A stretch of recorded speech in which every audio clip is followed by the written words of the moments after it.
Well, now that we've gotten the power outage out of our systems, right?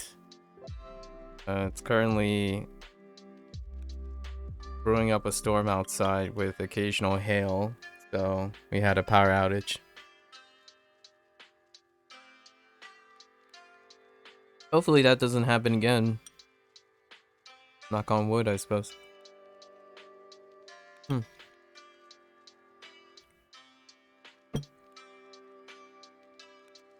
Alright. That reset everything, so let's continue.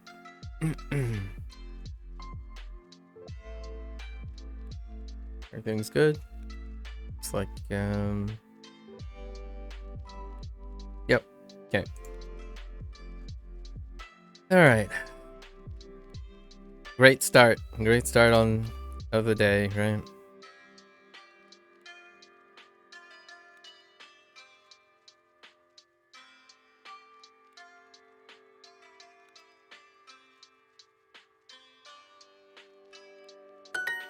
月は姉と海に行きます。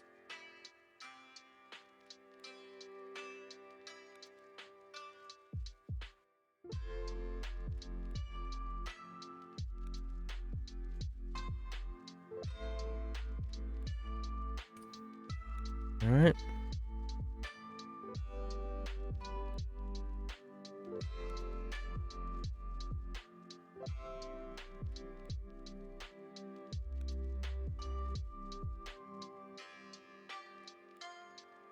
Hmm.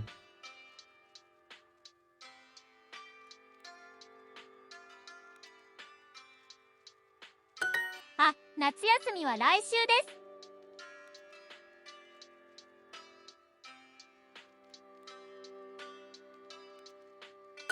夏はよく家族と京都に行きます。 Oh, that's kind of hard to say. 夏はよく家族と東京に行きます。Oh, 京都に行きます。夏はよく夏はよく家族と夏はよく家族と京都に行きます。It's actually kind of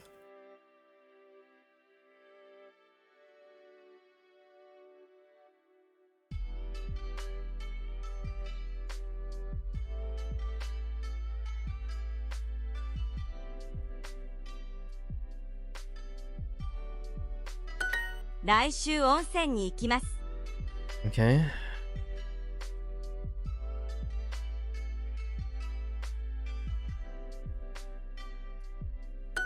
春はよく友達と公園に行きます。 Okay.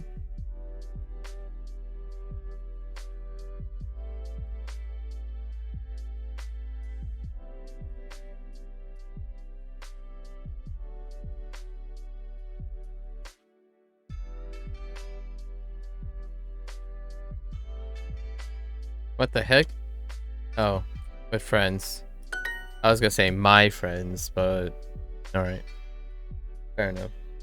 花火は綺麗ですね。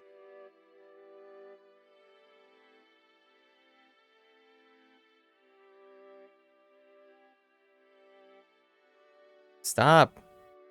Oh, it's just fireworks. I was gonna say fireworks display, but alright.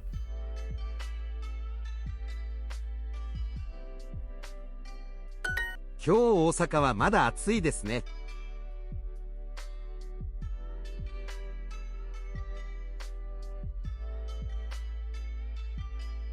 Atsui desu. Okay.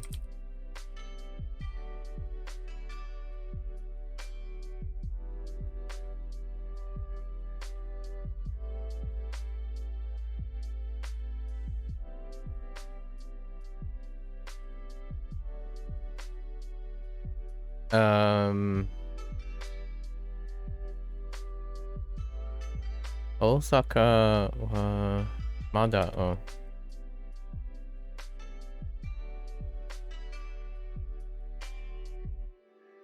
Dude.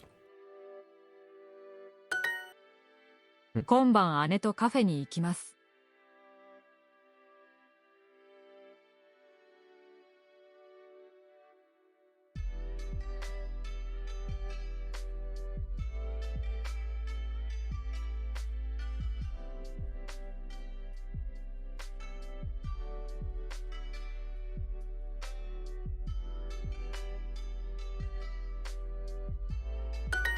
秋はいつも友達と山に行きます。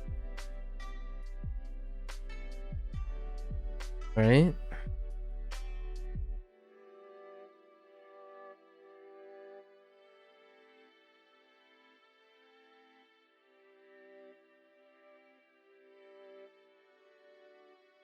Oh my gosh.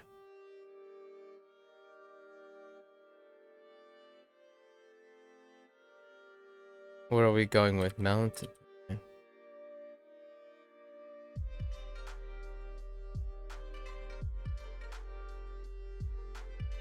Uh, um... Are you gonna let me get away with this? Nah, I don't want to deal with that. We're not gonna experiment with that.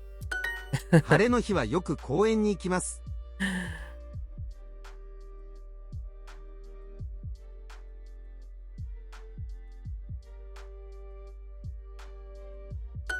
今日は寒いですか?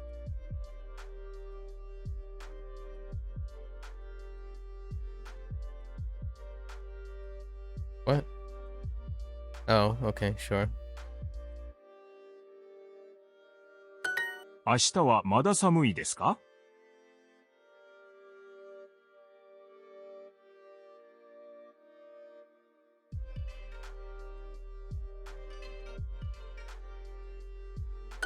明日の天気もいいですか?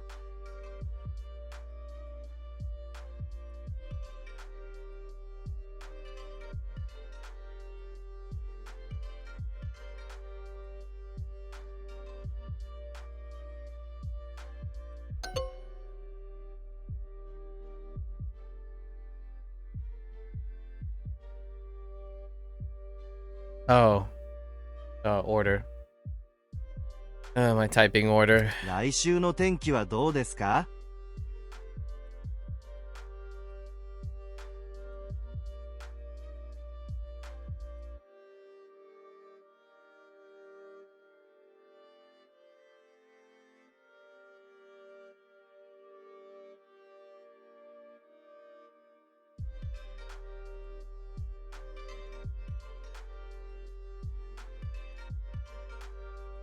Oh, so many.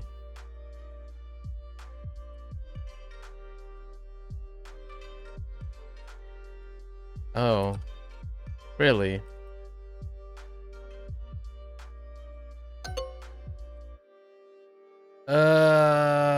よくどんなコンサートに行きますか?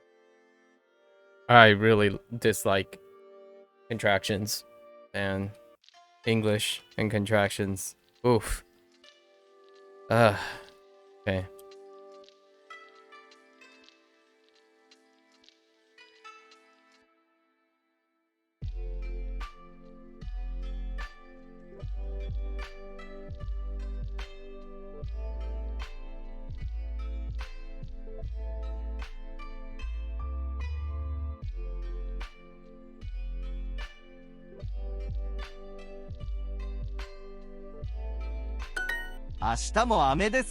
As an off ending questions with a preposition.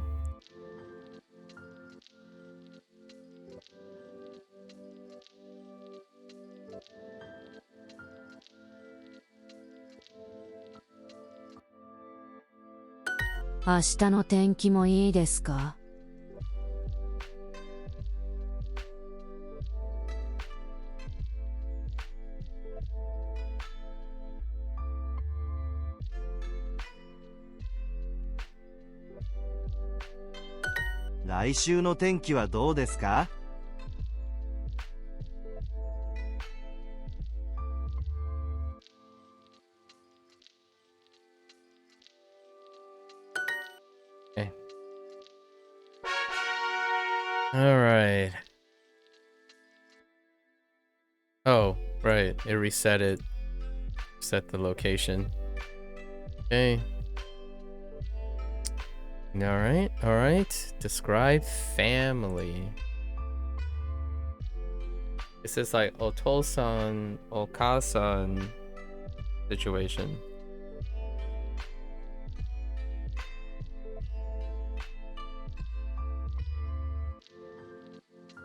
兄弟が2人います。Gyodai. Yeah. Yeah.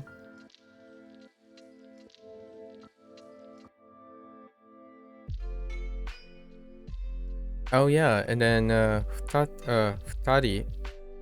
Oh, interesting. I forgot about. That's definitely one way to look. Futari.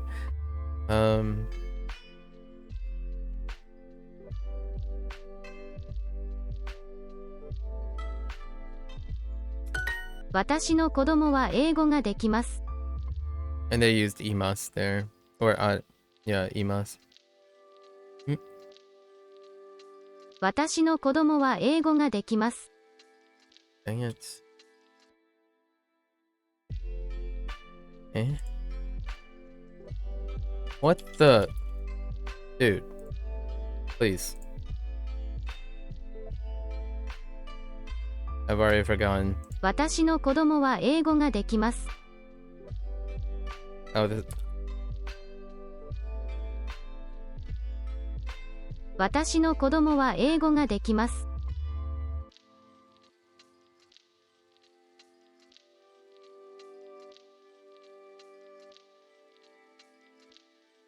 私の子供は英語ができます。 Oh.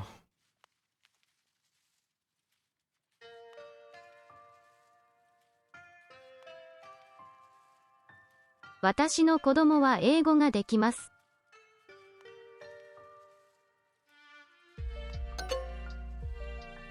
I missed the particle, didn't I? Yeah, I missed the 兄がい particle. ます。兄は音楽の先生です。兄はロックとジャズが好きです。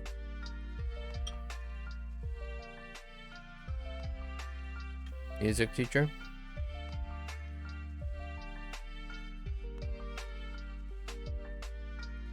私の子供は韓国語ができます。Oh no.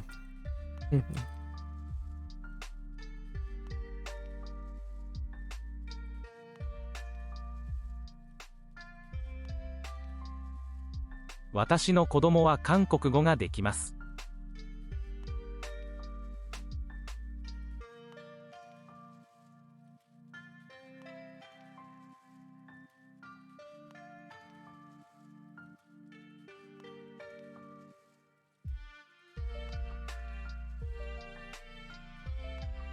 私の子供は韓国語ができます。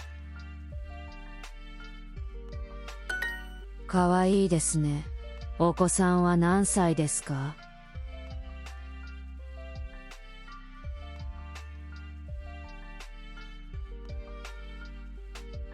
Someone's kids. Yeah. Right? Oko-san. Oko-san.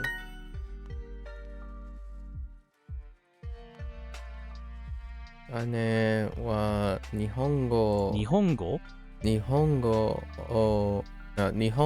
の先生です。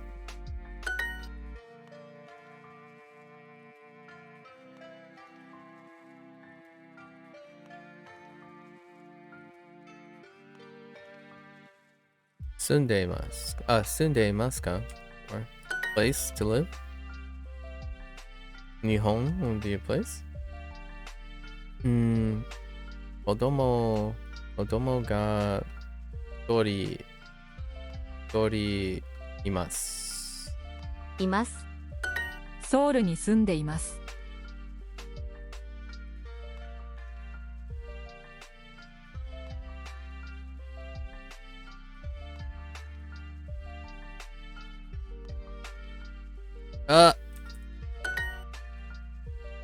Okay. How many do you have? One. Okay. ナオミさんの何何は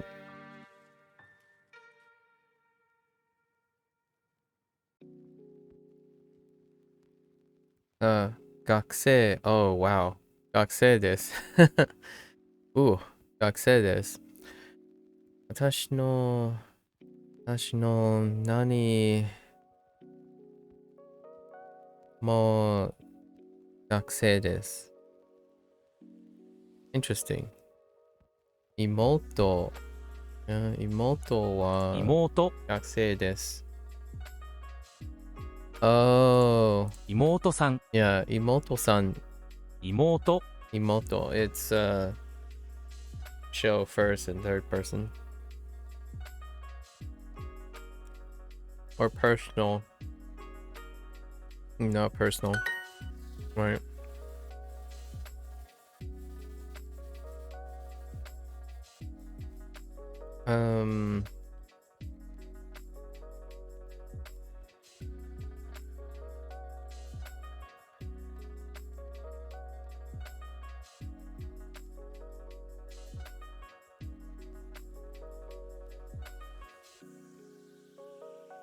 Wait.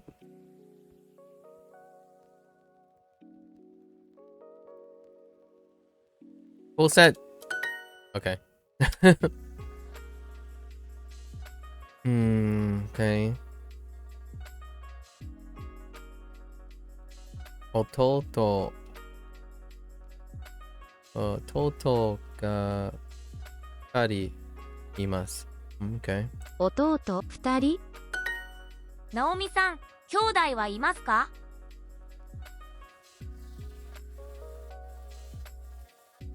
？Oh. お。はい。弟がいます。Wait. Do you... Oh, okay. Yeah, sure. Younger brother? 妹の彼女はソウル出身です。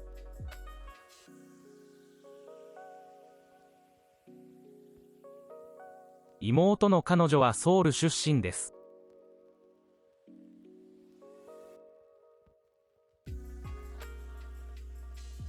That's probably her.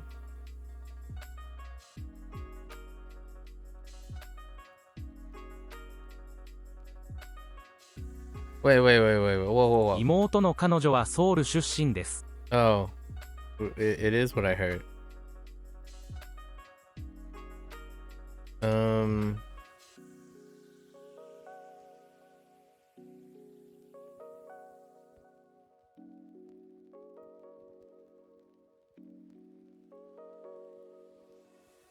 Full send? Dang it. 妹の彼女。Oh, wait. No, I have that. 妹の彼女。Oh, I missed a wa. Topic marker. Soul is fine.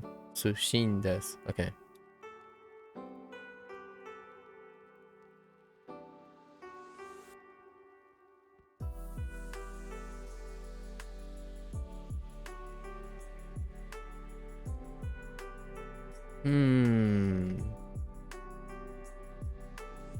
Okay.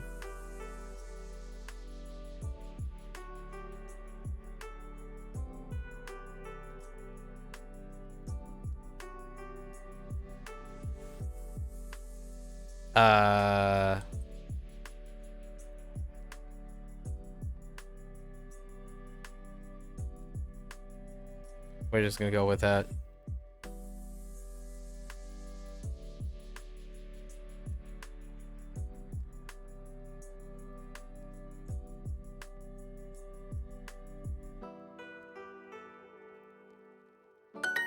Okay. 兄の彼氏はマレーシア出身です。Malaysia. Okay. Sure.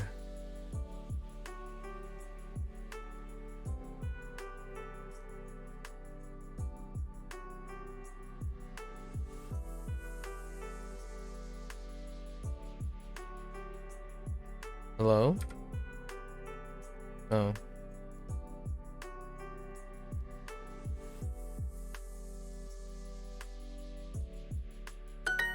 Okay. 弟さんは今カナダに住んでいますか？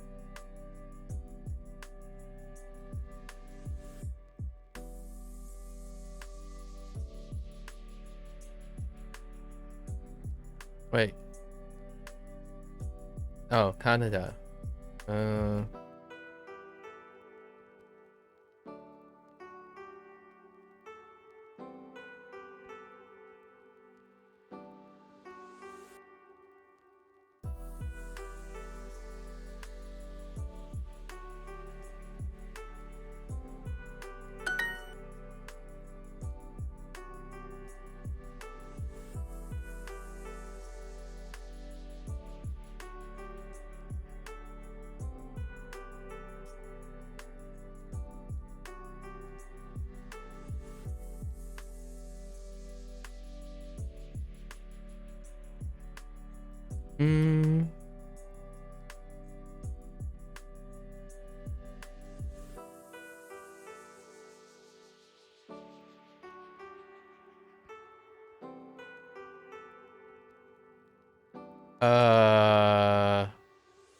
MAKU? Oh. I'm gonna add a no here.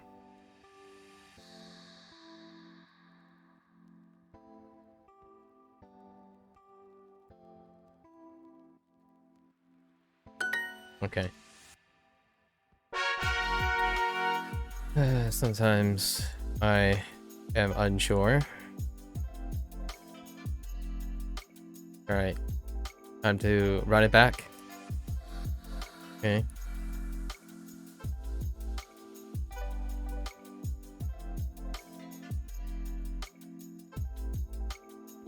Oh no. Oh no.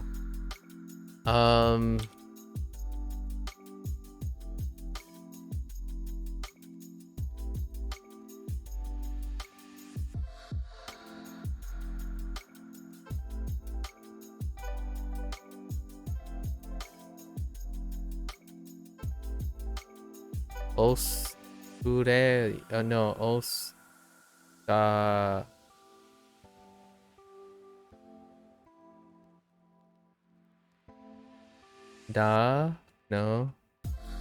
Yeah, yeah. No. Oh, this is cursed. Cursed. It's held. Australia. Okay. Australia. Okay.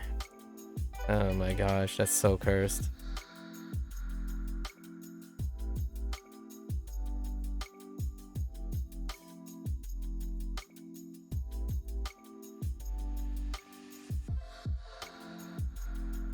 That looks fine.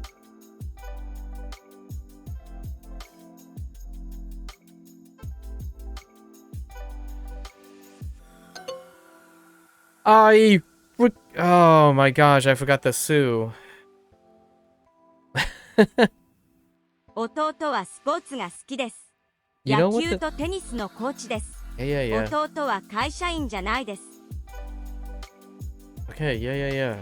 Teacher sports. Got it. You know, this reminds me of when this kind of reminds me as a kid when I was trying to spell different country names in English. Honestly, it's just as difficult, in my opinion. It definitely reminds me of my younger self when I was struggling.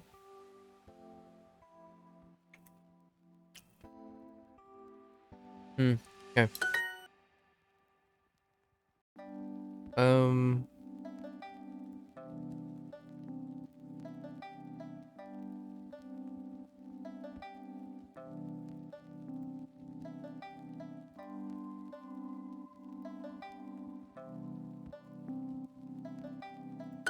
かわいいですね。お子さんは何歳ですか？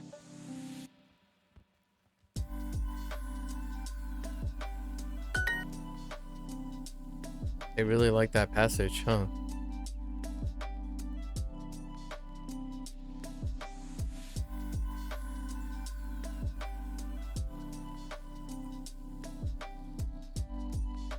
Oops. Well, you know what? I think I've seen that enough. We know that's correct.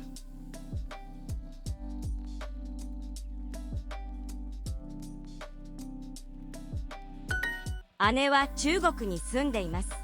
中国語ができます。姉は中国のドラマが好きです。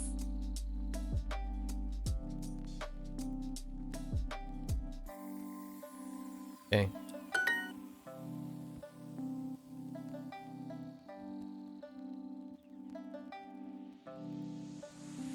Uh-oh.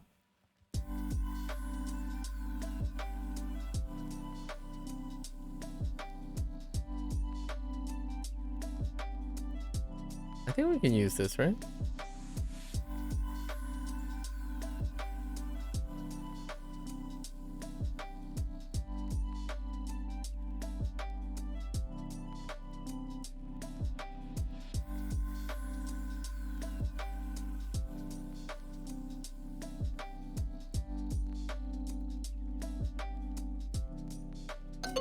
Dang it! Oh, it's got... Oh. Oh, wait. Oh, okay. They want what time? Okay. 妹は英語の先生です。かっこいい先生です。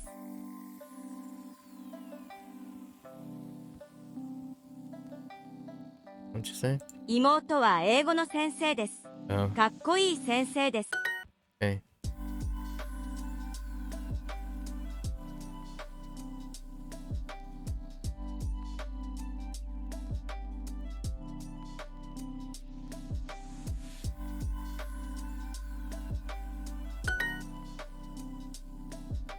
Okay. Watashi no... Okay, they're using this redundantly, but it's to differentiate. 姉 Watashi no ane wa... Gakusei desu. Gakusei desu. ダニエルさんのお姉さんは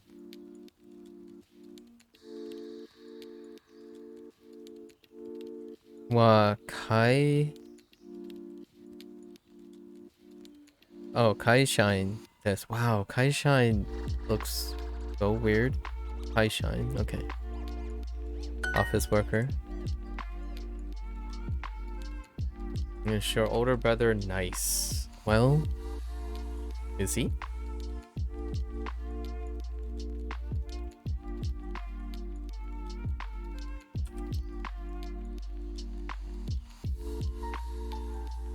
I guess they're going with...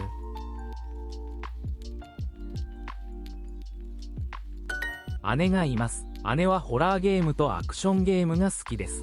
毎週ゲームをします。Okay.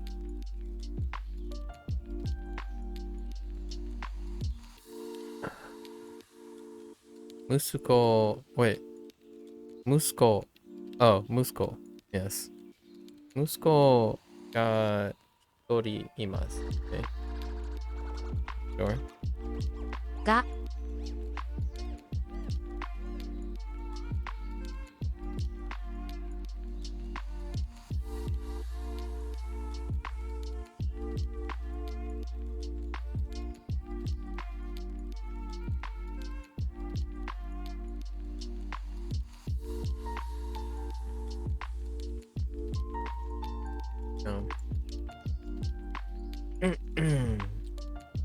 Musuko son. I have one son. Or, you know. Musuko wa 毎週スポーツをします。Yeah, fair enough. Oh. My son plays sports every week.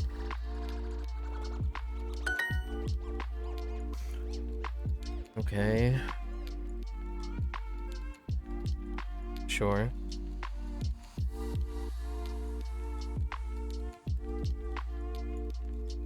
Huh.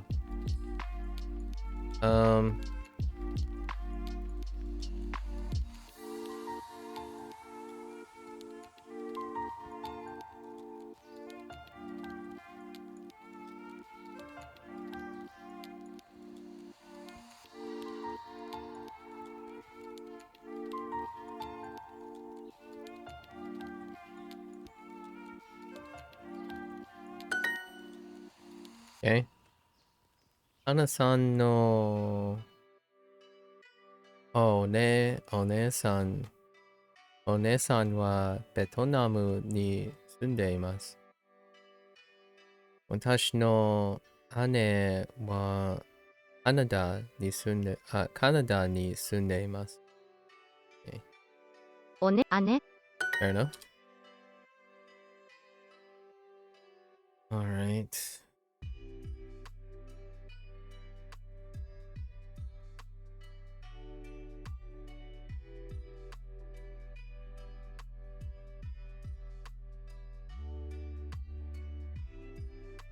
Oh no.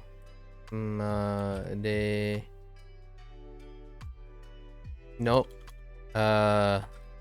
Malaysia. Malaysia. Let's go with it.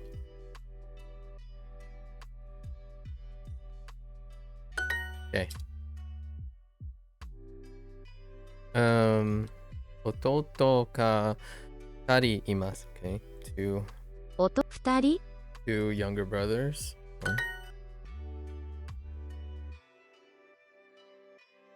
Okay. They want watashi no you know what? I'm not going to do that. See if they take it. Otomo to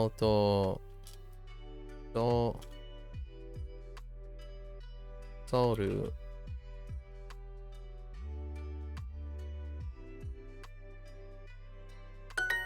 Okay, they're fine with it. Context. The heck with watashi no. 弟が okay, sure. がいます。I'm a younger brother. ケンさんは兄弟はいますかか Fair question. Reflect. Okay. Alright, personalized practice. Let's go. Did we graduate? Or are we doing hobbies and interests あ still? 原宿は賑やかなところですね Oh, not adjectives. Okay.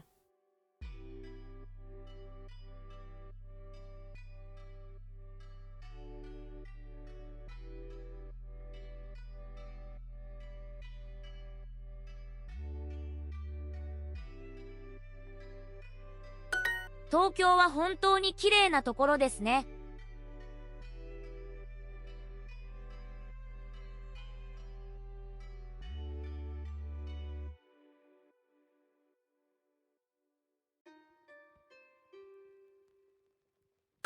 これはどんなお菓子ですか？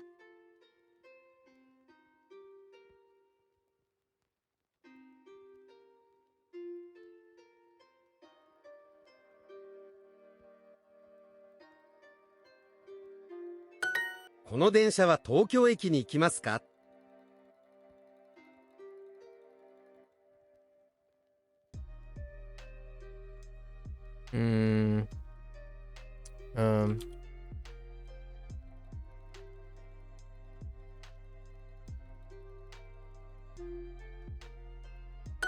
私はポストカードとお土産を買います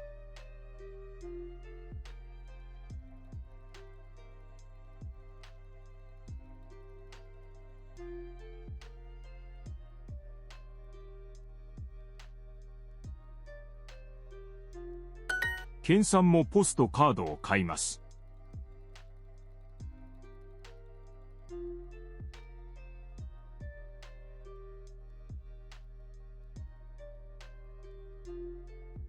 次の電車はもうすぐですか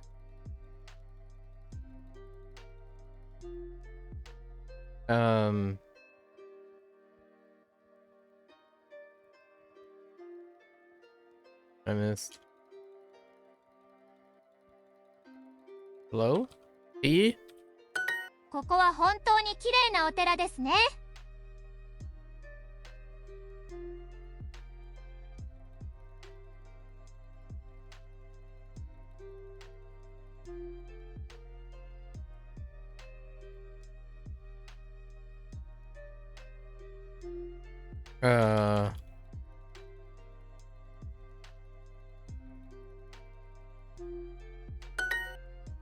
その有名な神社は遠いですか？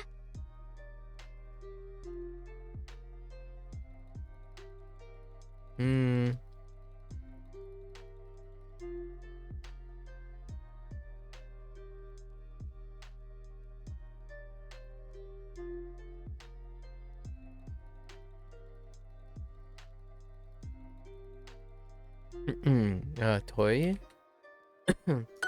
これはとても綺麗な花ですね。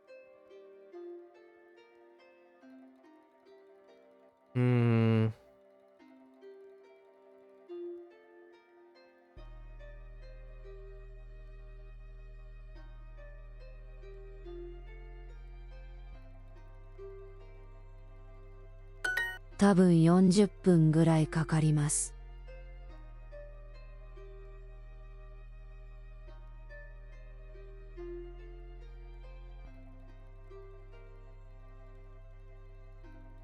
Oh.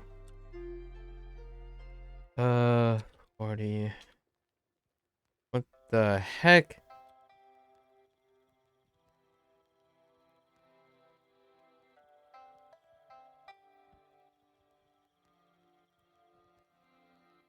Trying not to look at the prompt anymore, just typing the English translation. バスはいつ来ますか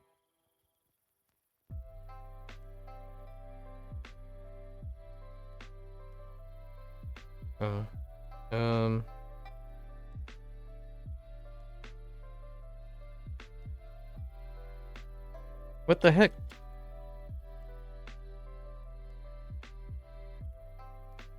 What the? Oh. Oh, they want.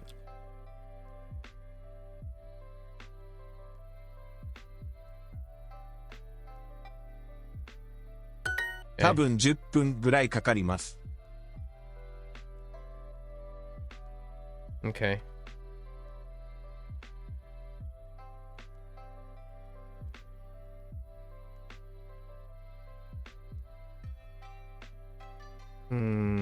I heard 10 minutes. I typed 10. I try to type 10. Oh, I did it again. I keep trying to type the 乗り numbers. 換えは京都駅ですか？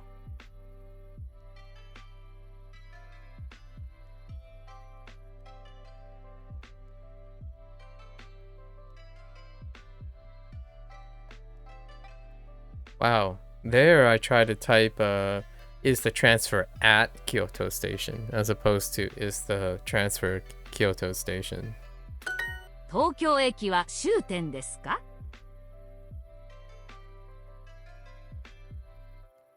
Oh, there's Shuten.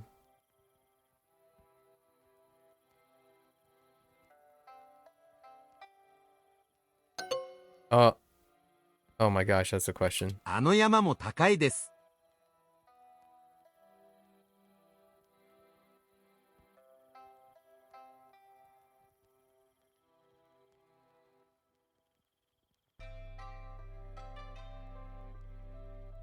Heckin' Mo?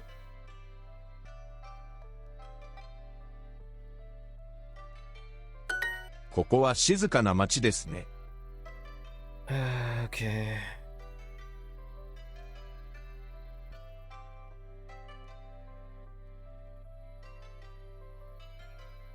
30分は長いですか？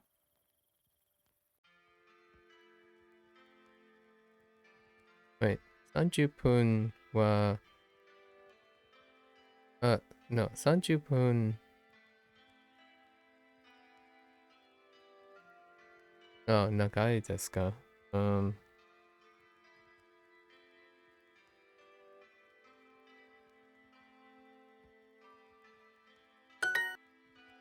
Oh, that's kind of an interesting sensation. Typing by not looking at the screen. Typing out the English sentence. Although there is some problems. It doesn't actually select things as well as I think they would. So you gotta stare at the screen a little bit to look at the boxes.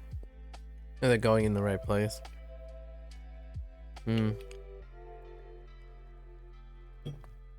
Discuss chores. Okay.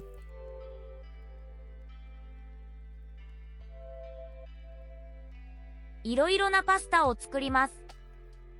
いろいろなパスタを作ります。Okay. Sure. No.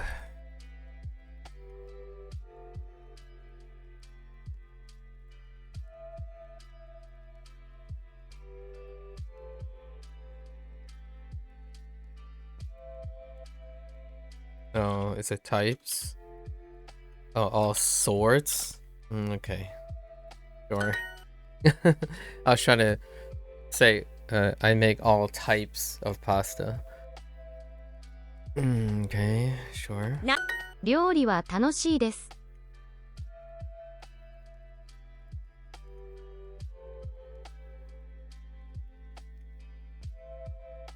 Really? 料理は楽しいです。 I'm looking forward to food? Oh, cooking is fun. Oh, wait. Cooking is fun? Oh, yeah, true. Yeah, Dioli. Yeah. Cooking is fun. Fair enough. That's kind of a...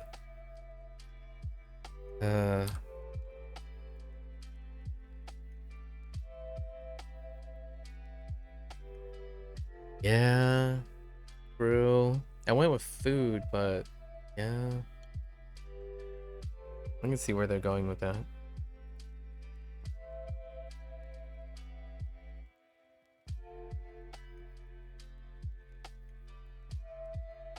Fair enough.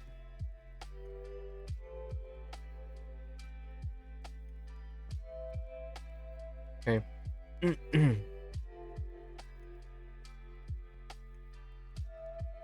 Okay. 小さい。買い物。9月。何？休み。Okay.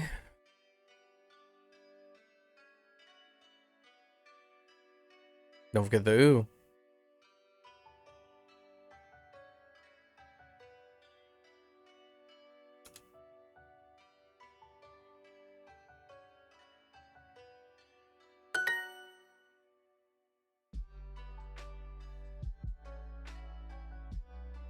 休みの日、よく父とガーデニングをします。ガーデニングの後、テニスをします。父は楽しい人です。On days off, he likes spending time alone, it seems. Oh, well, not actually. No. Spending on days off. Oh, he likes it. Yeah, spending time with father, his dad, right? Yoku chichi to. Yeah, chichi to. All right, and then tennis and gardening. Looking forward to hanging out with the old man. Okay.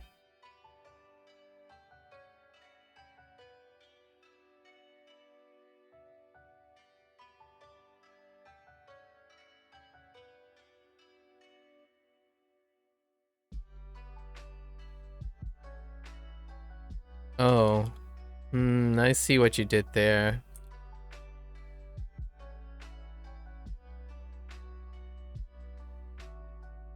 Oh, is this the one they're gonna go with? Yeah.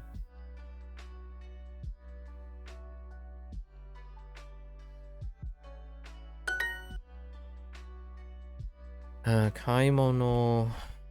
Kaimono what? Oh, shimasu? Interesting.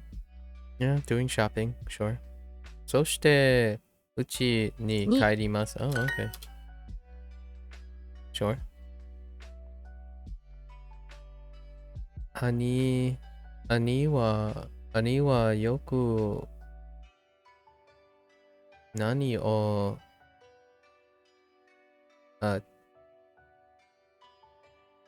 手伝います。Oh, help? 手伝います。I forgot about that one. Or, not really, but 手伝います to help. What are we helping with? Kaji is pretty apt. 毎日掃除をします。Cleaning?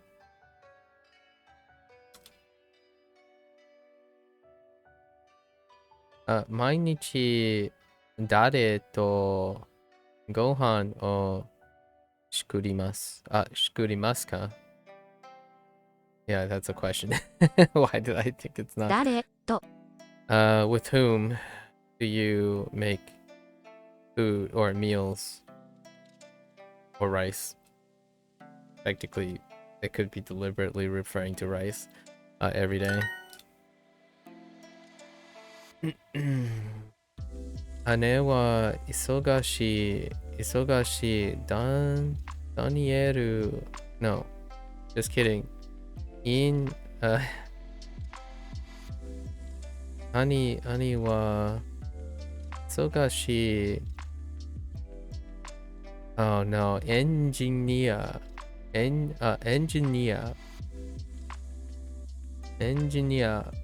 です。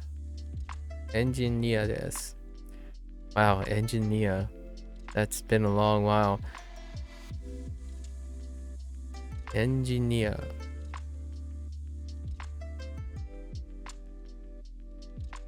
姉の何は本当に大変です。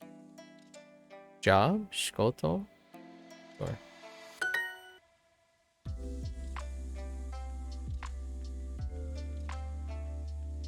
よくどんなご飯を作りますか？作ります。誰と学校に行きますか？誰と学校に行きますか？毎日妹と学校に行きます。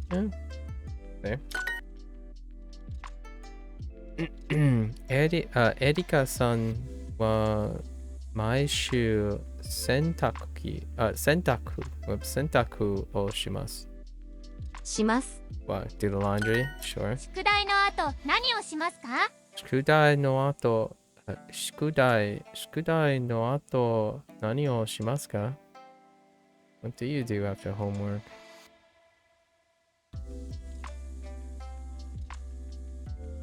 お風呂に入ります。明日、そして寝ます。I mean, that's reasonable.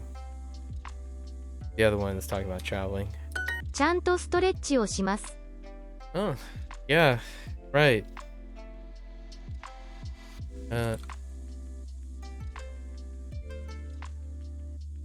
Wait. ちゃんと Oh no. それ Probably this. スレッチ? ちゃんとストレッチをします。Okay, sure. Nope. スドレ Oh, I missed a do. And it's a t. Okay. ストレ Okay. よく家事を手伝います。よく家事を手伝います。Alright, sure.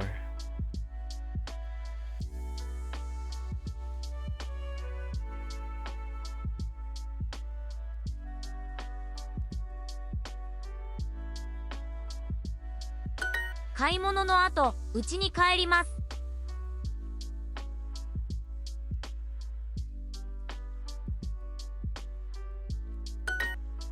Okay. Alright. What was it?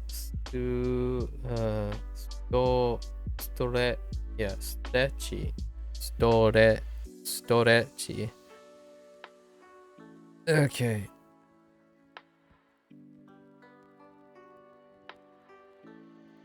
買い物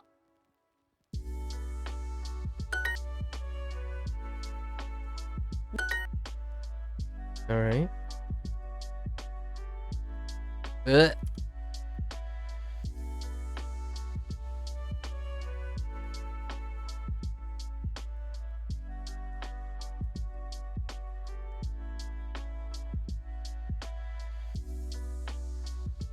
週末姉と買い物をします。そして姉と天ぷらと味噌汁を作ります。 They're eating at a restaurant? Oh! Oh, they might have been... Oh, they were making. Oh, I just heard making. 作ります. Whoops. Make sure to do some stretches. Oh, hey. Redemption.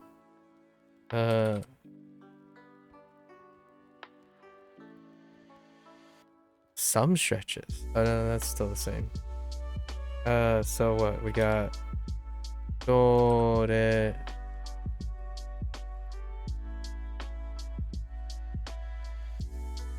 Okay. 学校の後、姉を手伝います。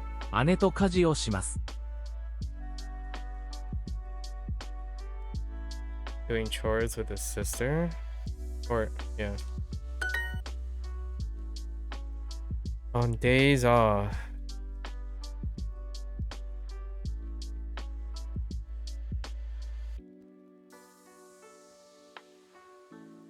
Yasumi no hi. "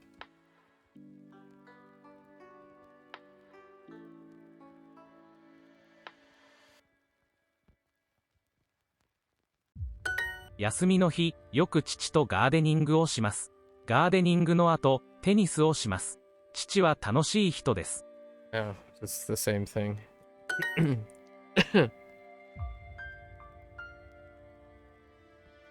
Oh, wait. No, that's fine.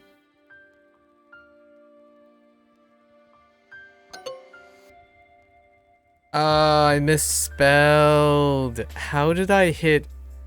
Ooh. Oh, I miss S. Okay. That's fine. 何千山12 8 Okay.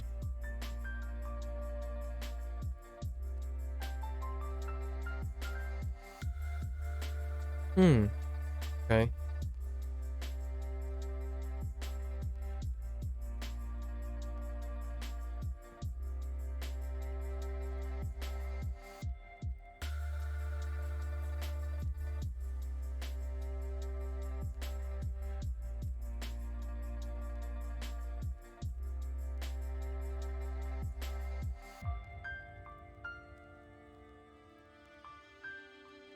Hmm.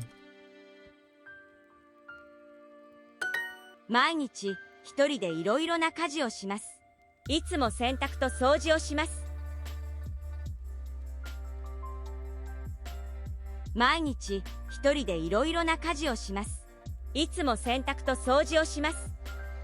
Oh, wait. 毎日一人でいろいろな家事をします。いつも洗濯と掃除をします。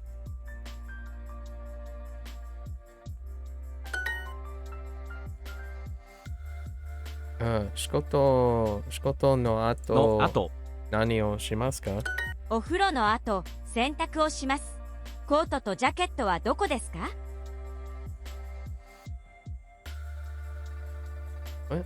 お風呂の後洗濯をします。コートとジャケットはどこですか？ Laundry. ナオミさんはうちに帰ります。アンドリュさんは家事をします。お。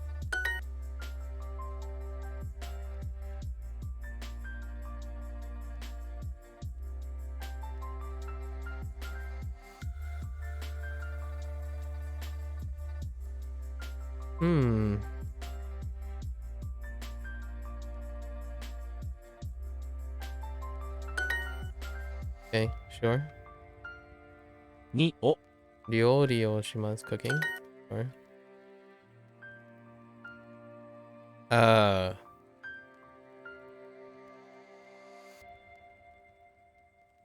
Yes. Oh.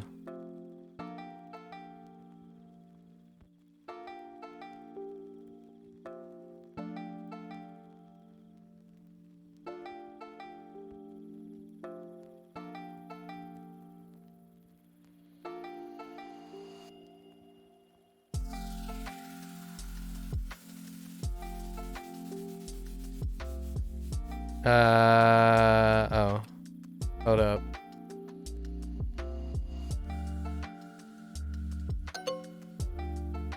Dang it. What did I... Oh, ofuro. I said ofuro. Dang it. Okay. 誰と Who are you making meals with? Okay, sure. I do all sorts of chores. This is the... Also nah, right?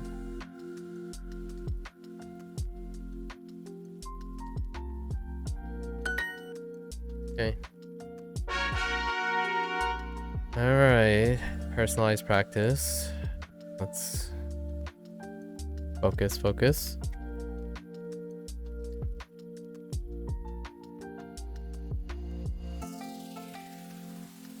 Oh.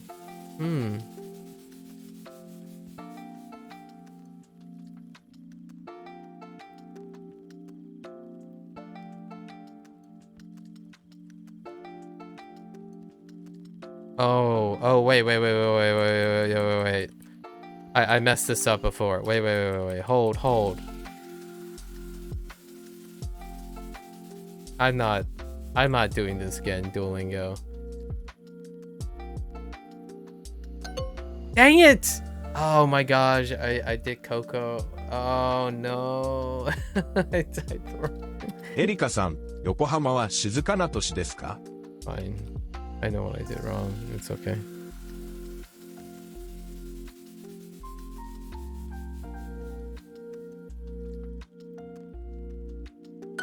私はポストカードとお土産を買います。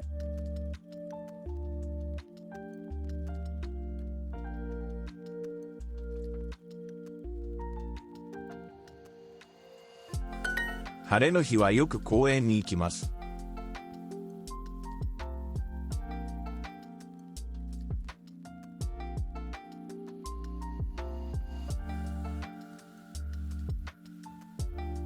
花火は綺麗ですね。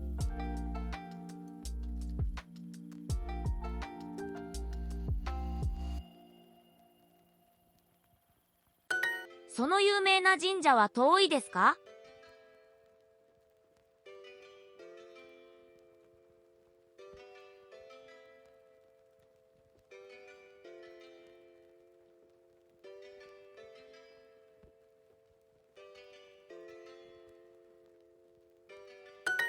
来週は毎日晴れです。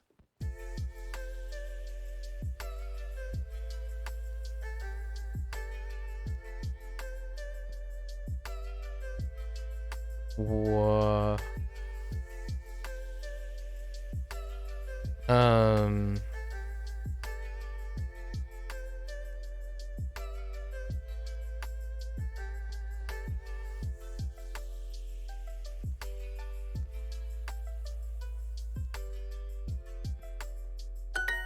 That's an interesting way of expressing that. ナオミさんもお菓子を買いますか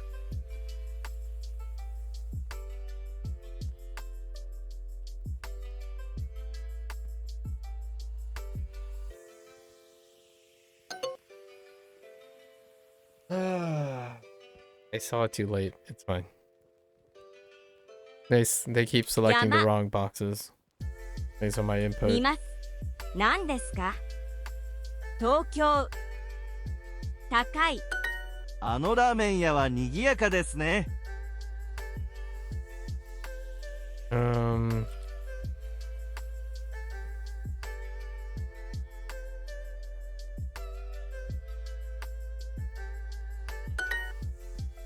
ここは本当に綺麗なお寺ですね。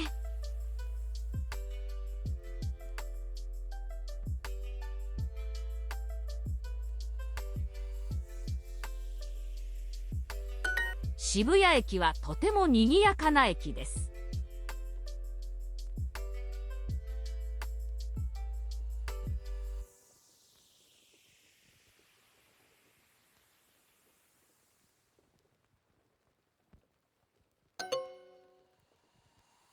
Oh, lively. 今日大阪はまだ暑いですね。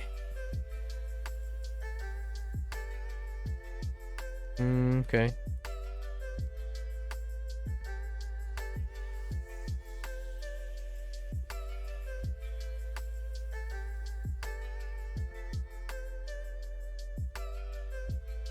Osaka.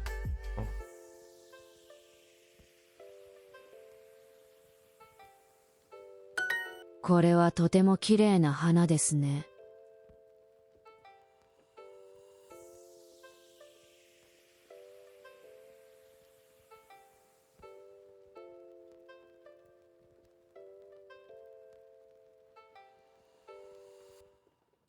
秋はいつも友達と山に行きます。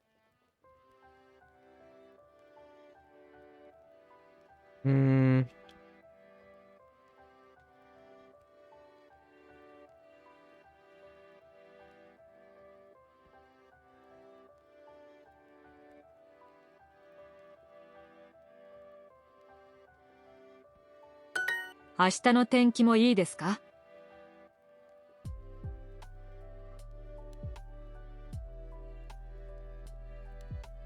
今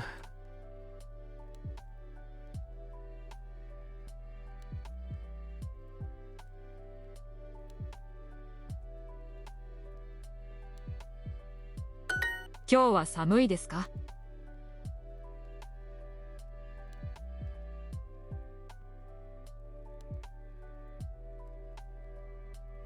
来週の天気はどうですか？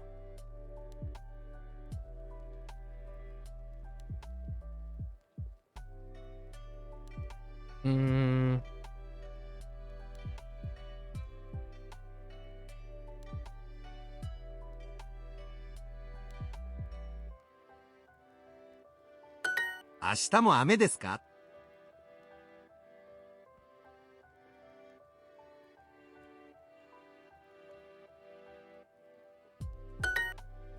？Okay.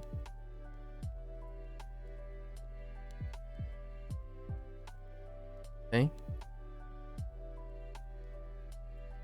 Okay. 7月、休み、飲みます。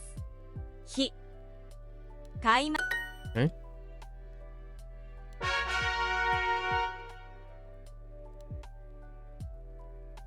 All right. Does this describe family? 買い物の後、家に帰ります。Oh, it's not. That was the last unit.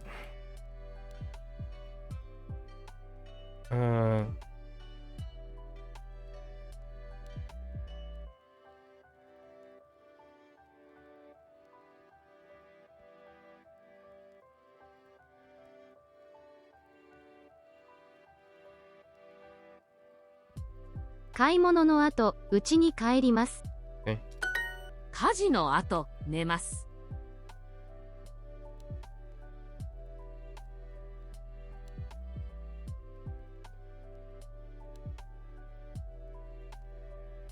いつ家に帰りますか？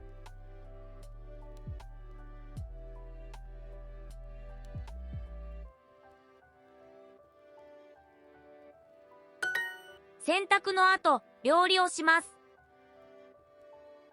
Okay.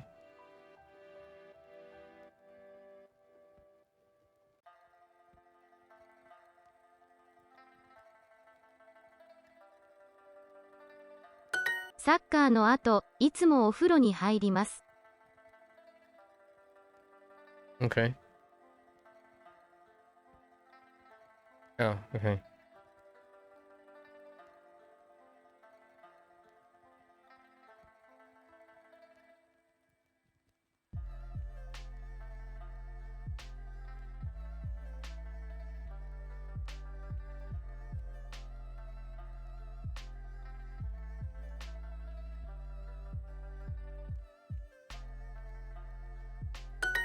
家事を手伝います。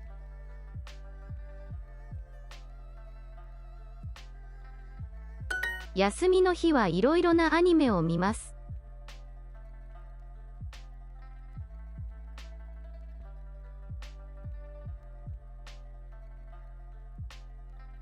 Wait. 休みの日はいろいろなアニメを見ます。休みの日はいろいろなアニメを見ます。What happens if I place a knee here?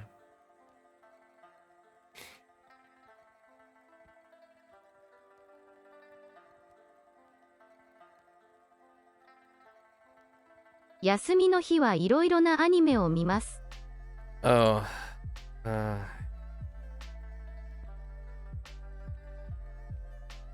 休みの日はいろいろなアニメを見ます。You're not gonna take it? Alright, fine. Sure.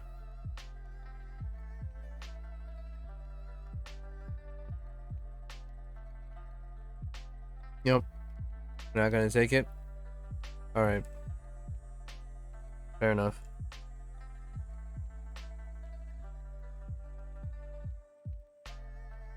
今日の宿題は少し楽しいですね。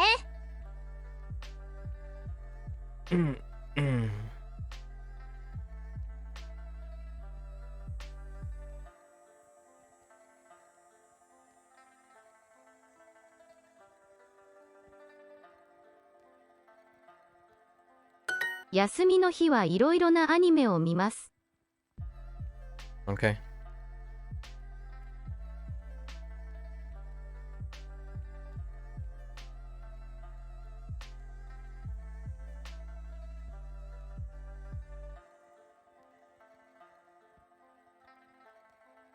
休みの日はいろいろなアニメを見ます。 What? Oh. Oh no. 休みの日はいろいろなアニメを見 Yeah, ます。 yeah, yeah, yeah. I hate you too.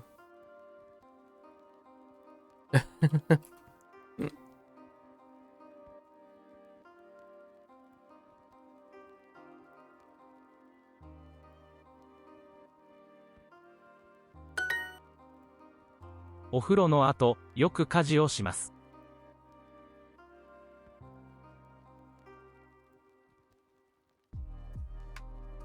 Oh.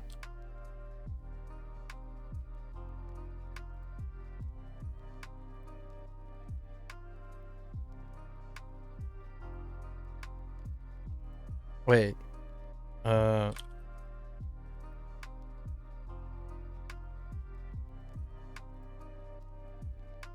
お風呂の後、よく家事をします。Okay. 仕事の後、よく何をしますか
？Oh, did it not? Okay, so this is the first time it didn't take a kanji. Wait, hold.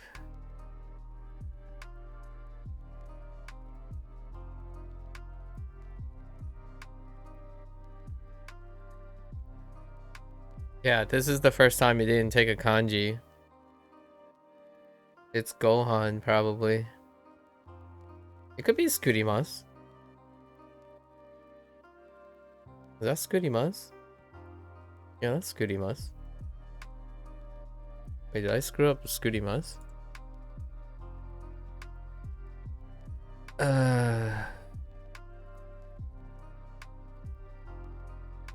No, I didn't screw up skurimasu.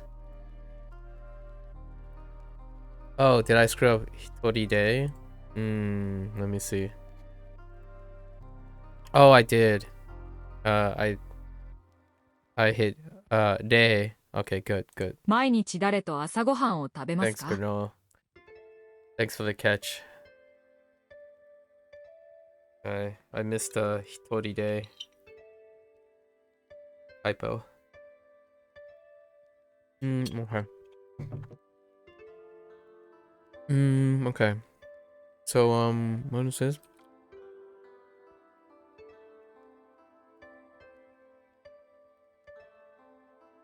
Oh man. This one's kind of tough because I don't arrange the questions the same way. Do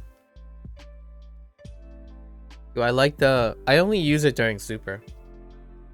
I like the word bank because I get to review other words I don't usually normally think about. If I had to pick, keyboard is fine, but you know, you have like autocorrect and then there's like autocomplete and whatnot. That's kind of a nice skill to have. But generally when I'm typing, when I talk to people in Japanese or try to talk to people in English, the people that I surround myself with, we don't really care about typos. Like what I mean is, you know, when you speak, typing is kind of like a natural extension nowadays. One thing I do like though, it is forcing me, it's a different thing, right? It's a different thing. And I really like it. The downside of it is I make a lot of typos, much like my speech. I make errors in my speech all the time. Right, for example, when you're thinking about like grammatical correctness, like when you're typing for grammatical correctness, it's like writing a paper. So the typing experience on Duolingo reminds me of typing for like publication, you know, like you're always hyper focused on, oh yeah, did you get this exact word and whatnot, as opposed to the natural conversationalism of speaking. So it feels a lot more like I'm trying to type up a novel than I'm trying to type for conversation. So it doesn't leave like natural things that typing does. I don't type the way I write. So for example, if you go to any of my videos with comments on them, the way I type for commentary is usually grammatically correct and extremely different from the way I speak and chat with people. So when I'm like messaging people, it's a very different perspective. And this one, it's not that, but it's kind of different. I like it that it's kind of challenging when you're typing for the kana and stuff, but sometimes I feel like even the English part where I would be like, well, let's just, this gets the point, this gets the point, but you're trying to force yourself to type very specifically. And obviously, if you use the internet long enough, I would say it's rare to find someone who legitimately types in complete sentences and statements in any language, really. Although all I can speak for is English, right? You don't type in that way. It's not that big a deal because maybe I'll type like a short story in the future. I don't know. I haven't decided if I was gonna try to type up a short story about my day just to practice. I had thought about that. Like start the stream, spend like 10 minutes typing out a paragraph about what my day was like, or yesterday, or how I feel, or something, so that I practice typing full paragraphs and whatnot. It's kind of nice though. It's a good break from clicking on the word bank and stuff. What's definitely happening is though, I'm not pronouncing things anymore. So my output is literally attached to my keyboard output. So whenever I'm hitting like ha, you know, like hitori de, right? I'm saying that in my head. I'm no longer outputting it. So I'm not doing the whole hitori de, like waiting for me to say the words before I hit the keyboard. So it's a definitely different aspect. So the last yesterday and today, you're probably gonna hear me talk less because talking is an output, much like keyboarding is. So it's a very different experience. The downside is obviously I would only do this if I'm if I had infinite hearts, and that's usually only in practice when you don't have super. Nope. It's a very different experience. I like it. You gotta keep mixing it up, you know? It's getting a little exhausting in the sense that I think doing the same group 3 to 4 times may be a little too much for myself. And I don't get to see like this stuff. I don't get to see extra words a lot of times. To practice like looking at all the random Japanese words. I kind of honestly, it would be pretty sweet if you get to like section 4 that the word banks double in size. I kind of want to see the word bank double in size. Not because it'll make the thing harder, because if you know the right answer, you know the right answer. However, I just want to see like being constantly bombarded with randomly unrelated words and then related words all the time.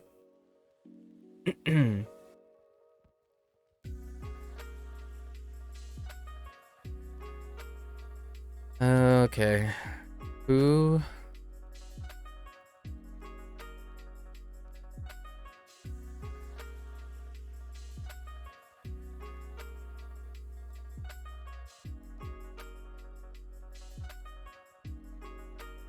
Yeah, I don't like this phrasing. Oh, you know what? Let's test this.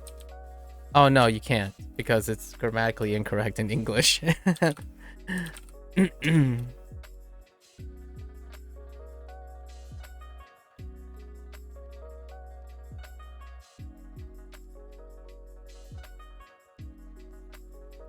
Yeah, because I would say, with whom do you eat breakfast every day?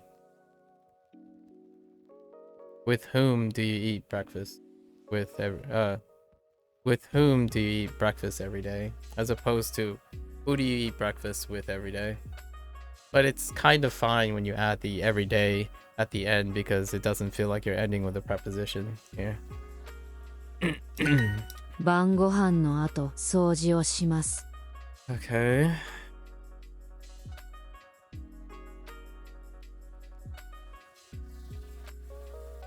誰と学校に行きますか？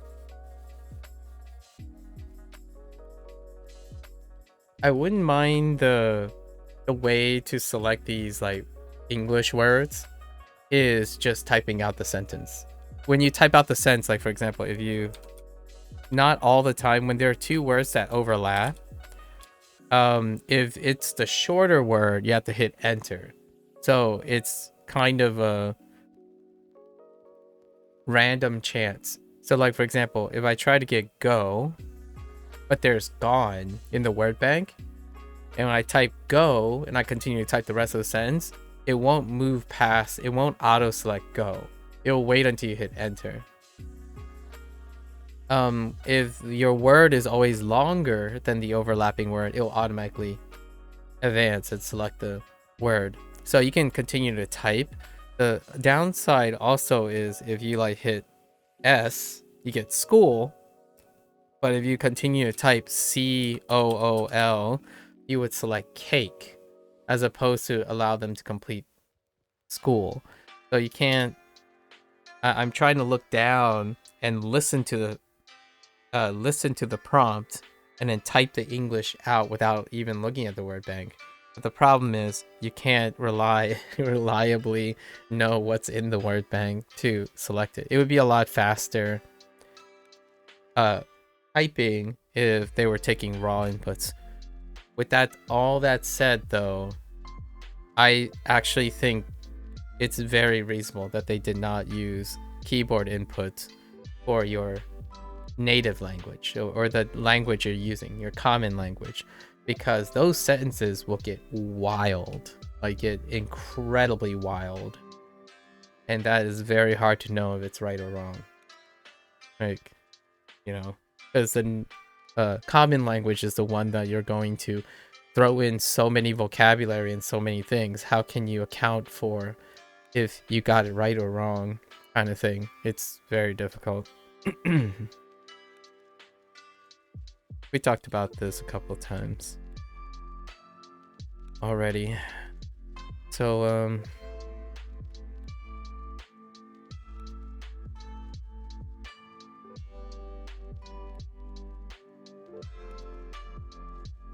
yeah, I can't do this. This is so tough for me. It causes me to slow down all the time.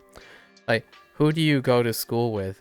The moment I see like dare to gakko ni ikimasu ka? Immediately I say, with whom do you go to school with? Or with whom do you go to school? Right now I'm getting the hang up with. It actually flows a lot better with the arrangement of Japanese. You can place with whom in various places in this translation because it's a prepositional phrase. So when you think of like dare do, it's a prepositional phrase, as opposed to separating who and with constantly. Then you have to frame, like, you have to sandwich dare do with everything else. And it takes me a little bit. 明日の宿題も大変ですか? Okay.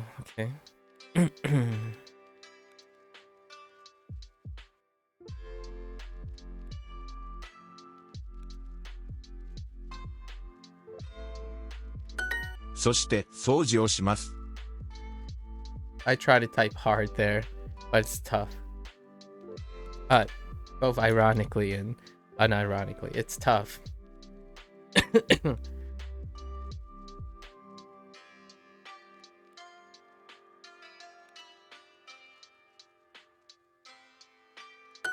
明日の宿題も優しいです。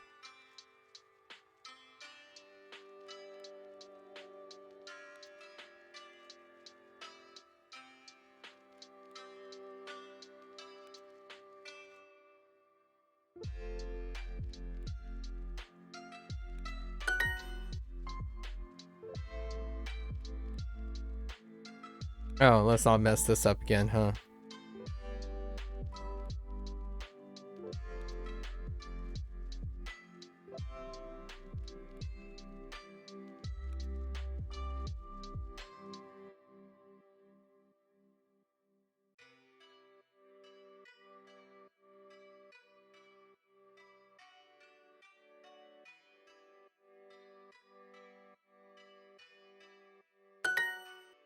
Okay.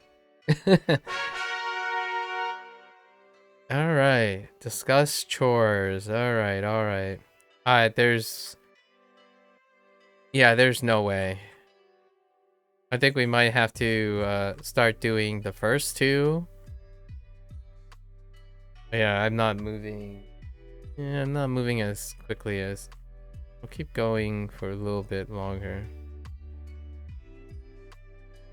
See what you want to do. Say what you want to do.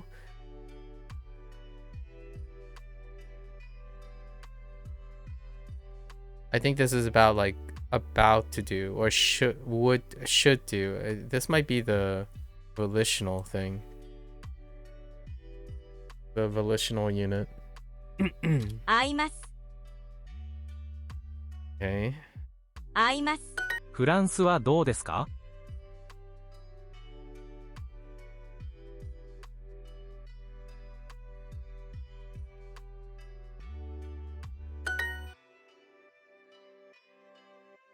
Okay. 肉は高いですね。 Oh, wait.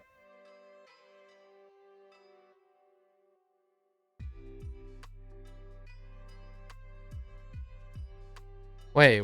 Oh, wait. 肉は高いですね。 Oh, okay, that's fine. Oops.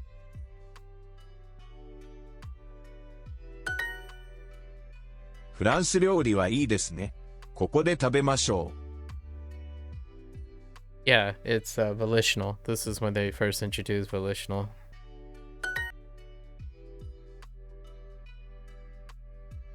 Oh, yeah, hikoki. You know what? I'm really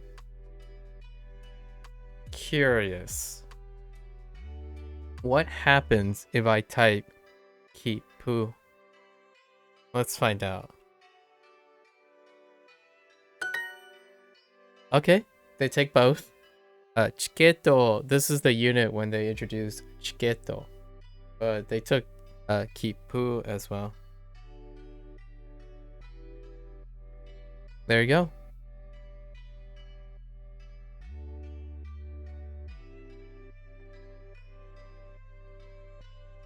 Very nice. Alright. 動物園は少し遠いです。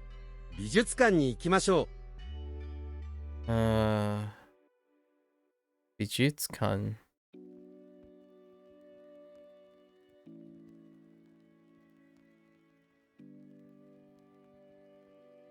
Wait, is that really how you... Whoa, hold up. 動物園は少し遠いです。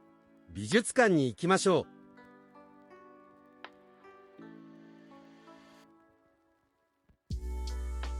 Bijutsukan.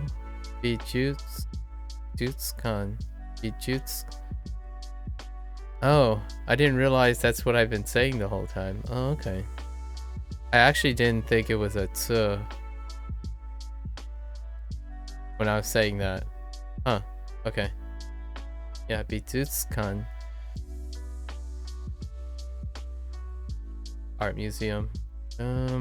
Dobutsen wa shikoshi oi desu. Right. Bijutsukan ni ikimashou. Right. Okay. I might misspell that later on the...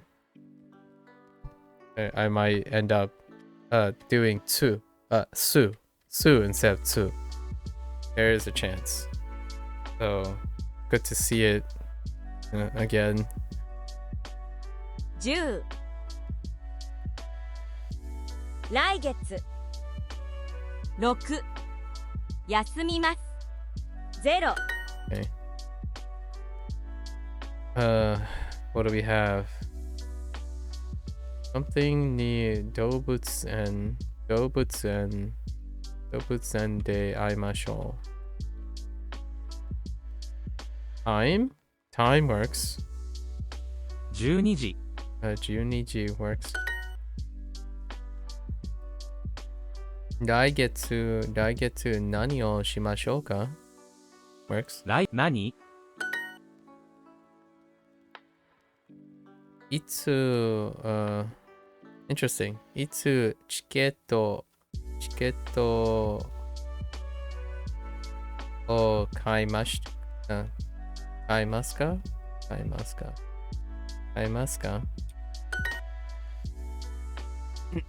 動物園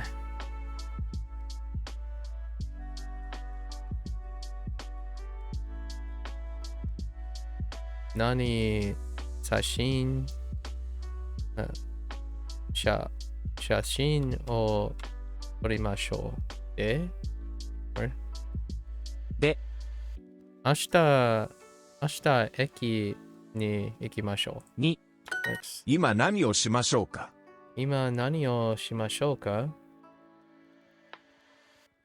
ライオンを見ましょう。少し休みましょ Yasumimashou. Okay. We should rest a bit. Sure. 新しいスーツケースを買いましょう。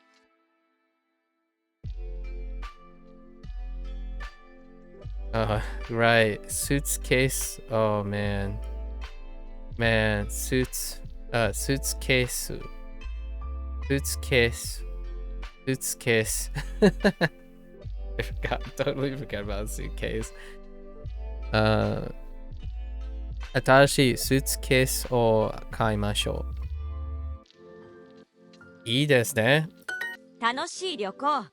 楽しい旅行。Okay.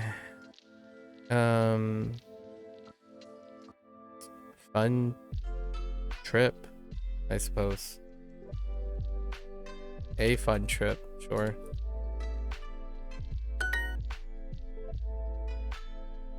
Okay.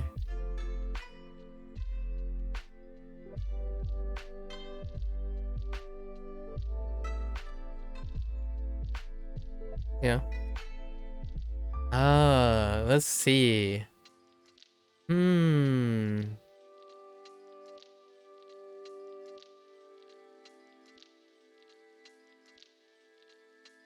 Dang it. Wait. Oh. That works. Okay.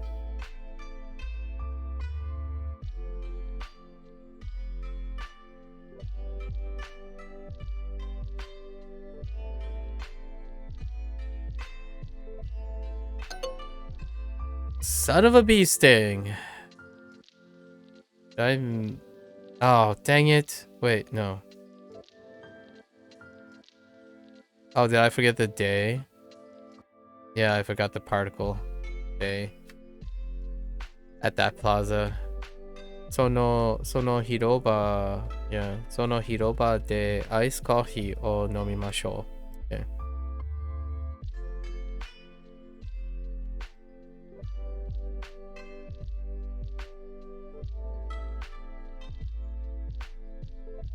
They didn't use a no here for this, but I kind of want to know if it's okay to put in the no. So we're going to test this.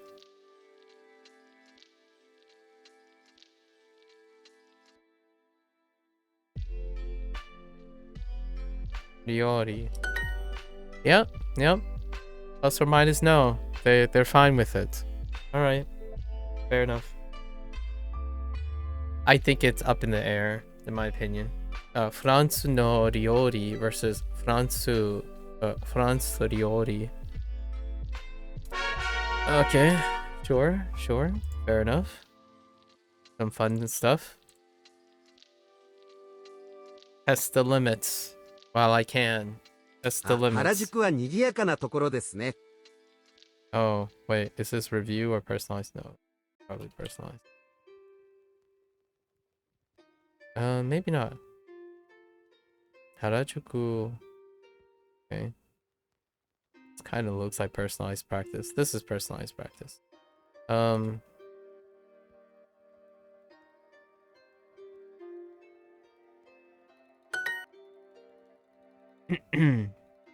it's going over non-adjectives. At least it's advancing. The personalized practice is advancing. Okay.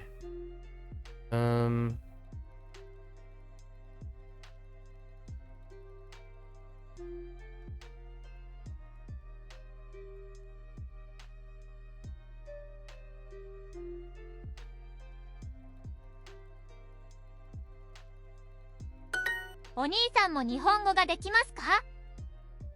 Okay.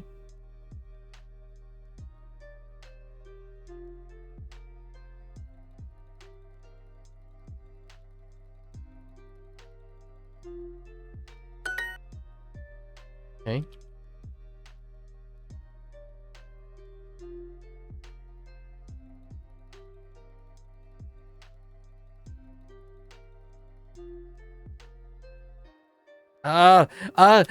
Okay. I don't want to fall for this again. I don't like this phrasing. I'm telling you, I'm not. I disagree with this. How to achieve what kind of dessert is this? But Fair enough. It's fine.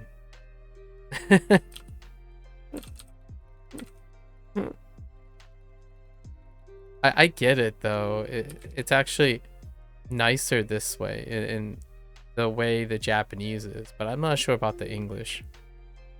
I'm not sure about the English. It's not a Japanese thing. It's more of an English thing. What kind of dessert is this? I think I talked about this when we got to this lesson. We're like, what do I typically say? I don't usually say something like this. Maybe it's because it's the pointing thing. But I don't know. I still don't know for sure, really. Okay. 姉もオーストラリアに住んでいます。 Oh my gosh, let me take a look at Australia. It's kind of funny. This is how I imagine the game Os is pronounced too. Os. Oh, you know what? Nah, I don't think he's Australian, is he? No, he's not Australian. Yeah, Os. Yeah, Australia. Australia. Oh my gosh, area. Australia. Man. Australia. Okay. And soak it in. I've had problems with Australia's katakana for quite some time, and it just doesn't come up that often, really. Okay. Alright. Order. There. What? Oh.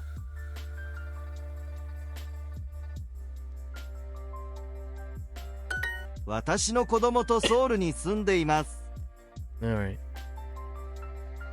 Okay.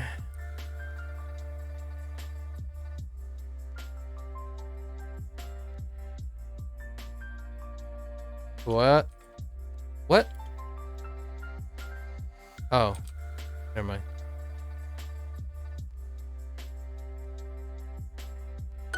あれはとても有名な神社です。 Okay.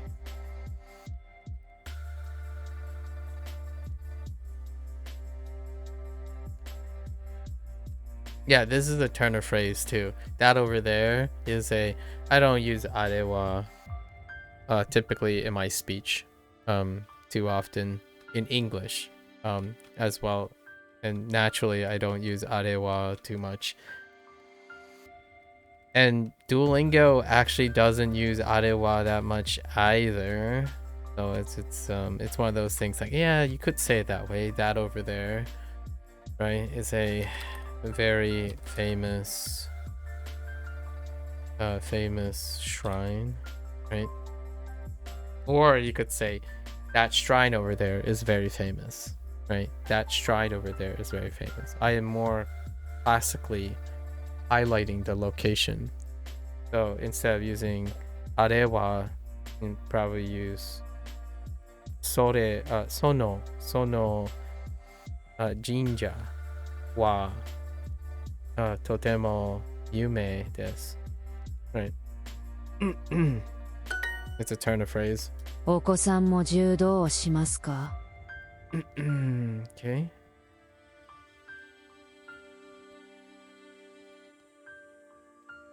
Oh, right. Yeah. To your kids.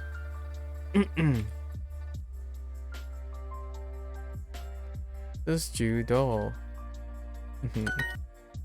Okay. 妹さんも中国語の先生ですか? 妹さんの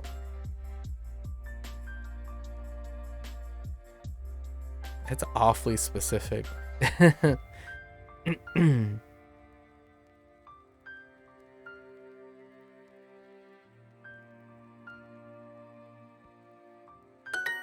弟さんは今カナダに住んでいますか? Okay.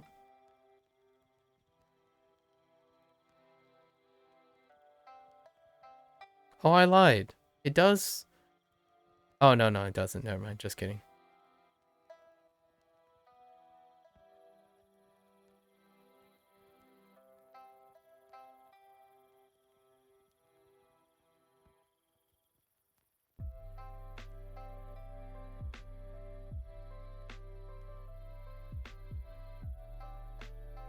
Naomi さんもお菓子を買いますか？ Okay.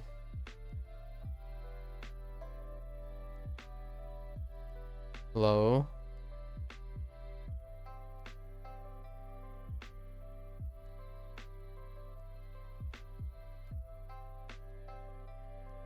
はい、妹は今台湾に住んでいます。」 Okay. "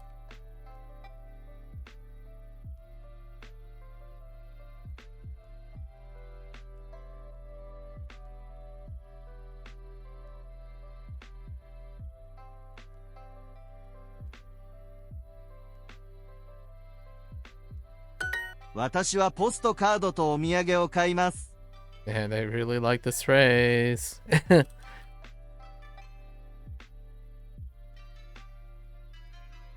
ここは本当に綺麗なお寺ですね。Oh. Okay, that sounded weird. ここは本当に綺麗なお寺ですね。 It's kind of weird that they paused at like kirei na otara otera desu ne.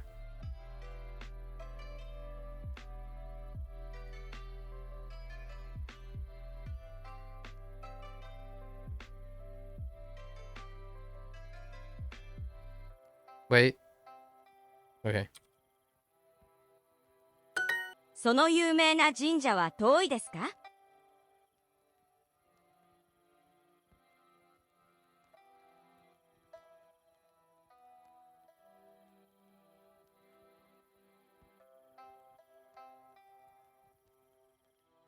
これはとても綺麗な花ですね。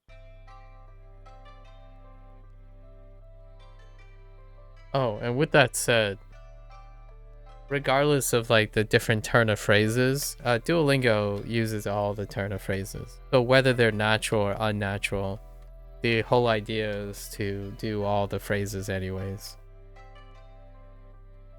I feel like while there are common phrases, they focus on like themes and common phrases. They do swap it up mechanically a lot of times. So some things can be weird, some things are more natural. That's fine. It's actually part of the whole flexibility, right? More about is it technically grammatically acceptable? Yeah. Are you gonna prune it over time? You're probably gonna prune it over time because I'm obviously biased towards specific type of phrasing over time. Even when I'm not talking to another Japanese person, I prune things based on my preferences as well.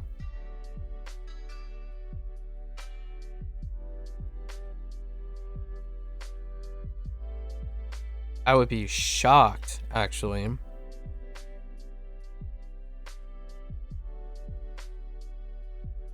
I would be incredibly shocked if anyone who speaks Japanese very well or a native speaker come up to me and say like, oh, like, and really mean that, oh, some of your sentences sound very natural. Like, really? I'd be pretty shocked. I feel that is the difference between, that is one of the biggest difference between people's expectation of like me or themselves when they're using self-study and tools. Their expectations are often, in my opinion, arguably far more optimistic than my own expectations of myself, right? To the point where I rarely ever lean on expectations. You cannot predict that stuff. However, to ground oneself without focusing on the end goal, sometimes when you're really narrow-minded and you're hyper-focusing on the end goal, you may convince yourself that certain things happen when they don't. I can tell you for certain, not only does it not make me feel quote unquote bad because people keep projecting their expectations on me. This is like from the video comments, all the like new video comments. I actually got the same 3 or 4 video comments in 4 different ways with the same thing, where that person projects their expectations on me and then suggests that this is the better way, right? And I'm like, well, do you know what my goals are, or do you know what I'm actually doing? The answer is a resounding no. So when I go out, like if I go to visit Japan, say the next year, I go visit one of my immediate family members, I have no doubts in my mind that regardless of what comes out of my mouth, it would be shocking if it doesn't sound weird. However, the expectation is that person will know I am attempting to speak Japanese. They'll probably know where I learned my Japanese or how I learned my Japanese.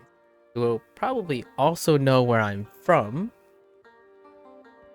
Basically, at looking at me, really. Like, they probably expect that even looking at me before I even open my mouth. So all these things are realistic expectations. When you go around peddling your projections thinking that, oh yeah, everyone is pretty much always aiming for the same thing, that is true to some extent. I think the large majority of people who find themselves using Duolingo and using others, and yeah, that's true. And I kind of respect that. That's why usually when I reply to these comments, it's like, oh yeah, I get where you're coming from. You obviously don't have time to do this. Otherwise, you wouldn't go out of your way to critique someone's like, yo, you know what? I don't have that much time. You're wasting your time because you decide to choose to spend 8 hours a day on Duolingo when you can better spend that time. Like, well, yeah. You clearly don't have enough time to spend 8 hours on Duolingo. I'm not telling anyone else to. Stop projecting your problems onto me. Right? Did you ask me if Duolingo is spending 8 hours on Duolingo is not rewarding? It's obviously not rewarding to you. So a lot of times that's kind of the idea. It's always like, yeah, I understand. You don't have time for this. That's great. You're concerned. But what are you concerned about? Are you concerned that you're wasting your time talking to someone who spends a lot of time on Duolingo? Or do you actually care about me? So there are 2 different things, right? And then the other type of thing that comes up often is, hey, you know, you're doing it wrong, man. If you want views and like accolades and you want to be like viral, you got to do it differently. It's like, oh, really? Again, projecting your own expectations and your own desires onto someone else. While yes, there are millions of people who want to be fluent in Japanese by using something easy, and also there are a million people who want to be viral content creators. It's shocking how often I get accused of clout chasing and not clout chasing at the same time. And it all predicates on the very notion that people make assumptions based on expectations first. That's perfectly fine. It's perfectly human. So when I go to Japan, I would also be shocked when someone tells me, hey, your pitch accent is great. Because it's not. I didn't practice it. So why would I ever expect that? But I would be shocked if it was, you know, pleasantly surprised. So whenever someone goes up to me and say like, oh, dude, dead sentence construction, man, wouldn't it be better to spend time watching anime and sentence farming? It's like, well, yes and no. Do you do that? If you do, continue doing it. That's fantastic. In no way did you ever ask a question knowing how I feel about things. Like, it's so shocking how often people provide advice and rhetoric without any semblance of understanding what the situation is. In my opinion, as the internet becomes so predictable so statistically predictable that people no longer act individualistically. They act like a collective, right? All your expectations are mechanically conditioned now. So when you're using apps and tools, you know what to expect somehow. I'm like, well, okay, fair enough. That was also why I was late. I was writing comments to such conversation. Yeah. Just a little taking a little break here so I can refocus. Okay.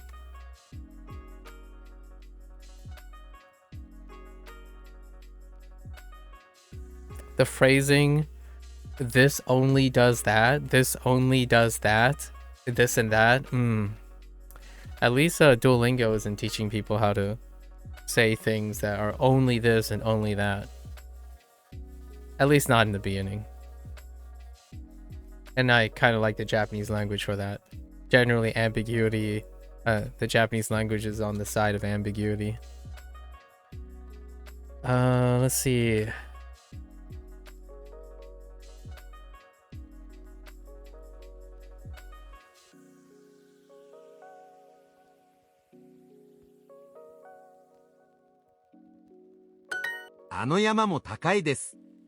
It's so ironic that the vast majority of these comments come from people who are interested in the Japanese culture and their language, yet they weren't able to appreciate how to speak publicly politely and not constantly assuming what motivates other people without actually even asking or even looking, right? What are one of the tenets of the Japanese culture? Well, you don't assume things for people. You might have your own prejudices, obviously, your own expectations, but generally speaking, you don't assume the desires of other people as a default. Let's see. That mountain over there is also tall. Stop! Okay. Okay. Not going so hot. Discuss a family visit.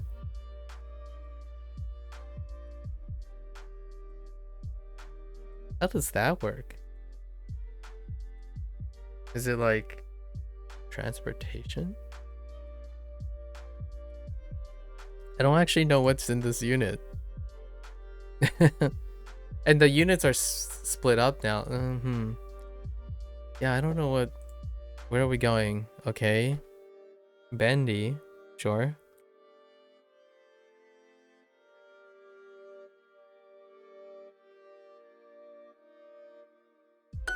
What? 私の席はどこですか?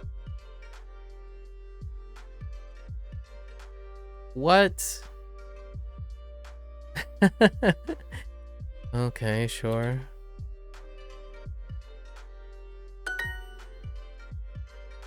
Does your mom know? Oh, alright, it just continues the... Alright, fair enough. Oh, some of the... true. So, some of the units... Oh, that's true. Some of the units actually only have one theme. Or did they have two themes? These kind of overlap. Some of the units kind of complement each other. Like the two units complement each other. This kind of feels like one of those. Yeah, so we're doing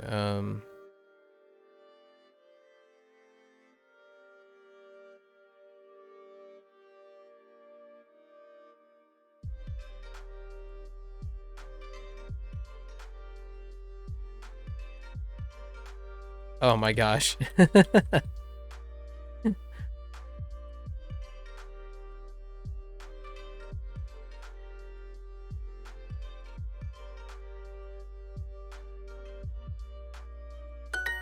Okay. Right. Otosan. This was what I thought was in the last unit. It's in this one. 名古屋で父と味噌カツを食べます。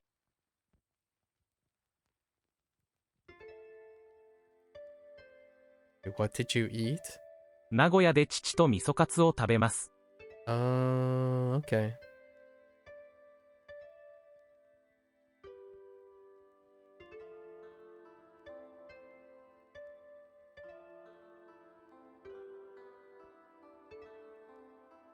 Oh no. Oh no. Okay, that's fine. I heard miso katsu.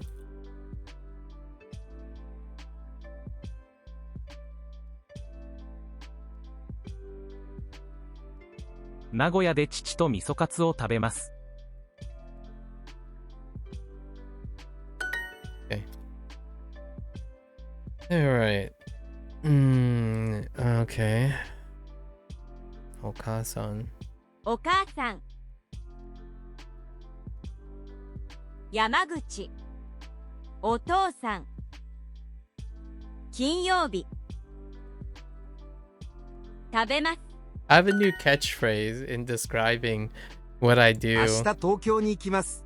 秋葉原が楽しみです。Not really a catchphrase, but to cut things off.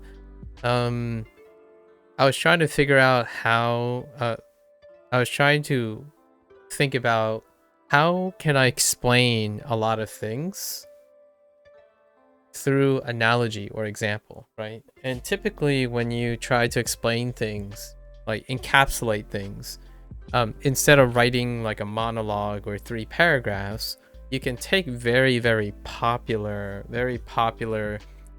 influential examples in order to illustrate the point without necessarily typing like a 1,000 word essay in a YouTube comment section, which I have done multiple times already.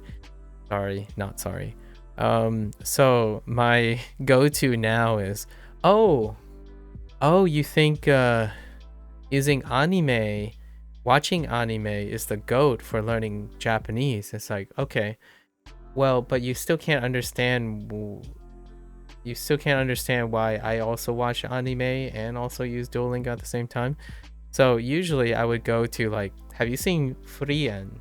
Because if you haven't seen Frien, please watch that as a person of anime interest. And then tell me what you learned or what do you think the message is in Frien. And that probably will summarize why I'm still using Duolingo after 101 days. And how I could do this for so long.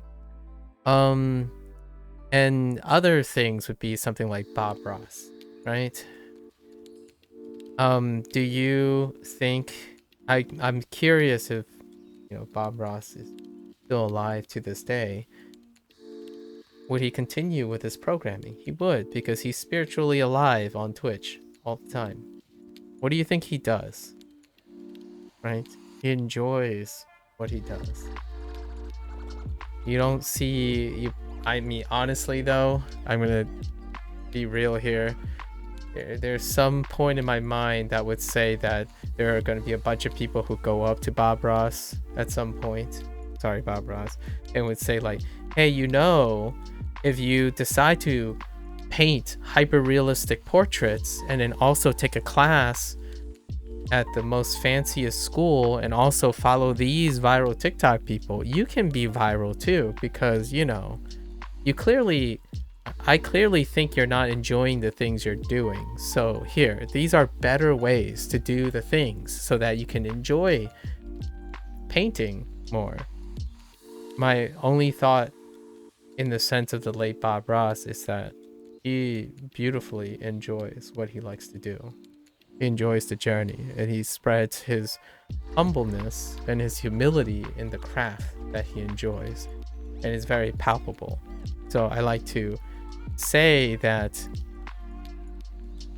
I don't use Duolingo for the sense of that urgency to learn Japanese the best way. I use it because there are so many other things that one can't possibly express in a YouTube comment that Bob Ross hasn't already expressed in his consistency and beautiful content that people enjoy watching even to this day, right? Non-stop even. Or perhaps I would maybe also bring in the whole idea of lo-fi music for studying, which I listen to, by the way. That kind of thing. Life is far more, in my opinion, than a checklist for comparing what is the right and wrong way to do things, or what is the fast way. You gotta ask the person, does it look like I'm upset? Right? Like, well, it's disappointing to see how people keep talking about how they care about other people, yet they talk out of their butt, like, and only concerned with their own interest, in my opinion. It's a little aggressive, but you have to really come to terms, right? I don't expect people to sit here and watch over 800 hours, but I can assure you there might be 1 or 2 videos out of the 100 videos where I don't spend time talking about something other than trying to be the GOAT at Japanese. And in fact, I don't think you can probably find a singular video that states that being good at Japanese somehow makes my life more colorful. It does not. It's a bonus, but yeah, that might be fantastic. But man, valuing yourself based on how fast you complete things, yeah, that ain't it, chief. Not for me. I'm too old for that stuff. It's not sufficient to provide happiness. Let's see. Ashita. Alright, let's just listen to this. 明日東京に行きます。秋葉原が楽しみです。Okay. He is traveling to, well, technically Tokyo. But they're also looking forward to Akihabara, which is technically still, one could say, Tokyo.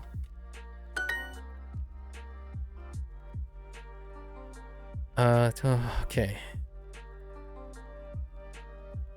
金曜日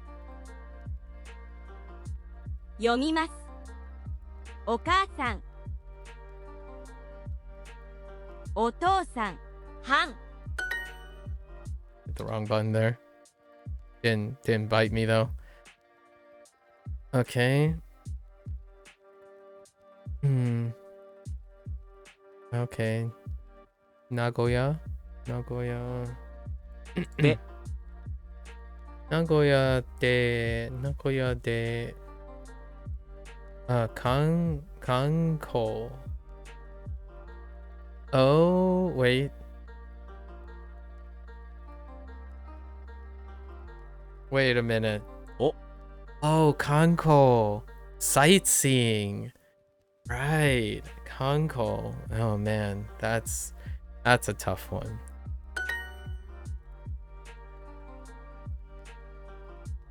That's a tough one. Sightseeing. Okay. Nagoya de yume na jinja. Right? 神社を見ます。日本料理は多いですね。名古屋で何をしますか？ What are you gonna do? はい。毎晩家事をします。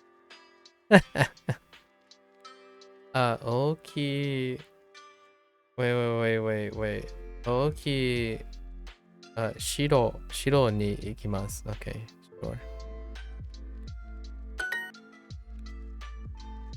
Castle. 城 Castle. What time for what? What is what time?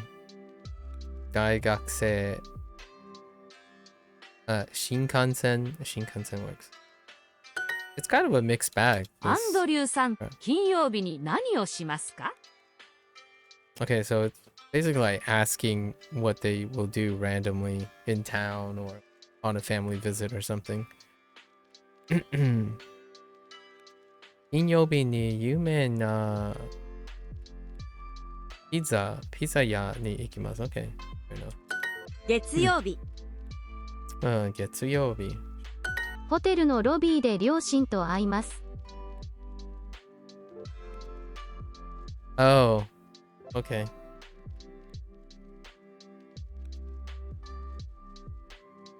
Uh-oh. It'll be... Yeah, sure. It'll be...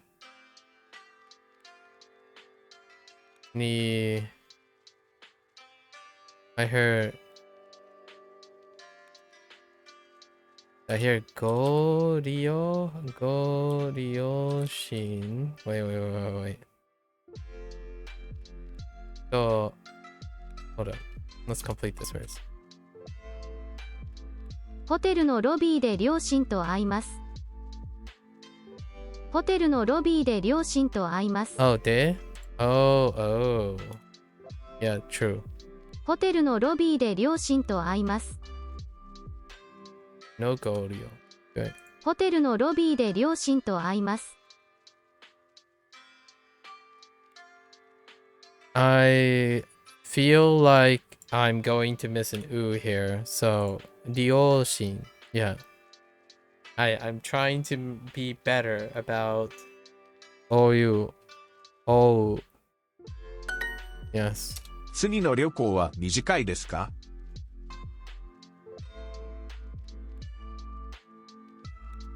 ？Wait. 短い。短いですか？ let's see. Oh, I finally get what they mean. Will the next trip be short? Like the trip as in like family visit trip. I see. Alright.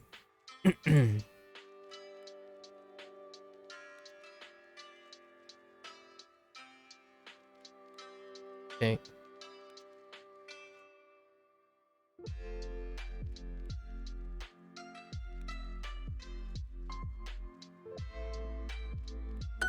Otou-san. Okay. Okay.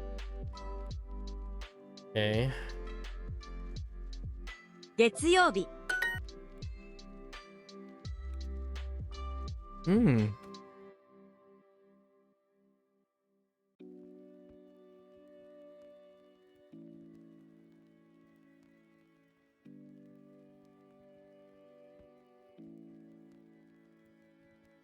I'm just gonna place no where I like it.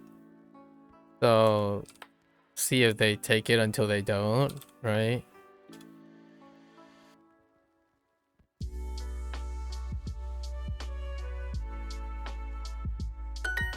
Okay, yeah, they continue to take no where I feel I prefer to have a no in there. Out of formality, I suppose. We'll just call it formality.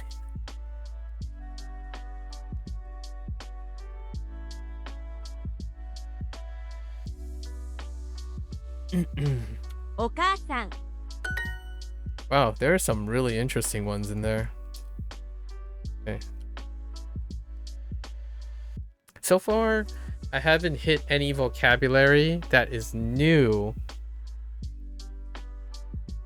that I didn't learn when I was in these units. So I didn't see any new additions yet. So everything is still familiar. I either forgot it or remember that I forgot it. I know how that sounds, but it makes sense. 食べます。 Trust. お母さん。 I haven't hit one. 金曜日。 I haven't hit one like I'm absolutely confident I did not get this word kind of thing. Haven't hit a single one yet. お父さん。山口。Spacious.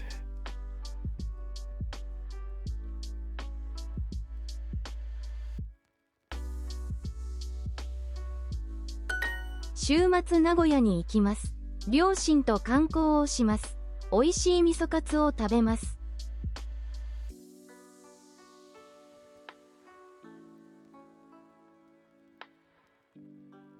I heard Kanko. Oh, Kanko. Again. Sightseeing. Kanko shimasu. I'm like, man, Kanko. Okay. Nagoya. Okay. Nagoya de kirei na shiro o mimasu. Sure. 明日7時半に新幹線に乗ります。仕事の後、駅に行きましょう。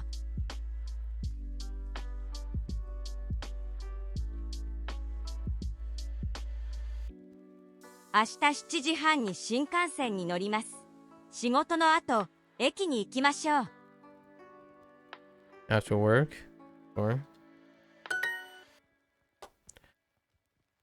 Blank ni yume. Okay. Kinyobi? Yeah, Kinyobi works. 金曜日。金曜日に有名なラーメン屋に行きます。Okay. ラーメン屋。ラーメン屋。Okay.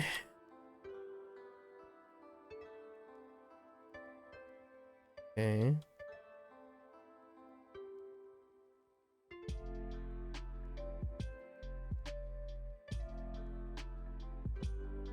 Yeah, you know, I know how to write that, right? Yeah, I know how to write go. Might as well.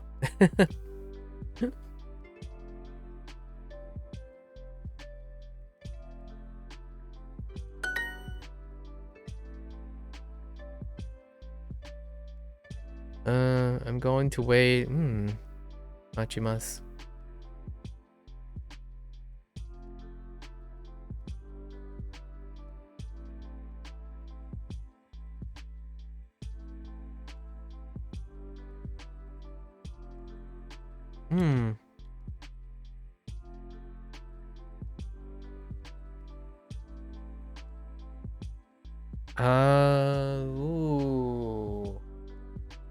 Ooh.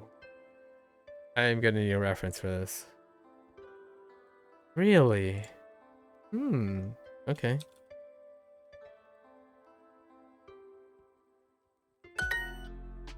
Huh.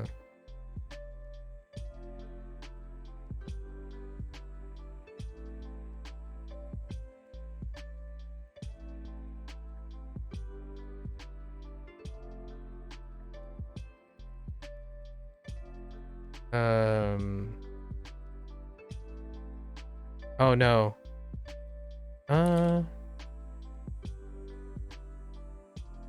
Uh-oh. Alright, we're just gonna send this, right? Dang it! Dang it! It's Michikai. I had my doubts. I have to clean up my pronunciation in my head.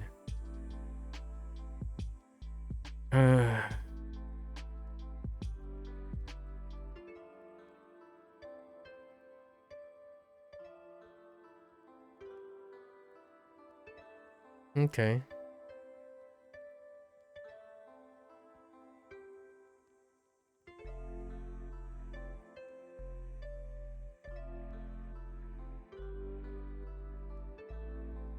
Maybe we go with this way. What happened?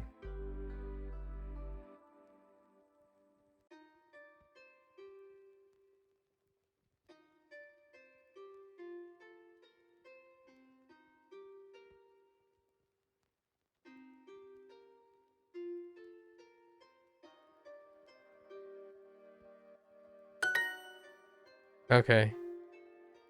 What did they want? Oh, your mom. Oh, whoops. That's actually a mistake, but they accepted it anyways. No, I wouldn't. I would have marked off from mine. I was misreading. I didn't read that prompt properly. It's fine, I guess. My bad. My bad.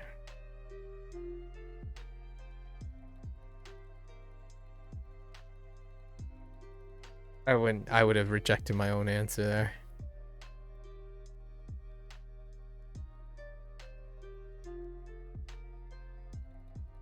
Oh yeah. That's fine.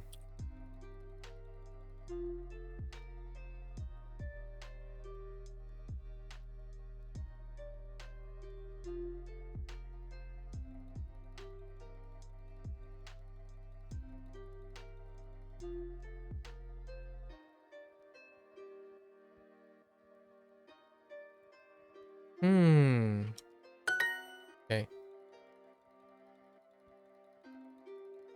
Is this where we go with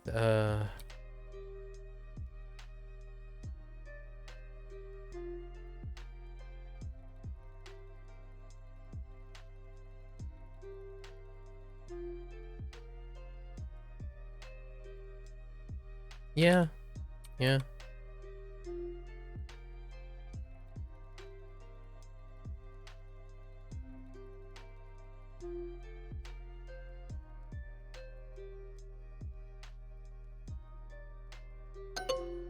Dang it! Oh, are you serious? Oh, come on. No. Yeah, alright.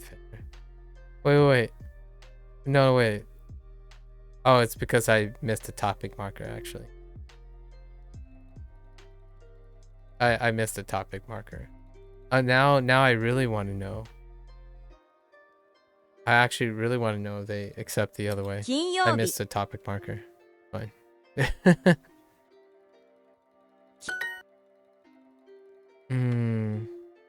Otosan.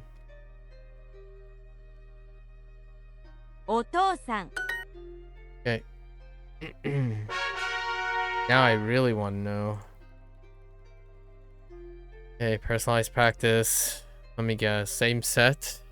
Start with a famous mountain or pretty. そのピザ屋は美味しいですか? Okay.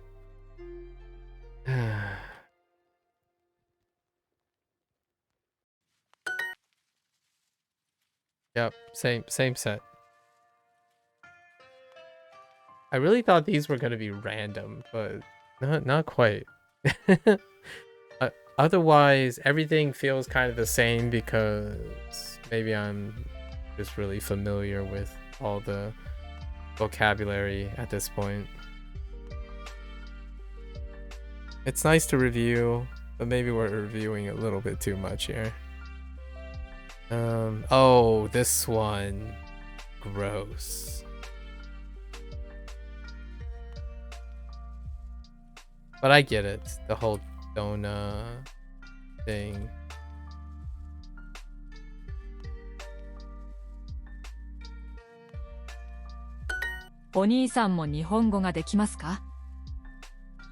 Okay.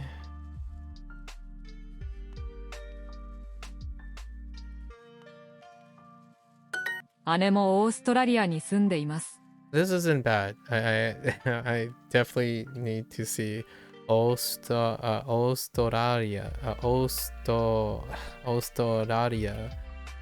Nadia a little bit more.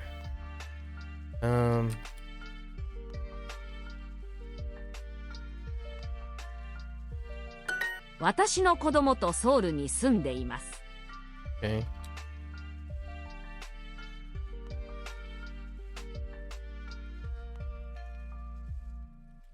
エリカさん、横浜は静かな都市ですか？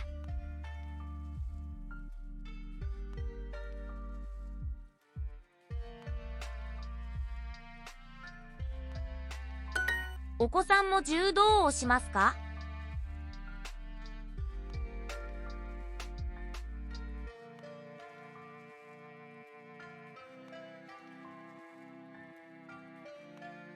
東京は本当に綺麗なところですね。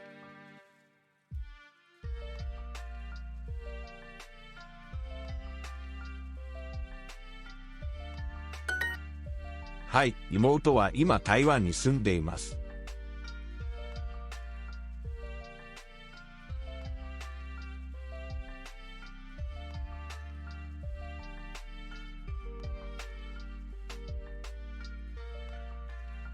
弟さんは今カナダに住んでいますか？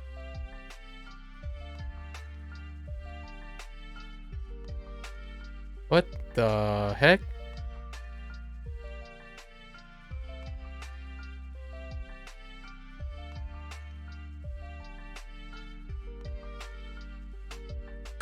Ken さんもポストカードを買います。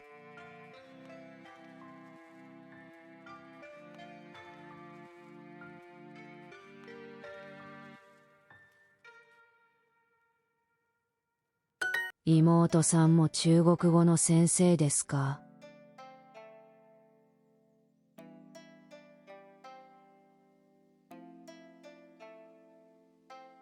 ここは本当に綺麗なお寺ですね。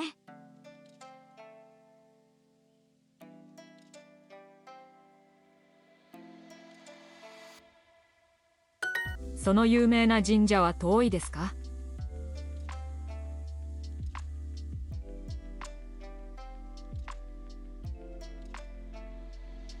これはどんなお菓子ですか？ Has the same side. Okay. Drill, drill, drill.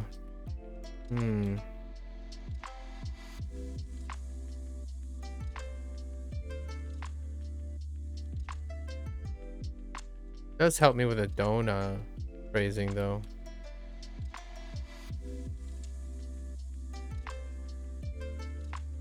これはとても綺麗な花ですね。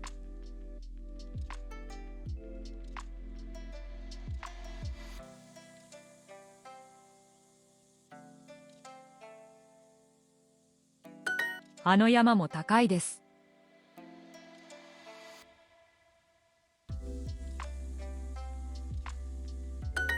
Okay.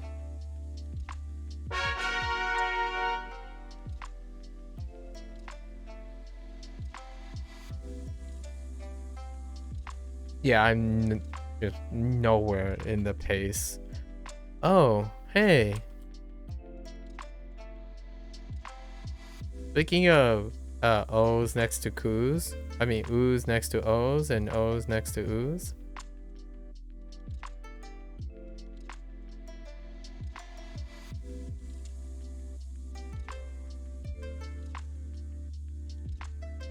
Wait.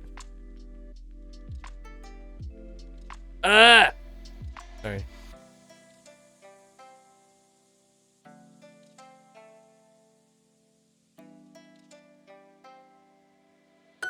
名古屋で美味しい味噌カツを食べます。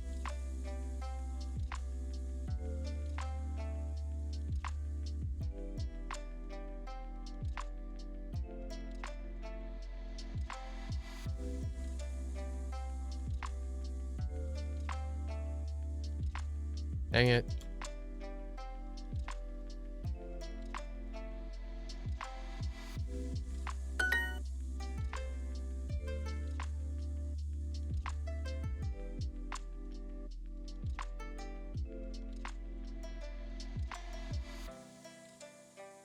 Wait a minute.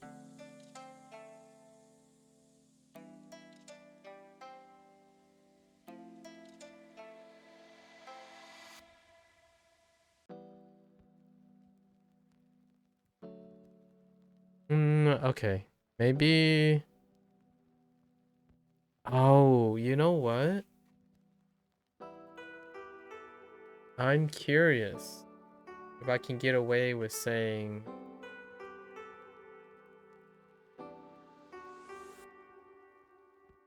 without even. Okay, let's see if this works. Dang it, it doesn't. They wanted watashi. Yeah, sure. But the rest is fine. They wanted a watashi no seki. Fair enough. I think everything else is fine, right? Yeah. It was worth a try. Yeah. 城の庭はあそこです。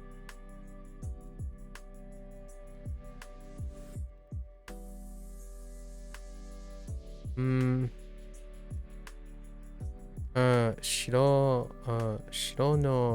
の庭は、いや、庭は、あそこです。Okay. 庭はそこで。Okay. I don't want to hear that. Niwatori, niwa wa shenanigans.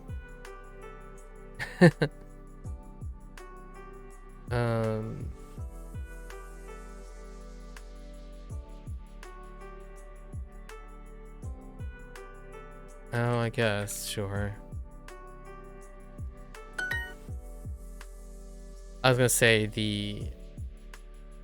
I was gonna phrase it in more like the garden in the castle, but the castle garden is fine too.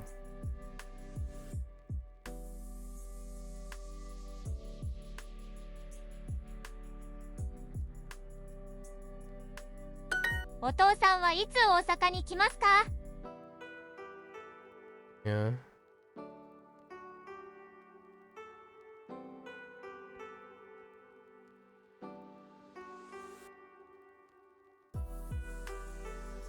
Haha と高い寿司屋に行きます。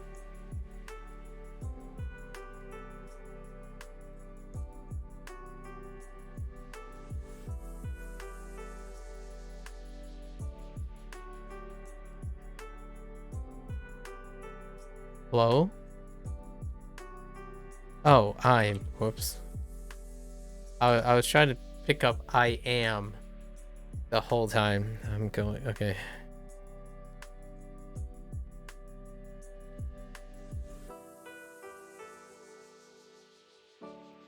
What the?「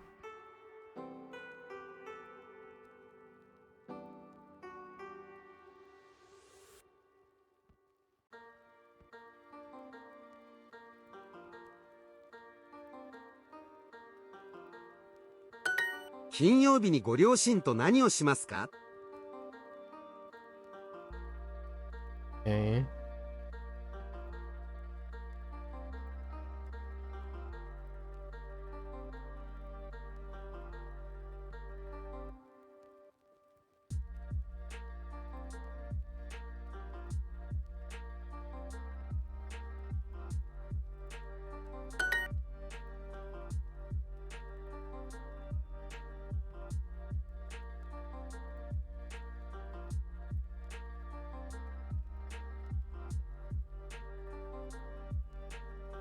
Dang it. "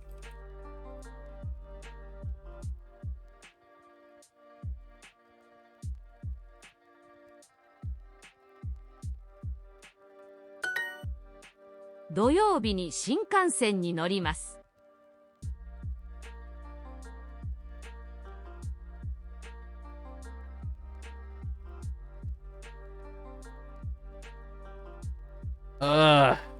Contractions.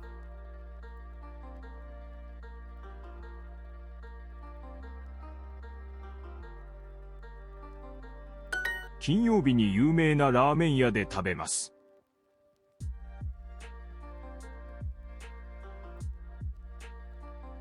It's so difficult. It's so difficult when you have to like pick the pronouns and stuff. Like which pronouns are you going with? I don't know. I usually speak for myself when doing with this kind of thing, but then I like, oh yeah, maybe we should use we, and then they use I, and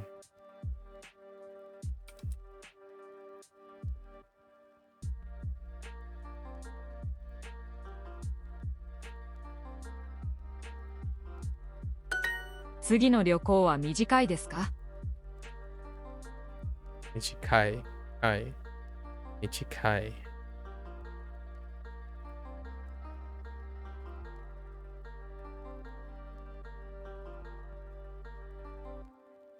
Will the next ramen be short? 何が楽しみですか？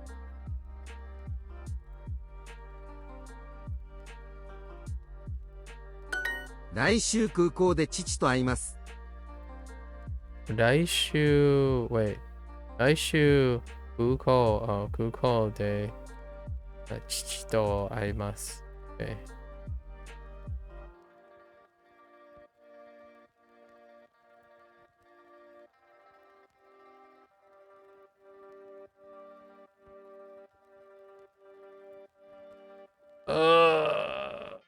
Help me. Going to meet up with. Okay. 日曜日に両親と観光をします。I don't relish doing that particular prompt in personalized practice in the 2 units. Okay. Okay. Okay. Uncle.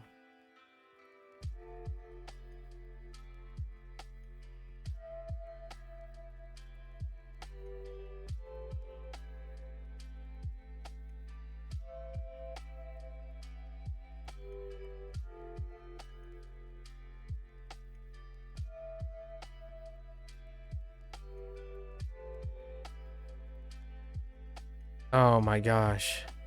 I'm going to do some sightseeing. Some sightseeing. 両親と飛行機を待ちます。So accurate though. Okay. 両親と飛行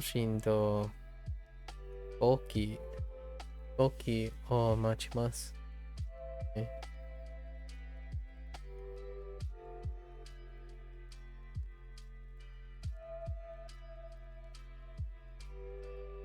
ご両親と城に行きますか？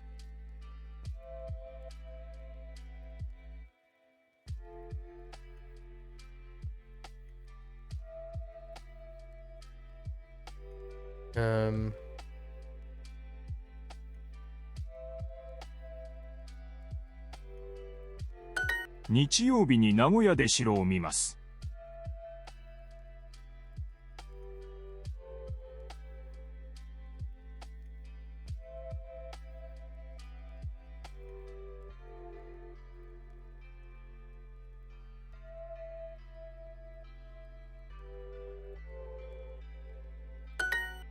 Right. Ooh-wee. Ooh-wee, what's next? Order pastries. Okay, I know a lot of pastries. Holy heck. Okay.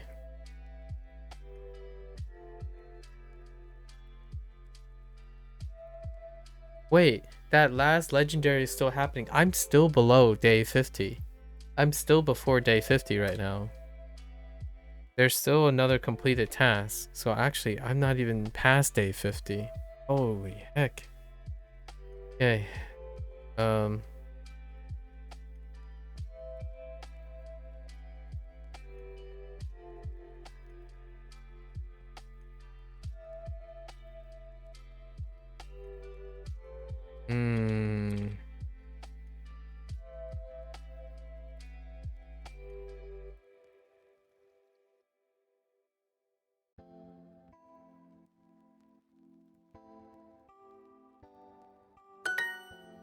Okay. Okay. Still got it. Still got it.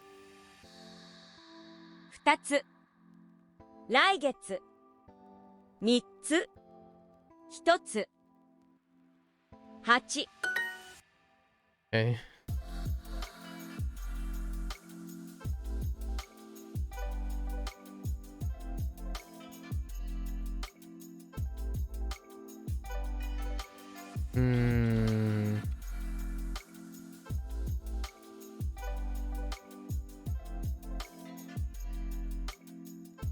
Kapu? Yeah. Kapu. Okay. Yeah, that looks right. Right? Kapu keiki.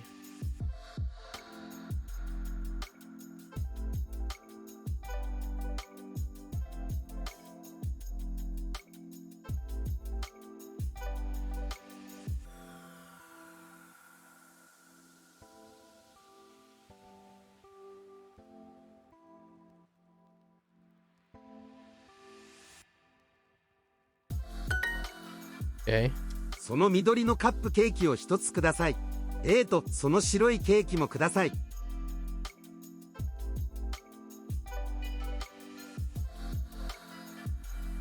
Ordering sweets. このチーズこの、そのチーズケーキもください。ケーキが大好きです。甘いものは好きですか？甘いもの。discussing sweets. この、アイスクリーム。アイスクリーム。アイスクリーム。とても甘いですね。よくお菓子屋に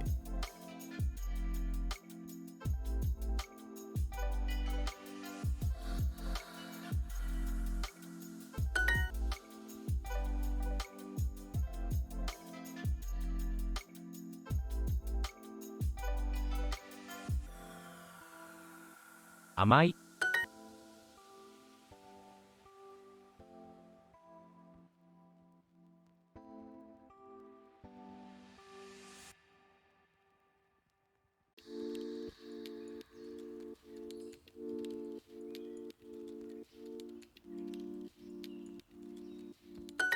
あの抹茶のケーキを買いましょう。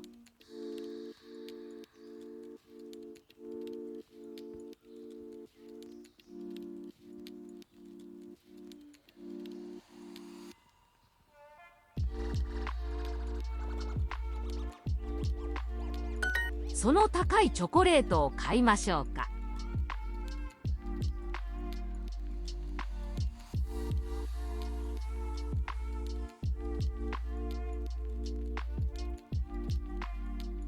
花さん、何を買いましょうか。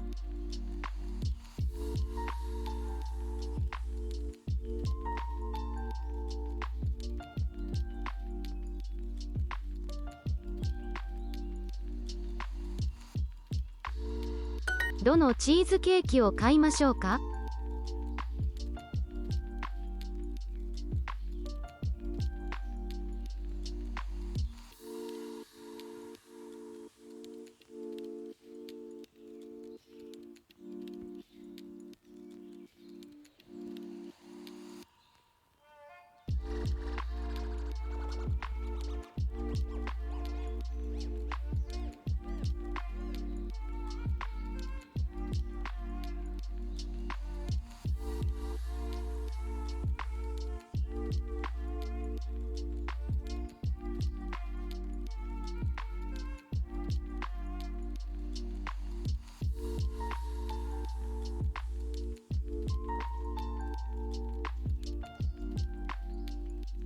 どのチーズケーキを買いましょうか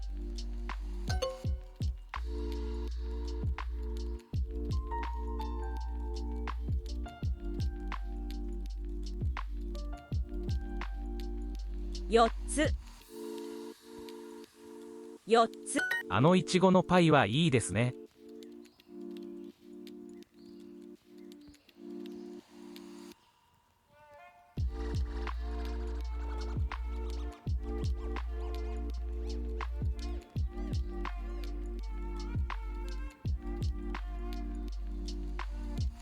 あのいちごのパイはいいですね。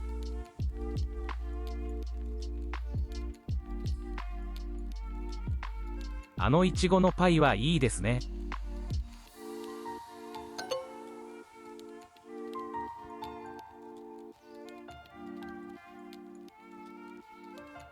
今日カフェに行きましょうか。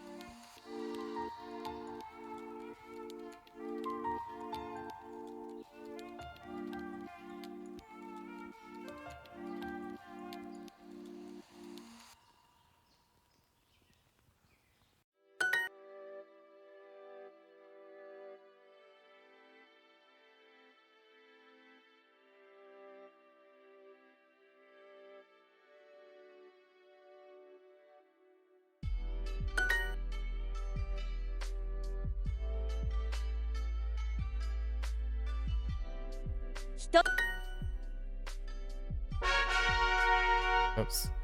I'm going much slower than I expected. Well, not really than I expected. I'm going as expected. I'm going much slower as expected than the last time I did this because of longer prompts and more vocabulary. I might skip on the personalized practice. Maybe that's where we should be heading right now. 2つ、4つ。 Okay. I'm kind of half expecting it to go faster when we get closer to our current place, but now I'm not so sure anymore.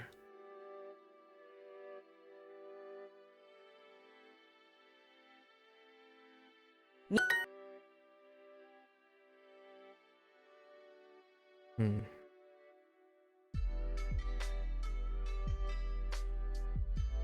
1つ、山。日本。母。7月。どのクッキーが欲しいですか？いちごのクッキーと抹茶のクッキーもあります。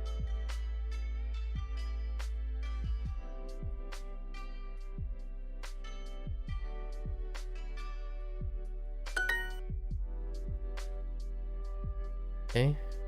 What do we have? Cookie. クッキ Cookie を1つ。1つください。ー2つ2つ。I said who? 2つ。その緑のカップケーキを1つください。その白いケーキもください。Okay.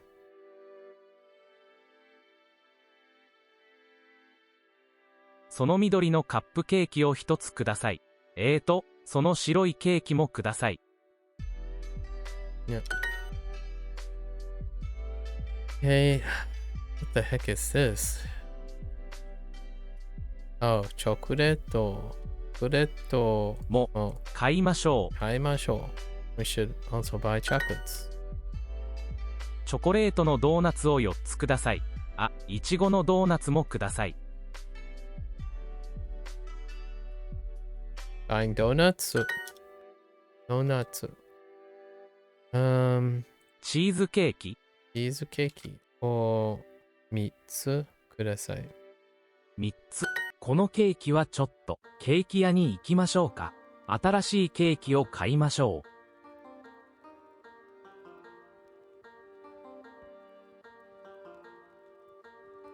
このケーキはちょっとケーキ屋に行きましょうか。新しいケーキを買いましょう。They need a new cake. How about that pie over there? Sure.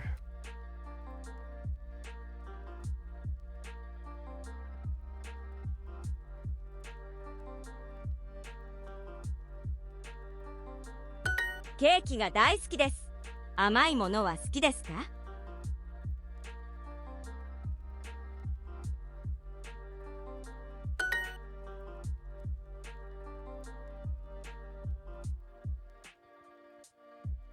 Okay.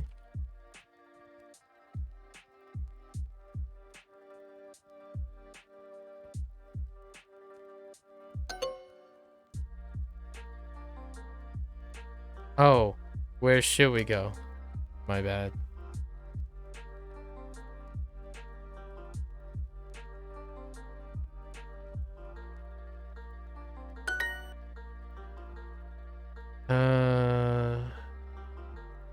Oh.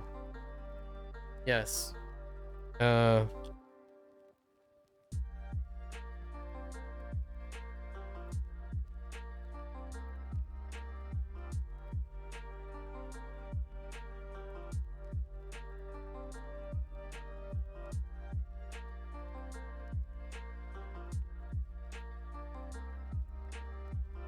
No, wait.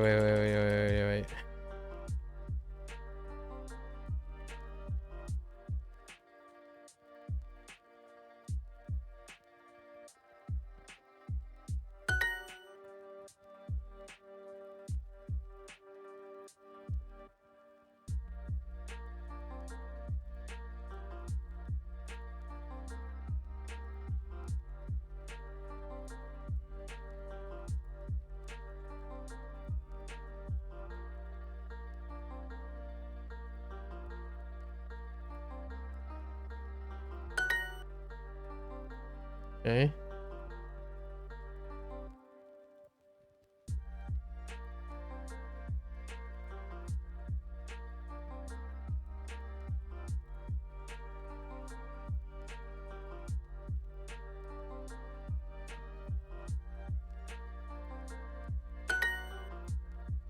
All right.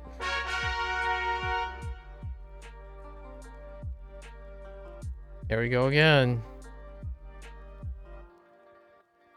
I should be お blitzing 姉 through さん these. も日本に住んでいますか？ All right.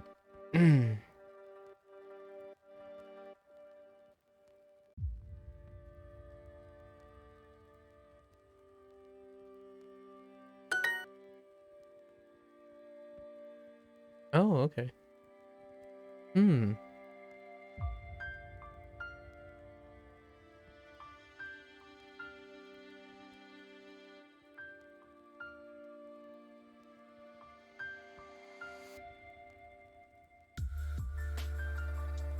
Oh, wait.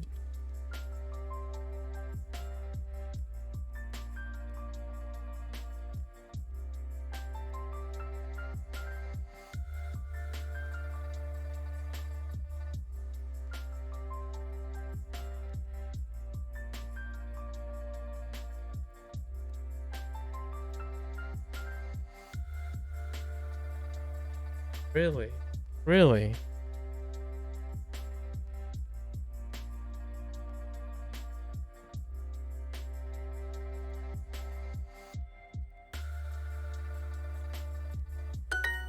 Okay. All right. All right. Sure. 少し水を飲みましょ All right.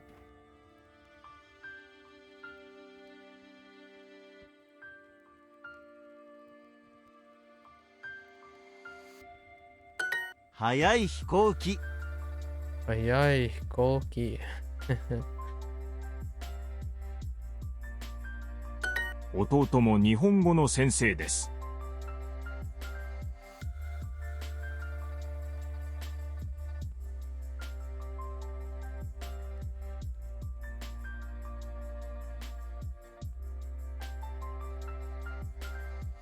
カフェで写真を撮りましょう。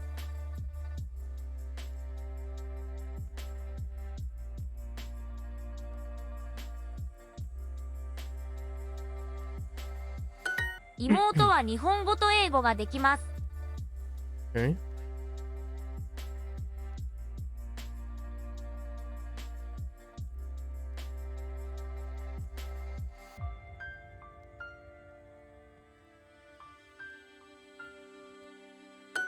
私の子供とソウルに住んでいます。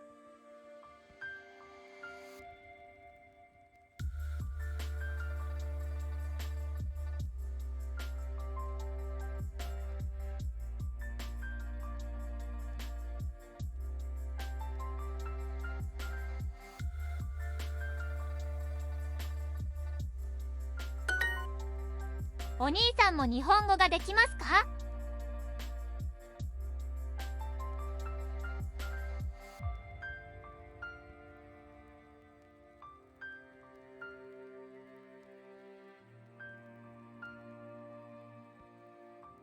お子さんも柔道をしますか？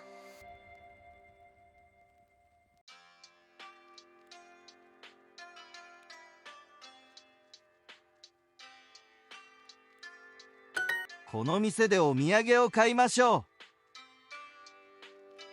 う。 Okay, they're advancing. Okay. Already. Okay, okay. That's fine.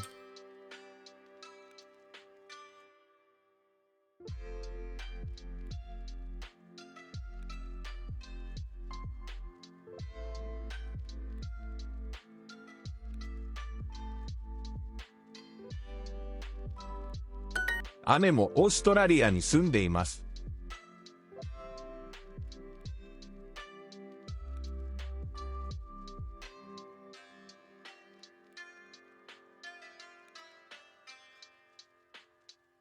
レストランで晩ご飯を食べましょう。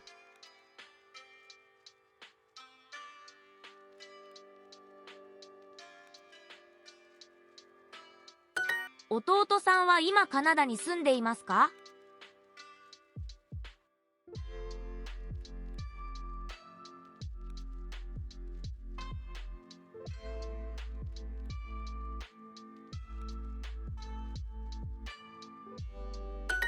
素敵な絵ですね。What? Okay.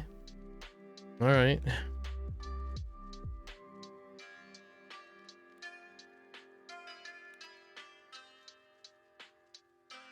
はい、妹は今台湾に住んでいます。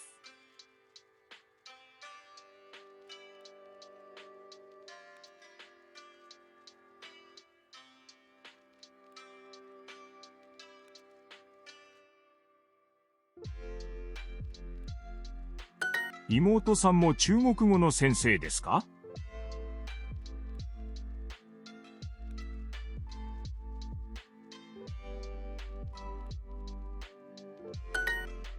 All right.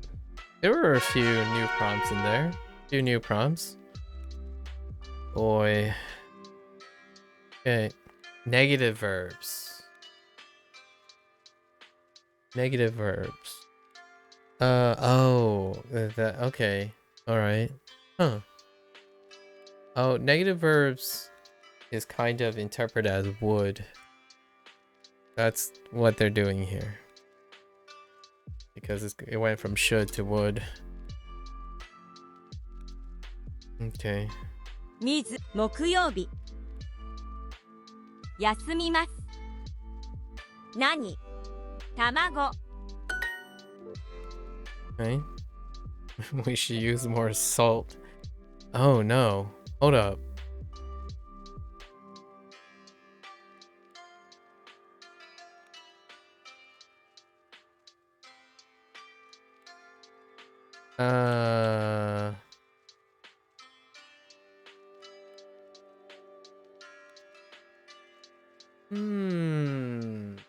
Okay. We're gonna go with it.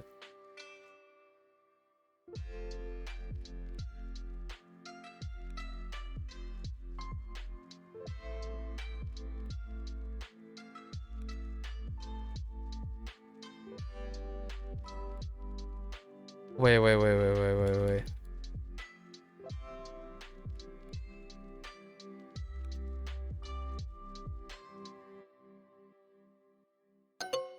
Dang it. Wait. Oh, no. It's just my typo when I was backspacing on Sky My Shoal. Yeah, Sheol. Yeah. すみません、肉は食べません。豆腐はどうですか？豆腐と野菜を作りましょう。Okay. Okay. Alright. Person's vegetarian, that's fine. They definitely don't hate tofu. Let's see. What do you have? Biru. Oh no. Biru. Oh, nomimasen. Nani wa namimashou ka? Oh, the repeat. Oh, 今日の yeah. 晩ご飯はとんかつです。一緒にソースを作りましょ Fair enough. Or are they? Wait. Can I hear this again? う。今日の晩ご飯はとんかつです。一緒にソースを作りましょう。 Okay.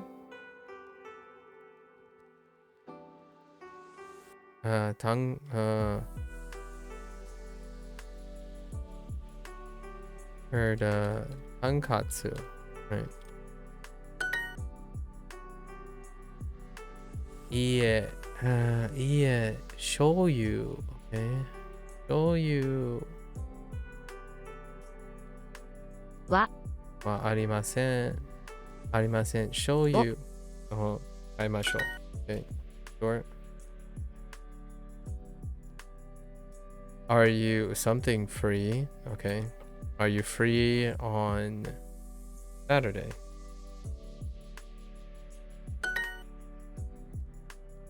Mokuyobi wa totemo isogashii desu. 忙しい。しょっぱい。Salty.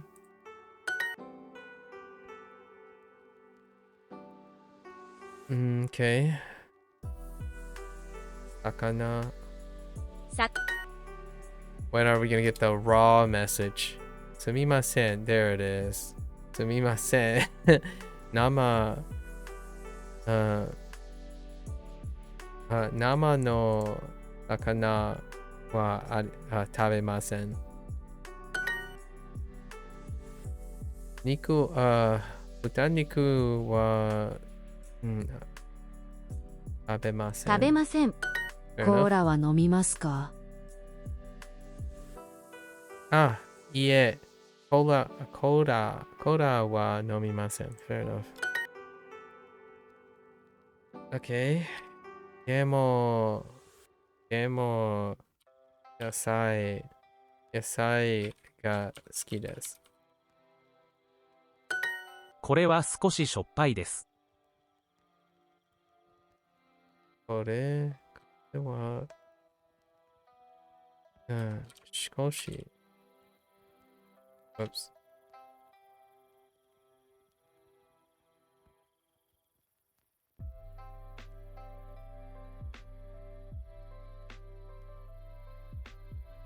Wait a minute. Yeah.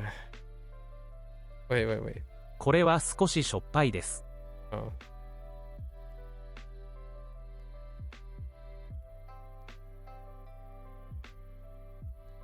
Was it show? You son of a. Wait.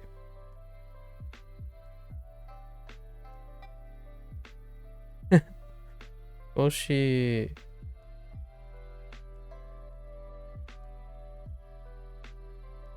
Is that a. Oh my gosh. Did I really hit? Oh, it's Shopai. Oh my goodness. It's Shopai. I totally messed that up. All right. 安い牛丼。 Okay. It's Shopai. Dang. Okay.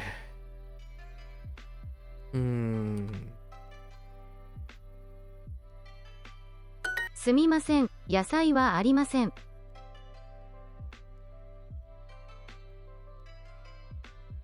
Okay.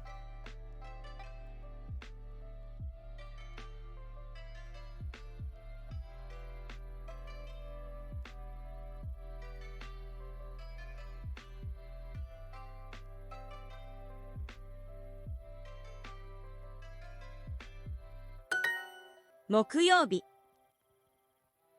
For a moment there, I thought it said, I don't really eat vegetables. スーパーでとんかつを買いましょう。Okay.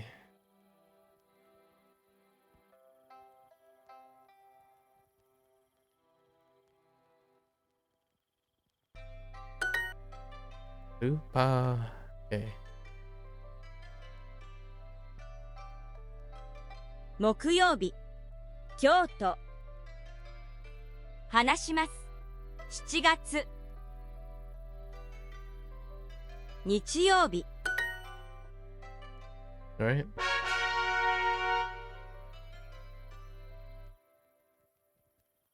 Okay.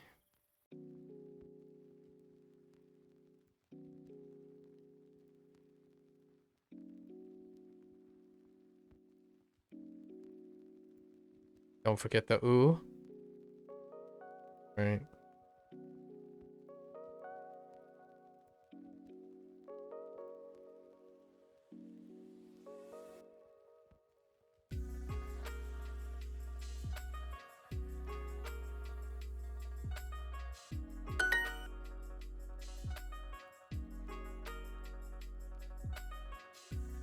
Tamago, 魚。この豚肉はしょっぱいです。水をください。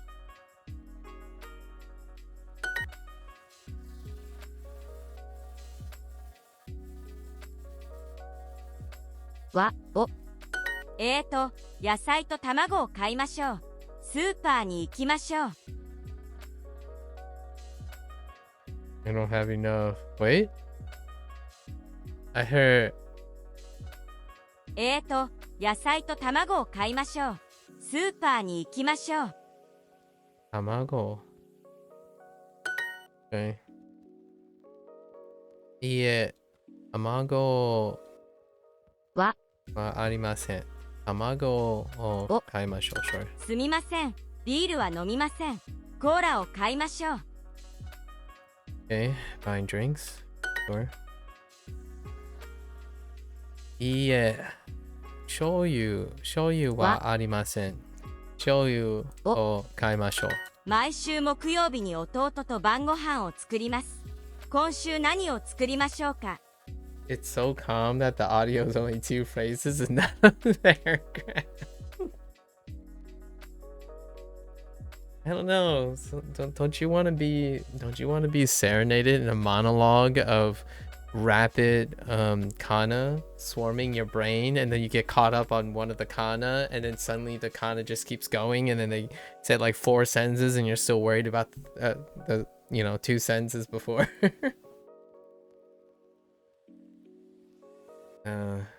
Sometimes it really do be sounding like a rapper though. I think the synthetic voice sometimes speeds up and slows down. It might be a trick of my mind, but I swear some sounds are faster than others. 毎週木曜日に弟と晩ご飯を作ります。今週何を作りましょうか？ Doesn't know what to make? Wait. 毎週木曜日に弟と晩ご飯を作ります。今週何を作りましょうか？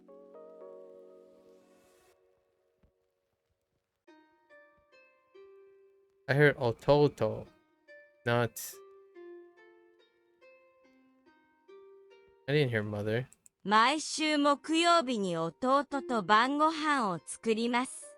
今週何を作りましょうか？ Yeah. They're just talking about what to make. I was just double checking. Okay. Nama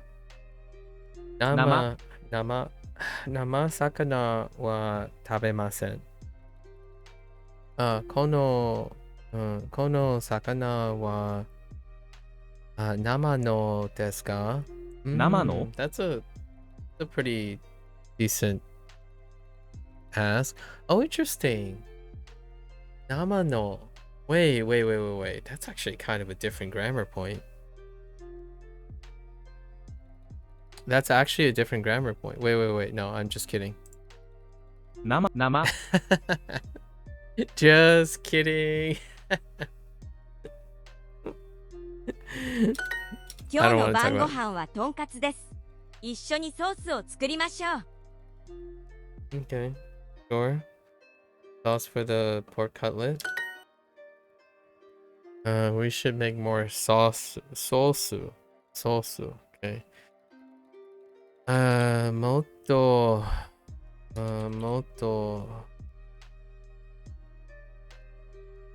Sauce. Gotta make sure I don't. Oh no! Wait. Oh no.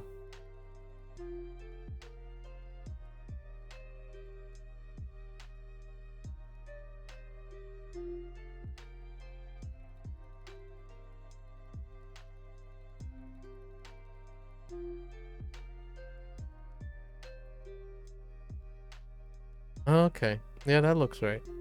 Sosu. Okay, yeah, sosu. Okay,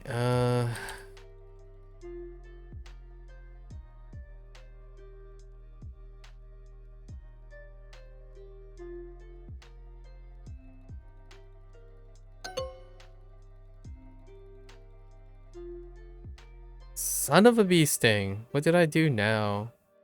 How did I it's a toe. It's not even close. すみません。肉は食べません。豆腐はどうですか？豆腐と野菜を作りま。Yeah. You're a vegetarian. Heck off. I'm not for the vegetarian thing. The repeated prompt. I'm a little bit salty. Okay. Show pie. Okay. Use more salt. I'll show you a use more salt.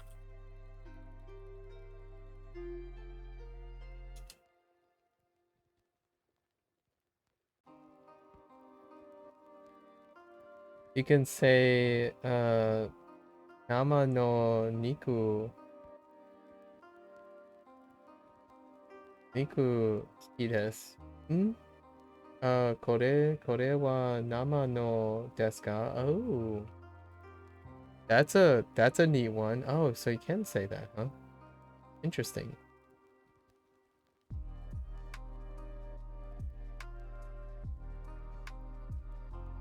Moto. Moto.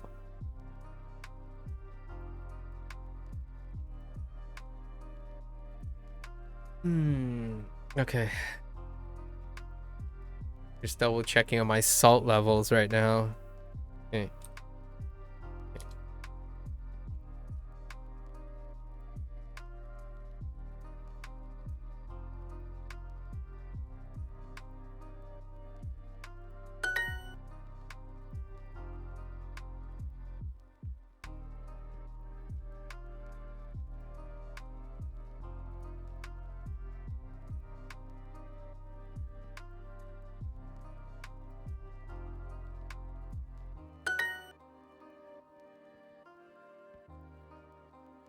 Okay.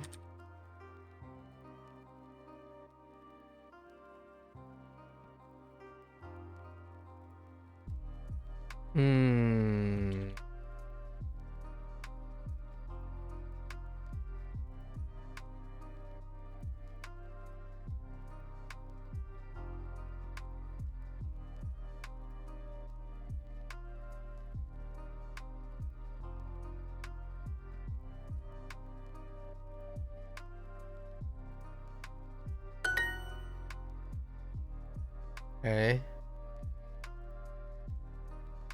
I was at an Asian retreat today, and I noticed that so many of them follow the exact same blueprint. Have a perm, do all APS in high school, go to a prestigious college, get a STEM degree. Indeed. Wow, you know, I haven't even voiced it that I haven't ever considered expressing it that way before. Have a perm. What do you mean by have a perm? What does perm mean?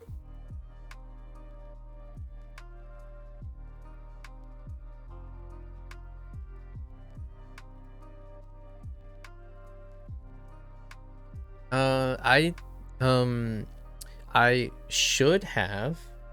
Oh, the bowl cut thing. Oh. Ooh. Okay. Yeah, for males, the bowl cut. Yeah. So.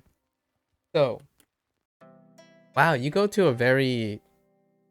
That retreat must have been some privileged one. So like here's a contrast. I'll share something. It's a little bit of story time. We can take a little break here. So for me, since I'm second gen, right? I'm second gen diaspora, right? So diaspora meaning I'm someone that is away from where my family's somewhere else from where they are. So I'm second gen. Basically, my parents are immigrants. And usually I'm a diaspora from a place that is less privileged. So, you know, not as don't really hit the ground running. So my parents run restaurants, right? Or ran restaurants. So there are things. So the whole like AP in high school, I wasn't able to get that right away because I actually transferred to a we're gonna call it an affluent district, pretty much around middle school. And by that time I was already like behind. I was behind. So by the time I got to high school, yeah, I took some AP courses, college prep, AP courses in high school, but not in the sense of taking all, because I was behind, right? I was catching up. My grades were still good because my grades were still reasonable, since if you can't qualify for the AP courses, you scale back to a class that you can get at least good grades, right? So here's the thing. Since I was underprivileged, I didn't quite meet all those standards. So it's one of those things, the deep cut. When you're behind in life, it's very difficult to catch up. So not only was I behind in middle school, I was also behind in high school. So I had less AP. I went to the first college I knew, which the way I discovered the first college was actually, it was my chemistry teacher's college. So I went to my chemistry teacher's college. And at some point, and finally, by the time I graduated from college, I was able to enter, or actually, not even. So after college, I went and did a post-bac as an after-college program, which helped me catch up even more, but I'm also still behind because I was in this program for greater than 2 years. And then finally, with all that work, I was able to enter a prestigious college, a prestigious graduate school. Yeah. So, and funny thing about the whole haircut thing, I was the kid that had different colored hair. I had different colored hair. And it was like, I don't know. It was like spiked hair. So like I didn't fit in. Like that's what happens when your life gets shifted by privilege. So when you're describing you were at an Asian retreat, I can almost certainly say that you went to a retreat filled with incredibly privileged Asian people. And that's great. That's pretty sweet that it's still happening. For me, I can tell you that every part of my life was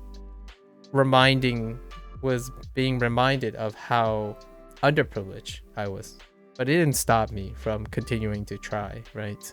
And that is to this day, right? Whenever I'm learning something, doing things, nothing really stops me. Because when I entered in middle school, actually in elementary school, my parents were just getting started. So elementary school was basically, it lacked any formal education, as in like it was very behind. It was a very low social economic area, right? I really appreciate, I still remember the teachers' names, like most of the teachers' names that left impressions on me, but it was very, very low. Like I was a top student you can be a top student just by being present every day, right? And then we finally moved to middle school and I was behind. I didn't have money. Like we moved to a very affluent place, so you had to like fit in social decorums and stuff. So I was already 2 years, I'm gonna say a solid 2 years behind, even though during this time, during middle school and high school, I was identified as a gifted person, like a kid that was gifted but behind in a lot of things because I didn't have formal education on top. So I was always behind, like behind the valedictorians, behind all the people who have more resources. But because of that, I've always felt more at home when I'm working and being underestimated. I think most of my life, I think substantially, the vast majority of the people in my life that I interact with professionally underestimate my abilities. However, the people that I want to thank all the time are the people who saw that I had potential.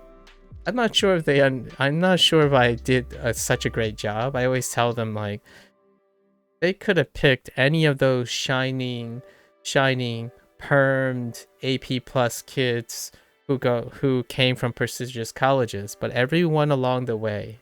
That's why I love teachers and professors. Every one of those people along the way that decided I was worth investing time in, as opposed to those others who has the pick of the litter. Like, they can pick whatever they want. So if that advisor that chose me instead of them, they just go off to the next highest bidder or even a higher bidder. So I have always been in my life been incredibly grateful that I got so lucky where at each of these intersections, at middle school, high school, college, graduate school, even my post-bac, I had the luck of being able to find someone who was able to tell me and trust me that I was able to do something. So that's kind of a great way to explain why my perspective, in my opinion, rarely coincides with incredibly, a lot of times, brilliant people, but incredibly brilliant, privileged people. And lots of times, even on the internet, that's kind of the mentality. People treat other people like it's easy. Like, for example, a video comment I got yesterday. Someone told me, and I think it's a very serious question, and I try to answer it very seriously. Isn't going to Japan and living in full immersion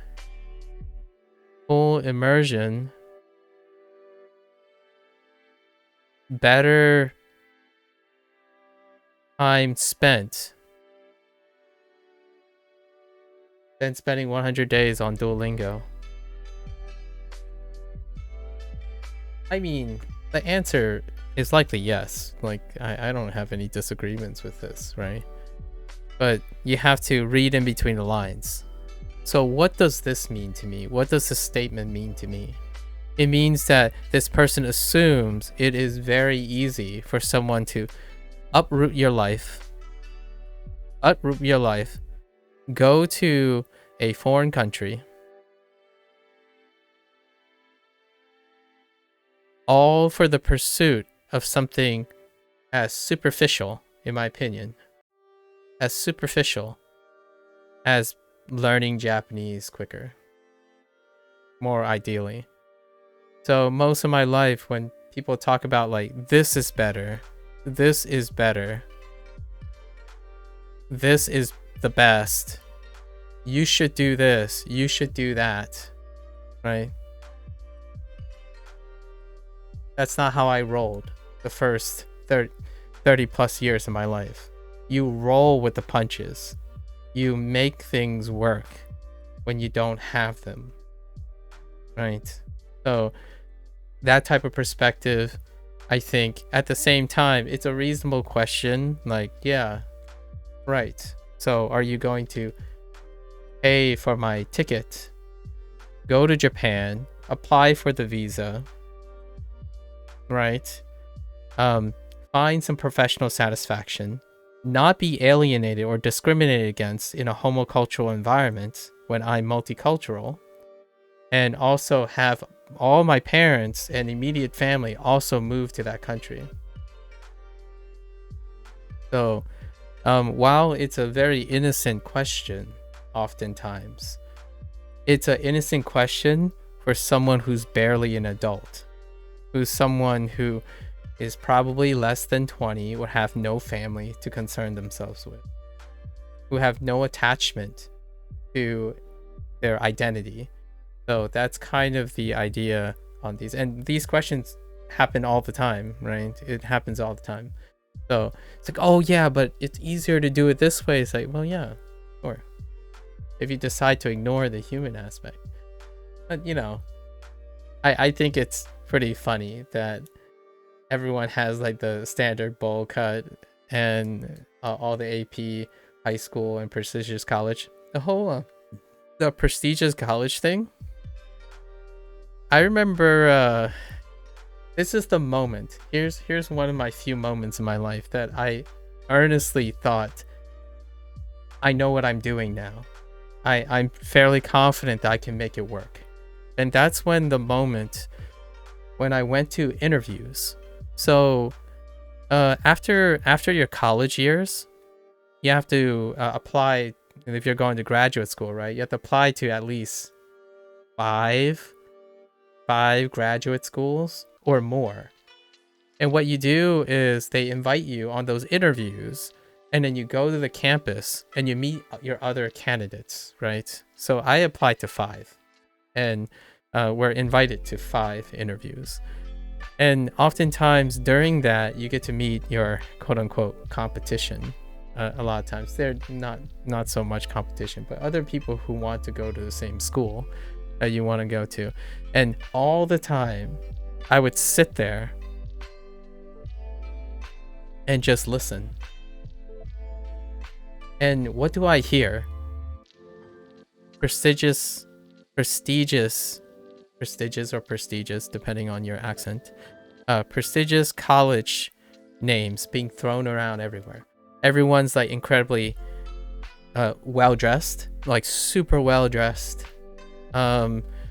Throwing around places like Stanford, Princeton, MIT. And my only thought was, I might as well listen. I have nothing to contribute. I went to a college that I would be extraordinarily surprised if maybe 2% of the United States actually know where my college is. Right? I would be pretty surprised, actually.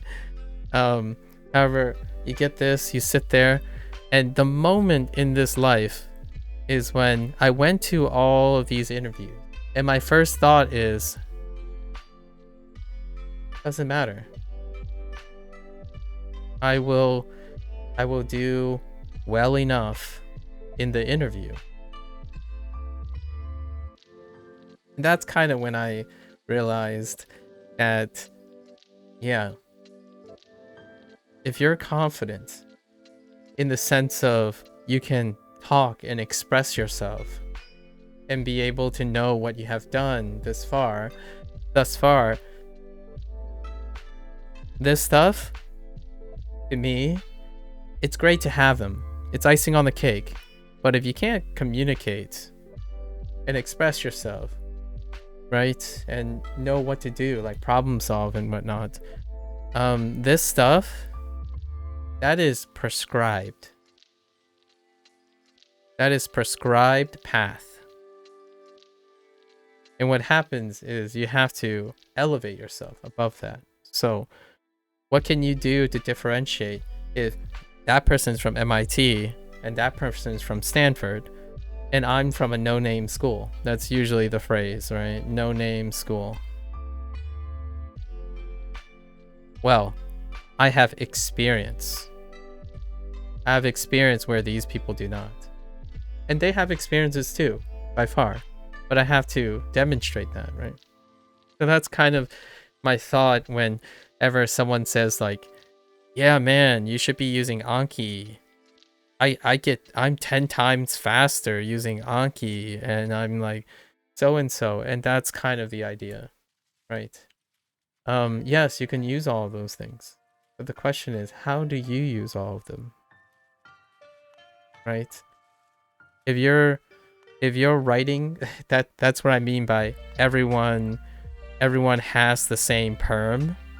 everyone has the same perm, have all the same AP courses, and going to all the same prestigious colleges. So yeah, cool. So now you're all on the same playing field, right? Same playing field.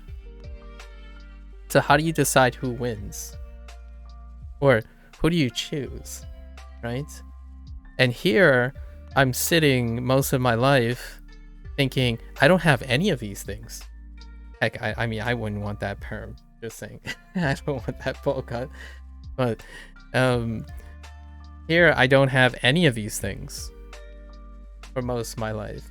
And the thing is, I don't really miss it. It's one of those fun little things about life, right? I could differentiate myself from this. So that's kind of one of the things. Actually, now I'm kind of curious, Gabriel. Why were you at an Asian retreat, by the way?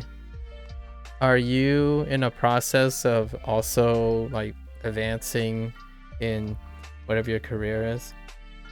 I often think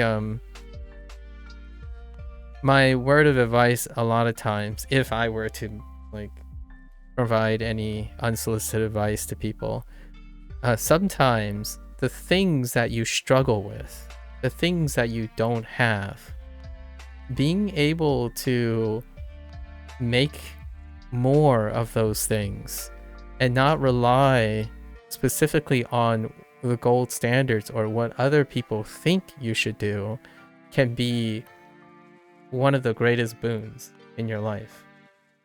It can define lots of things you're capable of doing that others don't. So, not that it always works out. Obviously, you don't go out and saying, oh, I can make this work, right? You take in those feedback. But the thing is, you're doing more than that. What am I doing more using Duolingo than other people? Well, all the people who don't want to see it won't see it, and that's perfectly fine, right? I'll naturally tell them again and again that, well, it didn't work out for you, but perhaps I'll make it work, right? And that is the great selling point.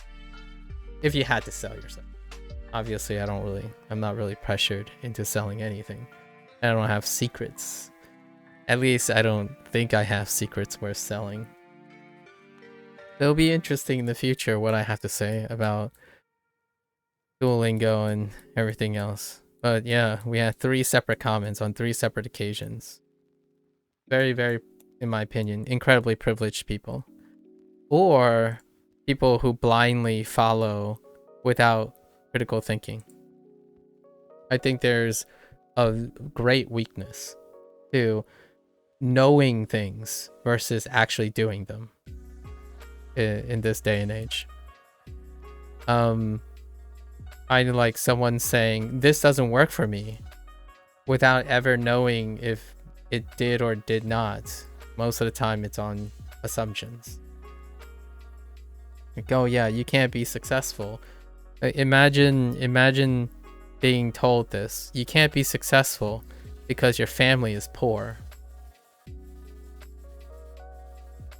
That's, I don't know, Gabriel, like what your cultural background is, but I can tell you that I wasn't joking when I said that. That is actually something that I've been told in my life many times.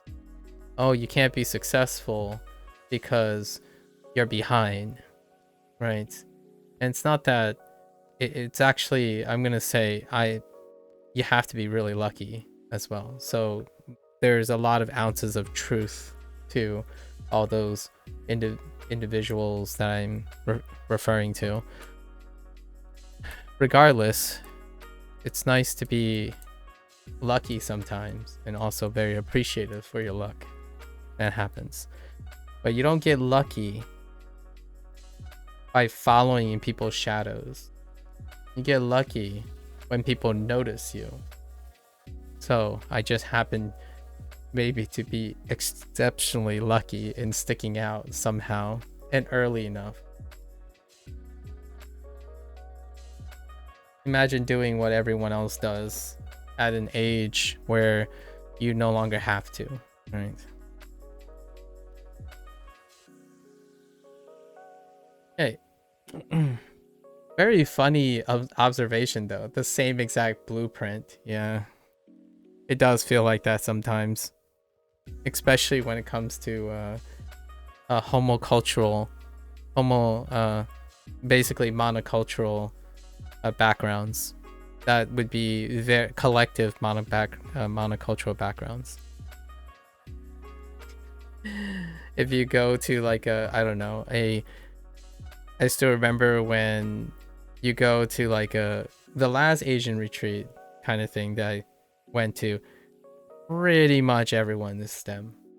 Everyone's STEM. I mean, including me. I was STEM too. At some point, I did catch up and ended up being part of STEM. Although I didn't quite make it to medical school, right? I didn't quite make it to medical school. You went to an Asian retreat to help your Chinese journey? Oh, interesting. I see. Did you get an opportunity to use, like, or learn or do something with Chinese? That is such a clever way. That's such a clever way to gain interaction for Chinese.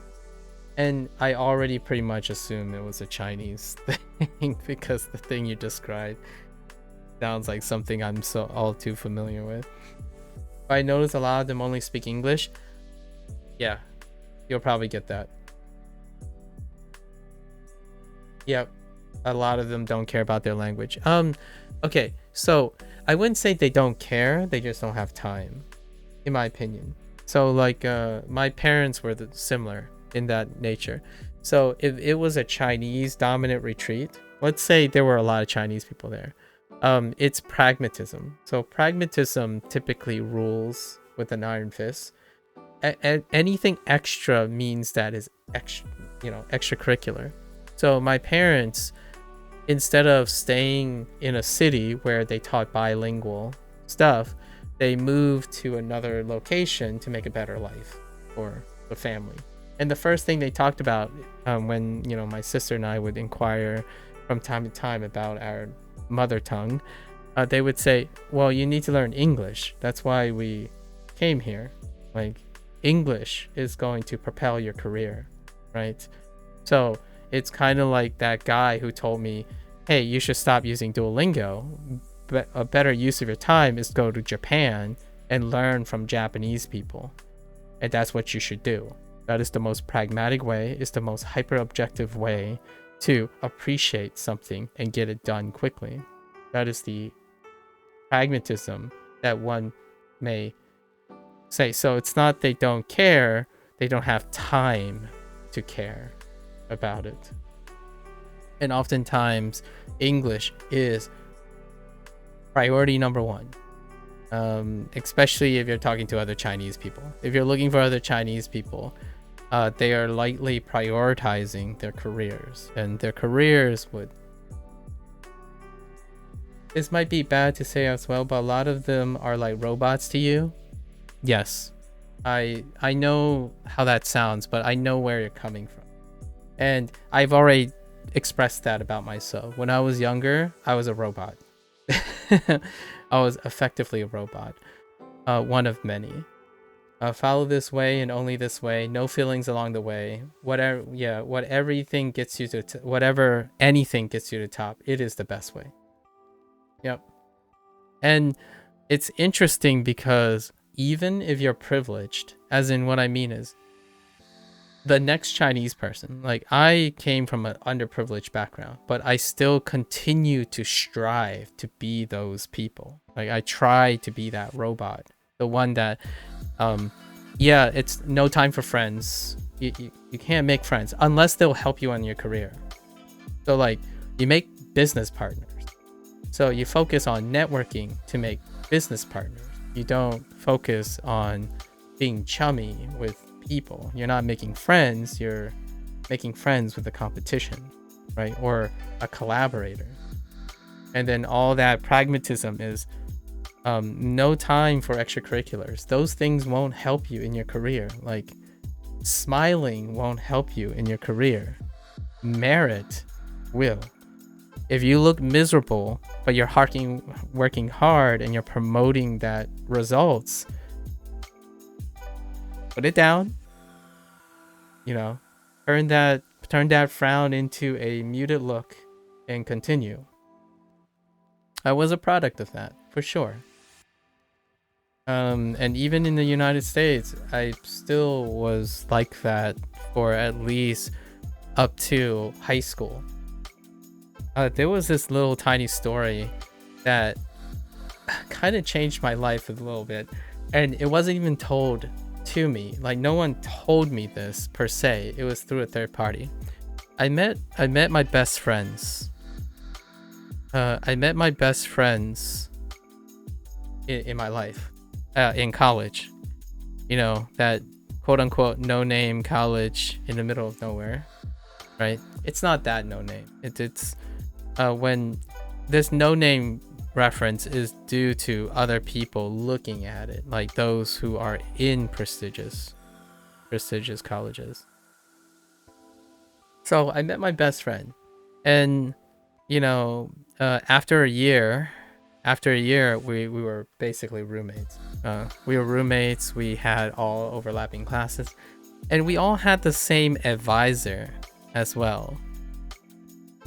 And one time, I don't, now my memory is starting to be fleeting a little, but it meant a lot to me, but I don't think it meant a lot to my friends or the advisor. But one day, this advisor, who is like the person that has changed, like shifted my personality, like my college years were the years when I started shifting away from being a robot, right? That unfeeling person, like, well, it sucks to suck. I'm good. So let me keep getting A's, and that's what makes me worth more than you. That kind of robot thing, like objective, very objective kind of thing. So when I met my best friends, that's when it all shifted. And one day, this advisor, who like kind of means the world professionally to me, and also as a friend now, I like to think, he told one of my friends, which by the way, the friends I'm referring to, they happen to be triplets. They happen to be identical triplets. So my roommates were the three of them. One of them were told by the advisor that they made this comment where my advisor asked one of the brothers, like, to the extent of like, what did you guys do? Because I haven't ever seen me, as in him, smile that much. Just think about it for a moment. Like, when my friend told me that my advisor inquired a weird observation about me, and that observation, this is after 1 year, so we've already been 1 year through college, right? And I was in this transition point, and that friend said like, oh yeah, you know, our advisor asked me this weird thing, and they mentioned that it's like, yeah, what did you guys do? It's like, I haven't ever seen me smile that much. And that's kind of what I mean. So when you're talking about the whole robot thing, following this way and only this way, no feelings along the way, and you kind of see that muted look in most people, like, oh yeah, that smile seems mechanical, right? Mechanical. Sometimes smiles can be deceptive. It's quite mechanical. Like, you're smiling because you have to, not you smile because you're genuinely happy, right? Or know how to express happiness. And that's what that advisor was asking, like, smiling genuinely And that was when it took me till when I was between the ages of 19 and 20. And honestly, if I had to really be real with myself, I don't think I've ever been happy, like that happy before then. Like, what I mean by that is, I don't think I was sad, but I wasn't, I'm gonna put in quotes, I don't think I was overtly sad or depressed, but I wasn't also happy either. Or maybe I wasn't even capable of expressing being happy. So ever since then, right, that's close to 20 years ago now, because I'm 37. I'm 37 now. So the like sappy, touchy-feely person that I am today is not because of the product of this hyper objective lifestyle that everyone wants right now, or feels like they must have, right? Like when someone comes in, it's like, dude, you're wasting your time. There are better ways to do this. That's not necessarily it's not malicious, in my opinion. Most of the time, it's not malicious. Usually, it's like projected kindness. Projected kindness, right? As in, they're frustrated that they can't, like, they need to do all these things. And then they hope that you need to do all these things because these things are supposed to be important to everyone. They're not. They're not to me. They're not. They're not to me. But I have to be sensitive and be understanding that it is important to them. It is important to them. And what's interesting about that is what I fear about those people. As in, what I mean is, I wasn't any happier being that. And I might be doing the same thing back. As in, all right, let's chill for a moment. I have already been there. However, I'm not saying it's going to happen. But hear me out here. I know what it's like to be a robot and be focused on hyper objectifying everything in your life, like efficiency.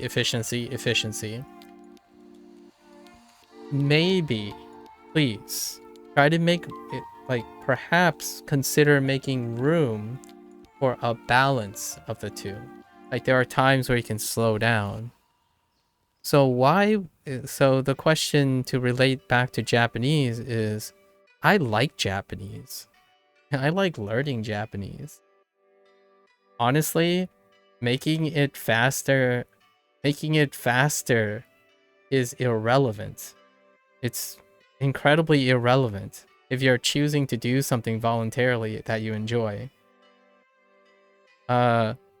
Meanwhile, you can still do that with your work and your career, for sure. So there's a time to be a robot. There's a time to be a robot. And then there's a time to have fun or like enjoy the journey, right?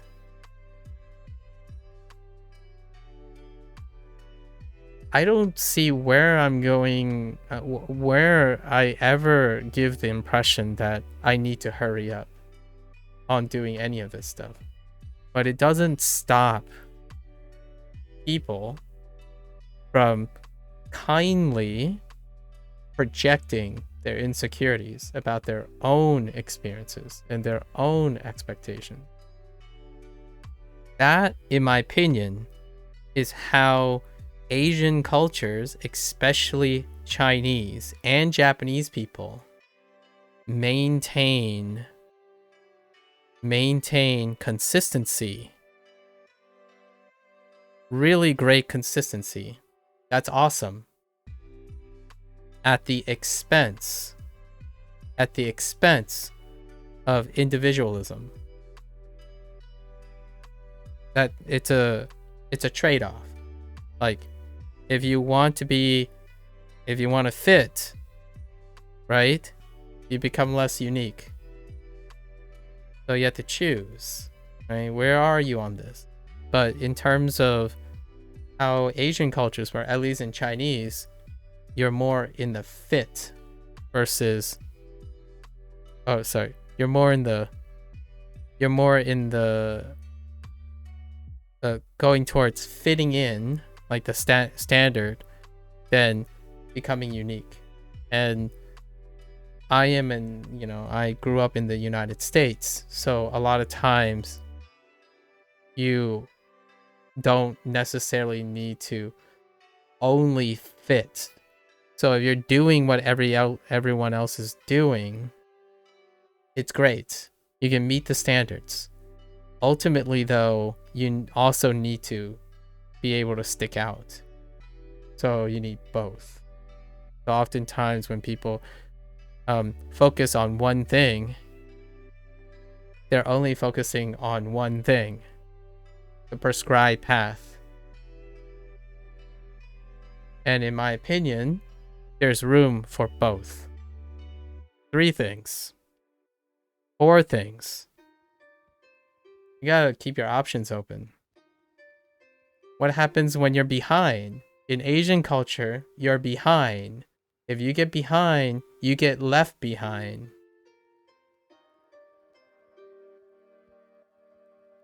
So how do you change that? My whole life, in my opinion, is about catching up. But did I really have to catch up? Instead, it's more like I started here and everyone started here, right? And here's the finish line, whatever that finish line is. Everyone started here. So they're going at a pace and I'm going at a pace. You could choose to go faster and catch up, or I deviated away from the path. I found something else. So not only am I now not in competition, in my opinion, with many things I do with other people, I'm not concerned with competition. I have a non-compete with most of them, right? And that's kind of the story of my life. So I tend to strive to non-compete. I want to help people. I want to help people be competitive. However, I myself do not want to compete with them. But also, complacent is Asians' worst fear and is very common. I almost asked them, how much work do you guys want to do until you take a break? Did they answer? The answer is probably, in my opinion, you take a break when you're dead. Or, quote unquote, when you made it. And then when you made it, it's a moving flagpole that keeps moving. So effectively, it still means until you're dead. That's usually how that goes, in my opinion. Like, I'm being figurative. I'm being figurative about this. You work until you make it. It's the same way they see about getting an A-, yeah. Yep. The Asian F. As back in my millennial days, it's called the Asian F. An A-. The Asian F. The good old Asian F. Yeah. So you either break down trying your hardest, or you make it or you make it. But what does that mean, make it? My parents still don't feel like they made it. It's pretty, having 2 relatively functional kids and being able to retire and choosing not to retire still, that kind of thing. That's the moving flagpole. And it's great in a sense that they'll continue to try and do things. There are pros, right? There are pros and cons. Right? Pros and cons. Know your circumstances, though. Know your circumstances. Nowadays, when I see an A-, I see someone trying hard.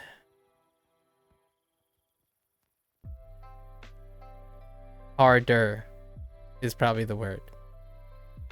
Because if you're always getting 4.0s, how do you know how hard you're working?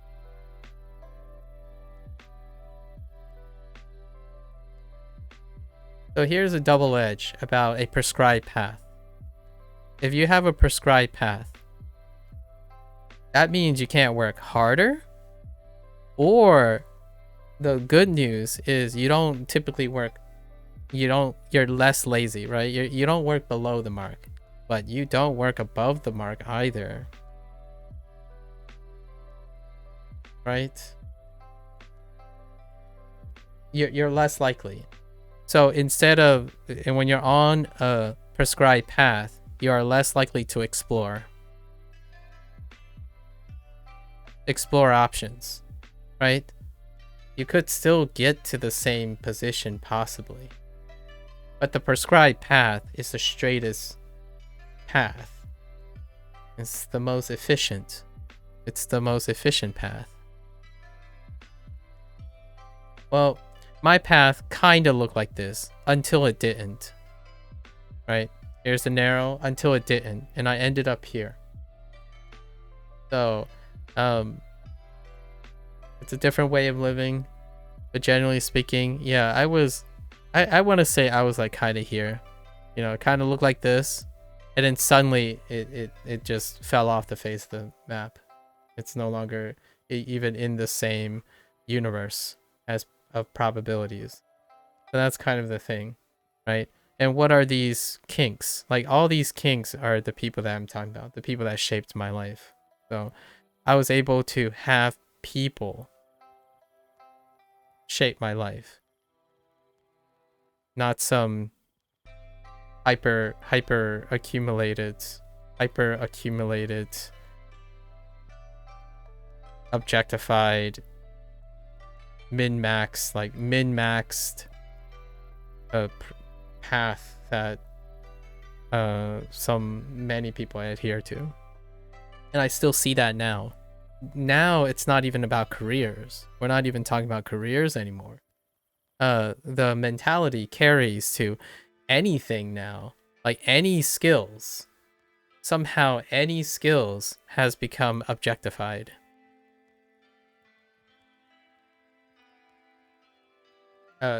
Any skills. Hey, my guy, you're eating salad wrong. This is how you're supposed to eat salad to maximize your enjoyment. Say, wait. Careful, guys. Careful. Did you know you're breathing wrong? Remember, you're breathing wrong. You're breathing wrong, guys. You gotta work on your breathing, because there's an efficient way to breathe and not an efficient way to breathe. It's just like the leaderboard comment I said. I just never got around to hearing a response. Oh, what leaderboard? Oh, you mean like the Duolingo leaderboard? Yeah, it's kind of fun. Are you talking about Duolingo leaderboard? It's alright. Sometimes I choose to participate, sometimes I don't. If that's what you're talking about. Sometimes I go on, sometimes I don't. You know, on and off. There's a time and place for everything. My answer to most things when it comes to competition is I do it long enough to know when not to do it. And then because of that, I get to choose how to participate.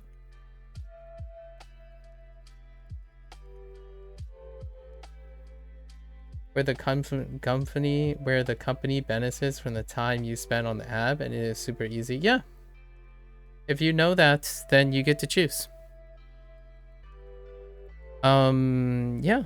That's kind of it. I'm not gonna go around telling how other people should spend their time on the app and how easy it is and how hard it is to do things. But At least I'm aware of what it does, right? So I really have no reservations about what I would do. However, I like to participate and know when I can quit. So I do things because I want to, right? And I do things being realistic about it, not some fear-mongering FOMO things going around, right? With leaderboards, it's always a battle. Yeah. I don't know. Were you here when you have to stay in the top 100 or you will lose? Yeah. So, leaderboard things. I think we might have talked about this subject a little bit. Now we're gonna digress here because it's always worth talking about these things. Hyper objectivity is where leaderboards come in, right? Because leaderboards are metrics. So the question is, do you understand what the metrics measure, right? For me, I try to look at leaderboards and what they mean, right? What they mean or what they measure. I mean, this is usually your whole like scientific methodology kind of approach. And the idea is it useful or is it not, right? Sometimes feelings drive leaderboards. So if you're not top 10 or top 100, it's usually driven, in my opinion, by feelings, not by knowledge of what the leaderboard means most of the time. So a super easy system to allow companies to benefit from time spent is feeding on the intuition of feelings, of being something, whatever this something is. So like for example, Duolingo has a leaderboard. Well, I'm not going to expound upon what this leaderboard actually measures, but I can tell you enough of how to mechanically get on the leaderboard, per se. And I ask myself, does it interest me, right?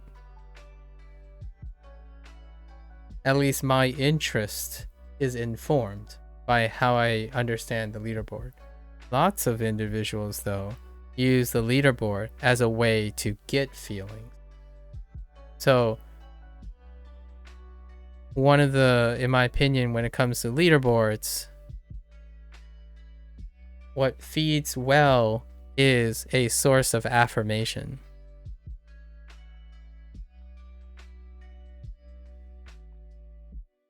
So when you see your name on a leaderboard, it provides a source of affirmation. This affirmation is kind of within your control most of the time. The moment it is out of your control, then this person will become toxic, right? Because generally the people I'm talking about is dependent on the source of affirmation. My perspective on leaderboards is one that is, I either want it, but I don't need it. Right, so when you think about leaderboards, you can think about it in a sense like, do I need to participate in the leaderboard? Well, my self-esteem isn't dependent on whether I'm in the top 100 or not. And then there isn't anything like barring me from telling myself I'm not worthless, right? That kind of thing. So let's not even talk about leaderboards. Let's talk about figurative leaderboards. What are figurative leaderboards? It's actually quite not a big difference. Figurative leaderboards.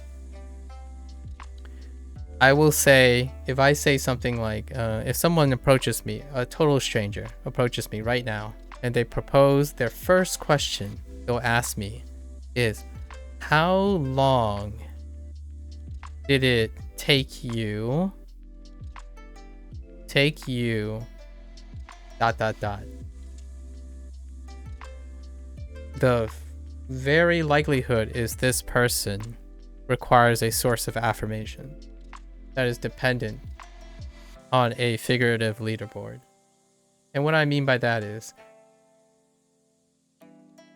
they didn't ask how I was doing or like what my thoughts are. They asked how long did it take me to do something, because they want to compare it to how long maybe them personally or someone they know, an expert they know, how long it takes. But this is pretty okay. I think this is still being a little bit considerate. The more common response is you will take too long doing what you're doing. And that's a leaderboard all the time. So things like someone told me you should laugh more and play video games more. Also quit Duolingo while you're at it. What is that? A leaderboard. So where do they get the idea that I should laugh more? Well, it gives you more views. Leaderboard. Play more video games. Leaderboard. Quit Duolingo. Leaderboard. The word I would use is efficiency. Efficiency, efficiency, efficiency. It's almost as toxic of a word, in my opinion, unintentionally toxic of a word, as the word fluency. Actually, let's just throw in other words. Immersion is pretty toxic too. And not in the sense of like toxic as in malicious. It's used nebulously. All these words are used nebulously to create a leaderboard.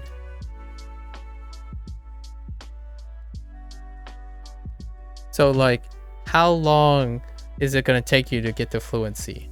Leaderboard. How long would it take you to use Duolingo instead of immersion? Leaderboard. You're making comparisons. And yeah, you can definitely do comparisons when you're talking about careers. Right? At least determine if the person is learning Japanese. For example, learning Japanese for fun because they want to. You know, like myself, because they want to, or, you know, they're racing. Sure. Good luck, guys. Good luck. Ready, set, go. Go for it. Race to fluency all you want. Race to fluency all you want. I'm gonna be smiling and enjoying my time. So, you know. It's fine and dandy. You know, that's super true. They always say save output for last because it can form bad habits, like don't write characters or learn to speak. But if you need to have a grid notebook and a native speaker to help correct you, yeah, I mean, that's fine. It is what they want. So for me, well, I guess I'll just have to be happy with and it's actually kind of frustrating. I think the most frustrating thing to a person's affirmation, in my opinion, especially a robot, quote unquote, is when you see outliers. When you see outliers, right? Something in the Japanese culture that resonates with the Japanese culture is hammer down the nail that sticks out, right? Hammer, that's not really the proverb, but you hammer down the nails that stick out. I think one of the cores of a person's affirmation is oftentimes when someone can't comprehend something, they try to write it away. So the comments I tend to get when someone wants to hammer me down is that, dude, 8 hours of Duolingo? Something's got to be wrong, right? Something's got to be wrong. Something's got to be wrong with this kid. Like this guy looks like a kid. Like, is he like going to implode or something? Like, how could you spend 8 hours every day? Like, what's your day job? Well, you know, you could have started with that question first. I would most definitely love to hear what you think my day job is. I think my favorite questions are to ask what they think because they already assumed everything. I can't tell you how many times someone said, oh yeah, did you spend 8 hours every day actually using Duolingo? That's I actually got this word yesterday. Psychopathic. Or it feels psychopathic. I totally misspelled psychopathic. It's kind of funny. The irony here is I'm using Duolingo because I'm not psychopathic. I don't know if you guys are familiar with the term psychopathic, but if we had to unpack what being psychopathic is, it's lacking empathy, is lacking emotional awareness.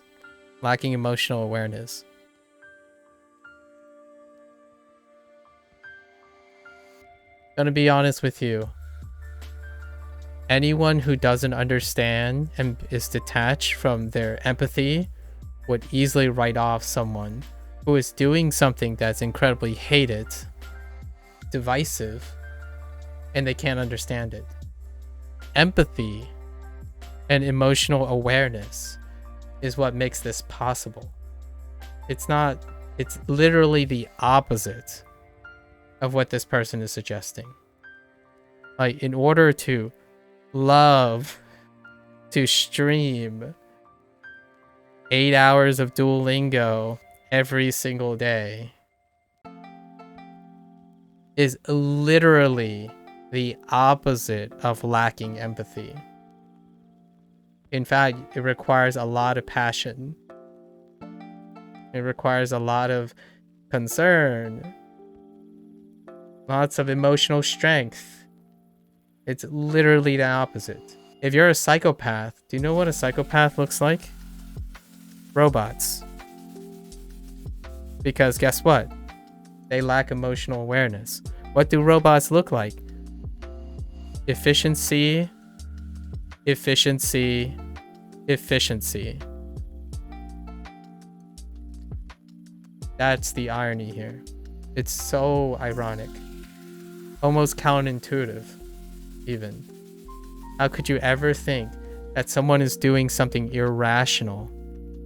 Like, not objectively meaningful. Like, oh man, anime is so much faster. Anki is 10 times faster. Why does this guy do this? They must be a sociopath.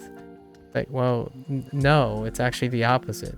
You don't do irrational things if you're not connected with your emotions. You do rational things. You're objective. You're incredibly hyper objective. You only do things, the best things. That's psychopathic.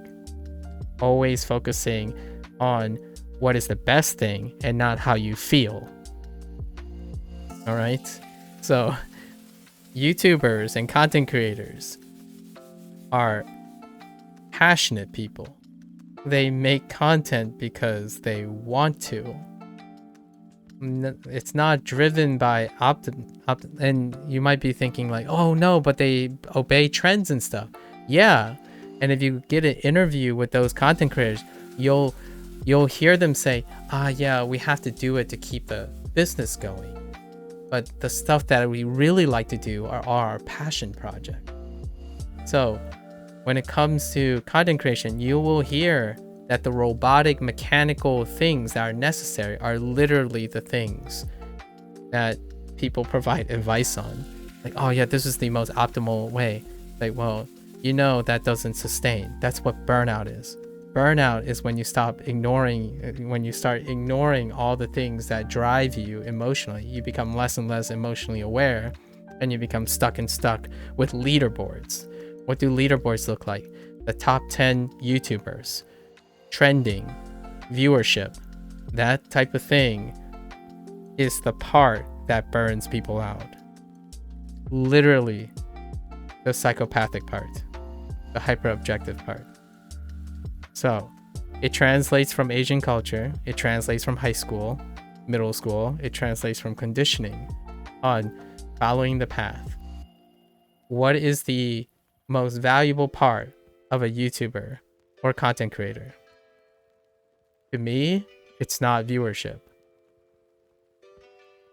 Now, to people who have to operate a business, it's a necessary means, right? I appreciate that. They have to advertise. They have to create products. They have to sell to keep their business afloat. I don't think those are the genuinely fun parts of their job, right? Do I have a native speaker friend to help me correct on to help me on Japanese? Nope. Nope. I do not have a single Japanese person. It's everyone I talk to right here, right now. And honestly, I actually low-key use Duolingo to possibly attract people who may or may not be able to help me, but largely for people who have access to those things. Will I be interested in having a friend who either learns Japanese with me or can speak Japanese? Sure. I think like most things,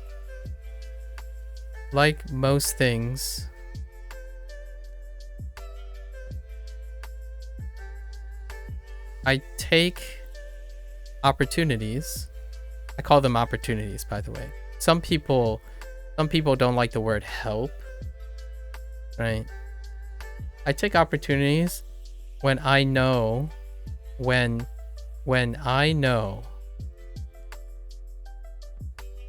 the source is out of compassion.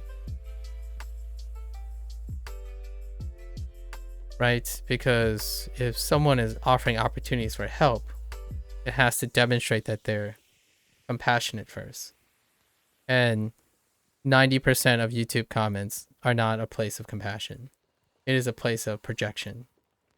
It is ego stroking most of the time. Because there's no indication that they even know what I say. You know? So when I take advice, when I truly take advice, you'll know. And most of the time, it's not a give or take. I give because I choose to.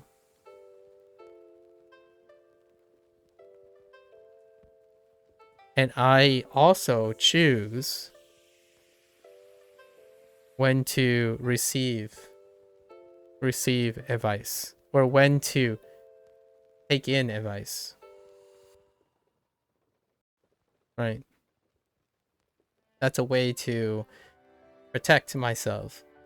But I will always give. I think for the most part, most of the time, I will attempt to give. And it is giving that is about 90% of the time. And it's totally worth it when you encounter those 10% chances. Right? So that's kind of the idea. Why do I say 10%?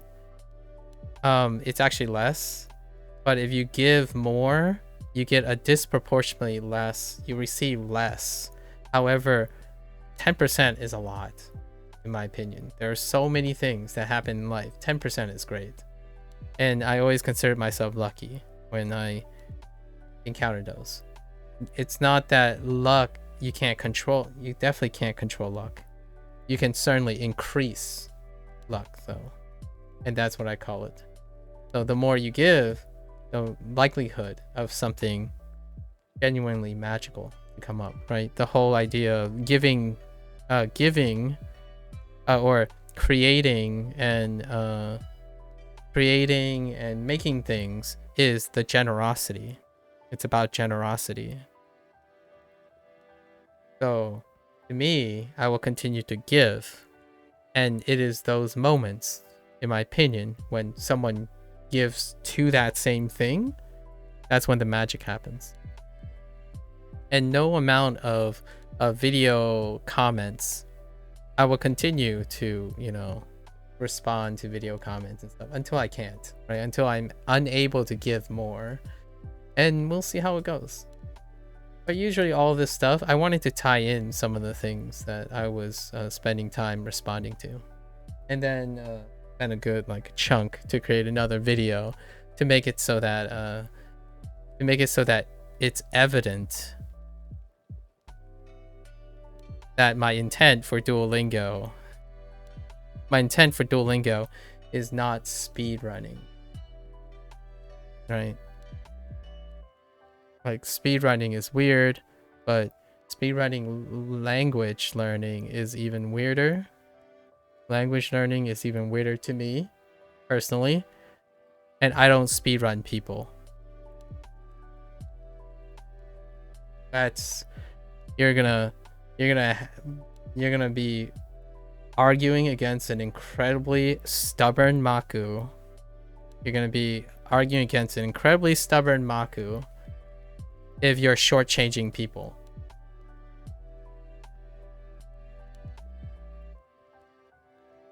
You might not be able to have enough time for everyone. That's different from shortchanging people.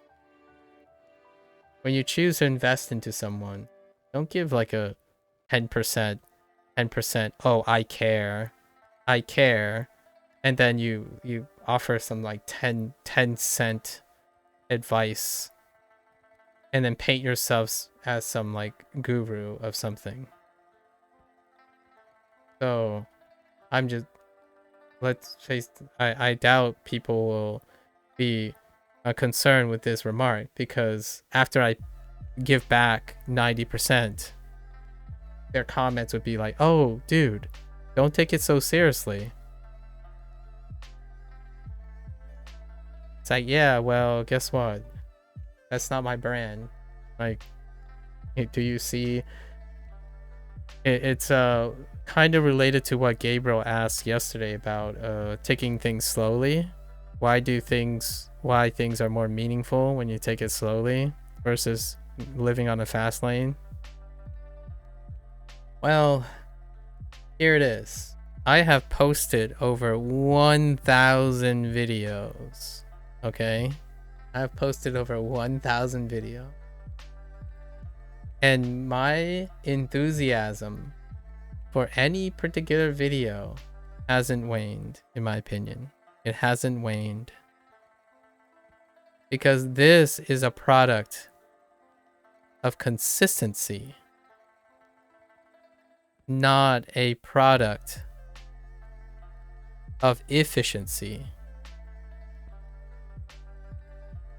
Do you know what a product of efficiency looks like? A 5-minute video.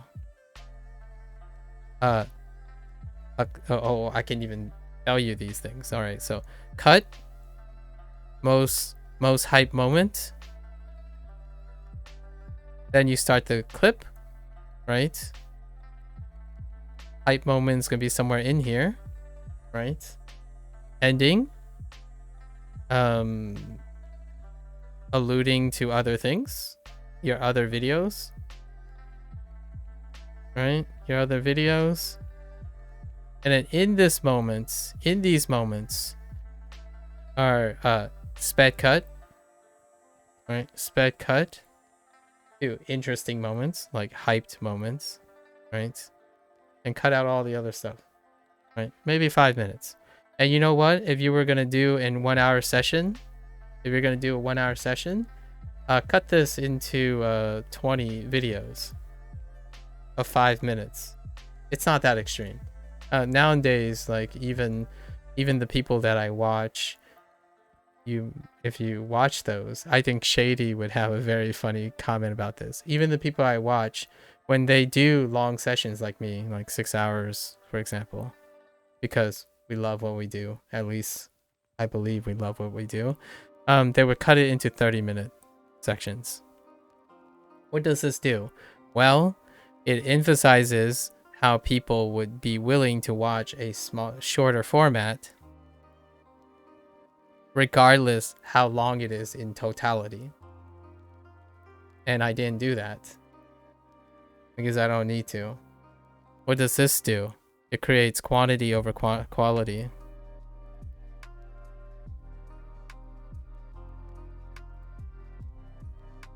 And you might be thinking, oh yeah, what does this sound like? Oh yeah, that's right. Efficiency versus what do I say? Efficiency versus value? I don't even know what the other word is. I'm gonna say efficiency versus intangible value. Oh, wait. Efficiency versus sentimentalism. Ooh, that's better. How about the word productivity? Well, the problem is efficiency has productivity as well. And productivity is actually synonymous with efficiency. So you have to be productive to be efficient. I think sentimentalism is probably sentimentalism and sustainability is probably what I would say. So emotional satisfaction, things that keep you going emotionally, like how you feel rewarded, how you feel identified, like things that keep you going, right? Because when you think of productivity and you think of efficiency, it doesn't necessarily guarantee that you can keep doing it. What does efficiency and productivity look like when it's maxed out? Burnout. So it's not sustainable. Being the most efficient and the most productive you can ever be is not sustainable, because you're sacrificing sentimentalism oftentimes and you're sacrificing sustainability. What does sentimentalism look like? I did it my way. That's sentimentalism. Sustainability, what does that look like? I'm happy. So that's kind of the idea. So what do these things do? They enhance the quality of what you're doing. Efficiency often does have elements of quality and quantity, and so does the other have elements of quality and quantity. But the idea is, what does it skew towards, right? How do you be more efficient? You're pumping out more things. You're doing them with a bottom line sufficient quantity, right? Or sufficient quality, but an emphasis on results, on productivity. Sentimentalism rarely is concerned. If you put out one fantastic video that took you 10 years to make, as opposed to putting out consistently 6 videos across those 10 years to get like a diminished return, but at the same time, what I mean by that is it's not that one is better than the other. You can do both. You can choose to do both and still kind of like, you know, the finish line's over here. Your path could look like this for efficiency or not efficiency, and then your path can look like this. You cannot anticipate if this path, the straight path, is going to take just as long with the same value. I know I'm writing backwards, but with the same value. Does this path have as long and compensated with its value? Right? So if you're focused on productivity and efficiency, yeah, sure, you're going to save a lot of time. Good for you. Awesome. You saved a lot of time. That's awesome. If that's your jam, go for it. If saving, like, I don't know, a few months off of your Japanese hiragana practice or katakana practice, and it makes you feel great, that's a win-win. For myself, I think of not the time savings first, but the meaning first. And then if I end up saving time, that's a win-win too. But what I can't resonate with is someone who thinks that they're being caring and efficient at the same time when they show no evidence of caring. If your comment is quote unquote just saying, then remember, in my opinion, it's not me, perhaps. I might be doing the same thing in response. But if you're just saying, then your life is probably surrounded by people who just say things. Right? And I'm not gonna beat around the bush. The people that go around just saying things because they think they know better and they always know better and whatnot, the people around them are probably the same way. The people who stick around would say, oh yeah, that's okay, you're just saying. I'm not looking for those people, at least in my opinion. I don't think it will benefit me, or I can't reach to people who just say and mess around with people's feelings all the time. Like, I don't resonate with someone who can go up to someone and say, oh yeah, I'm just saying that I did right. I did this right. You are doing it wrong.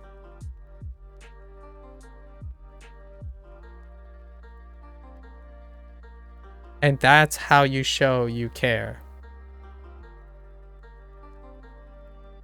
I mean, that just shows you care about yourself.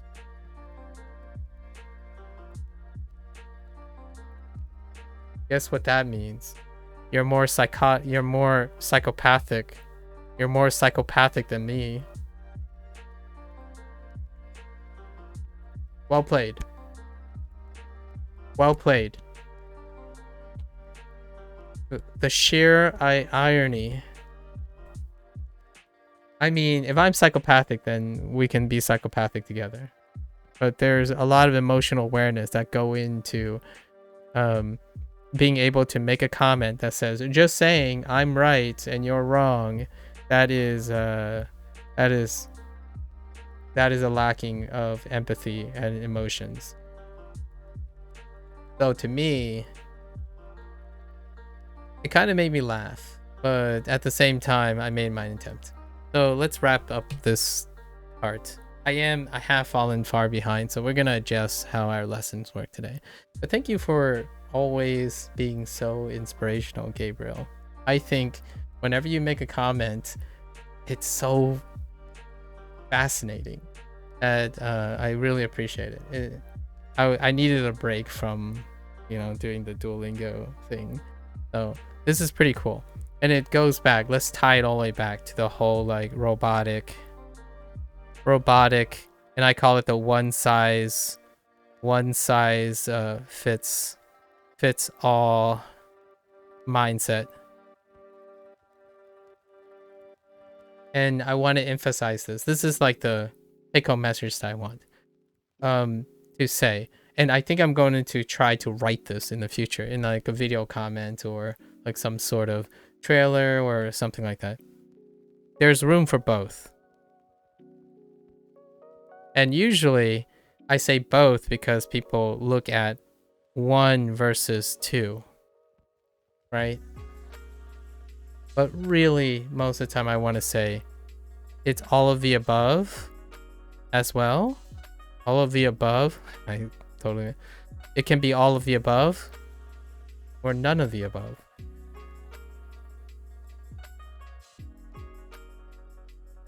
The question is when to appropriately do that.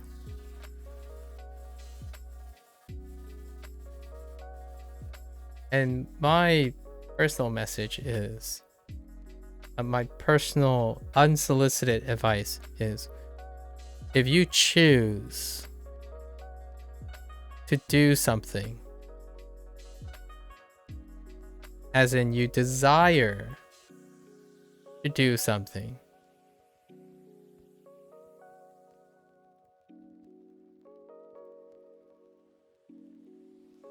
why are you in a hurry?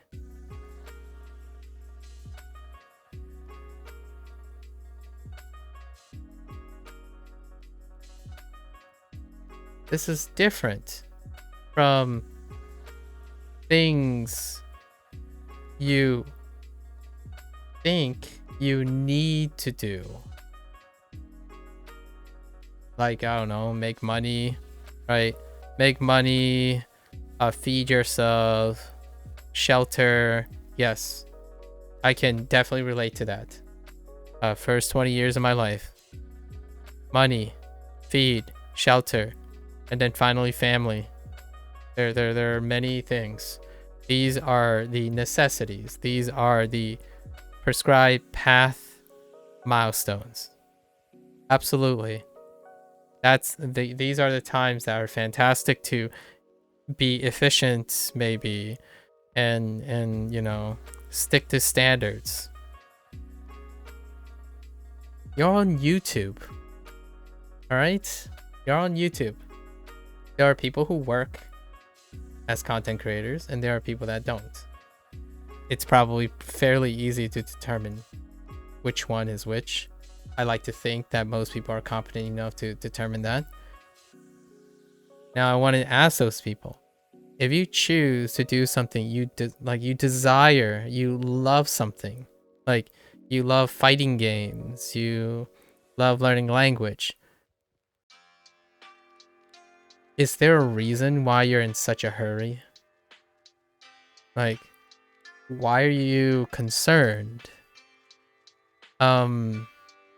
Is there a reason why you are scared to mess up or waste time on something you love and desire?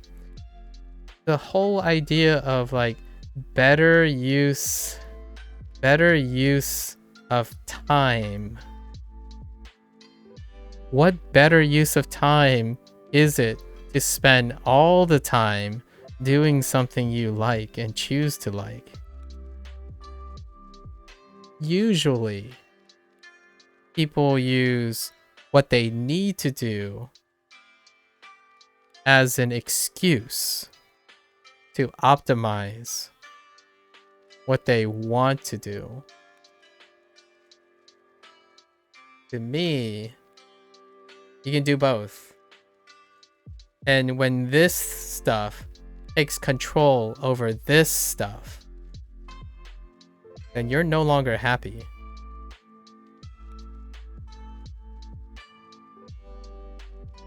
Sometimes you get lucky really lucky, and the things you want to do happens to help you with some of these things.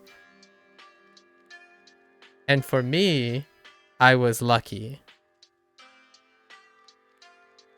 The things I like and choose to do with no time wasted, like never feeling like I'm wasting time, it actually helps me make money. It actually helps put food on the table. It actually helps put shelter. And I like to believe one day I might be able to start a family, right? And that's where I'm giving happiness. So, this is the source.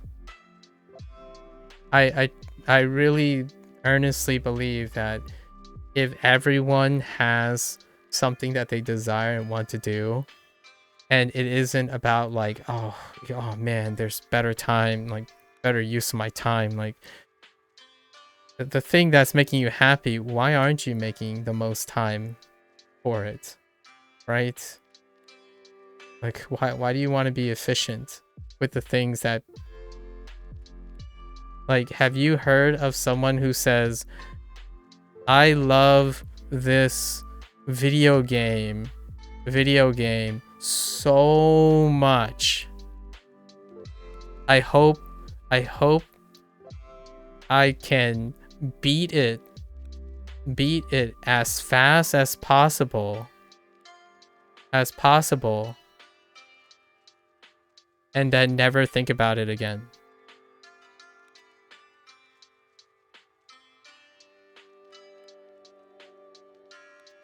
Come on now. Let's talk about this for a moment. Am I a psychopath for taking my time and not concerning myself on going through the ropes of becoming Japanese fluent? I don't even, honestly, with all due respect, I do not care about Japanese fluency. I care about people who love Japanese language, love the Japanese culture. If you care so much about making Japanese some job, fair point. Learning Japanese is not my job. I actually think if there's any job here, is to make people want to learn Japanese. The problem here is those very people that is making learning Japanese a job makes people not want to learn Japanese.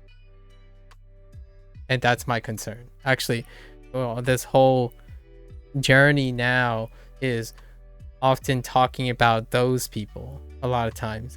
People who are discouraging. Like they say they care, but they come on so strong that they scare people away from wanting to learn Japanese. Right? And that's not that's not malicious. It's not malicious. In fact, it's very passionate. It's very passionate, but unintentionally intense. Very intense. Like, dude, I just care about your Japanese progress, man. Like, you should really be doing this and this and this because that's the only way you'll be satisfied. Oh, so you're telling me that I'm already satisfied, but you're telling me that I'm dissatisfied. And because I'm literally being gaslit to believe I'm going to be dissatisfied, you have the solution for me. That is corporate. That is corporate talk.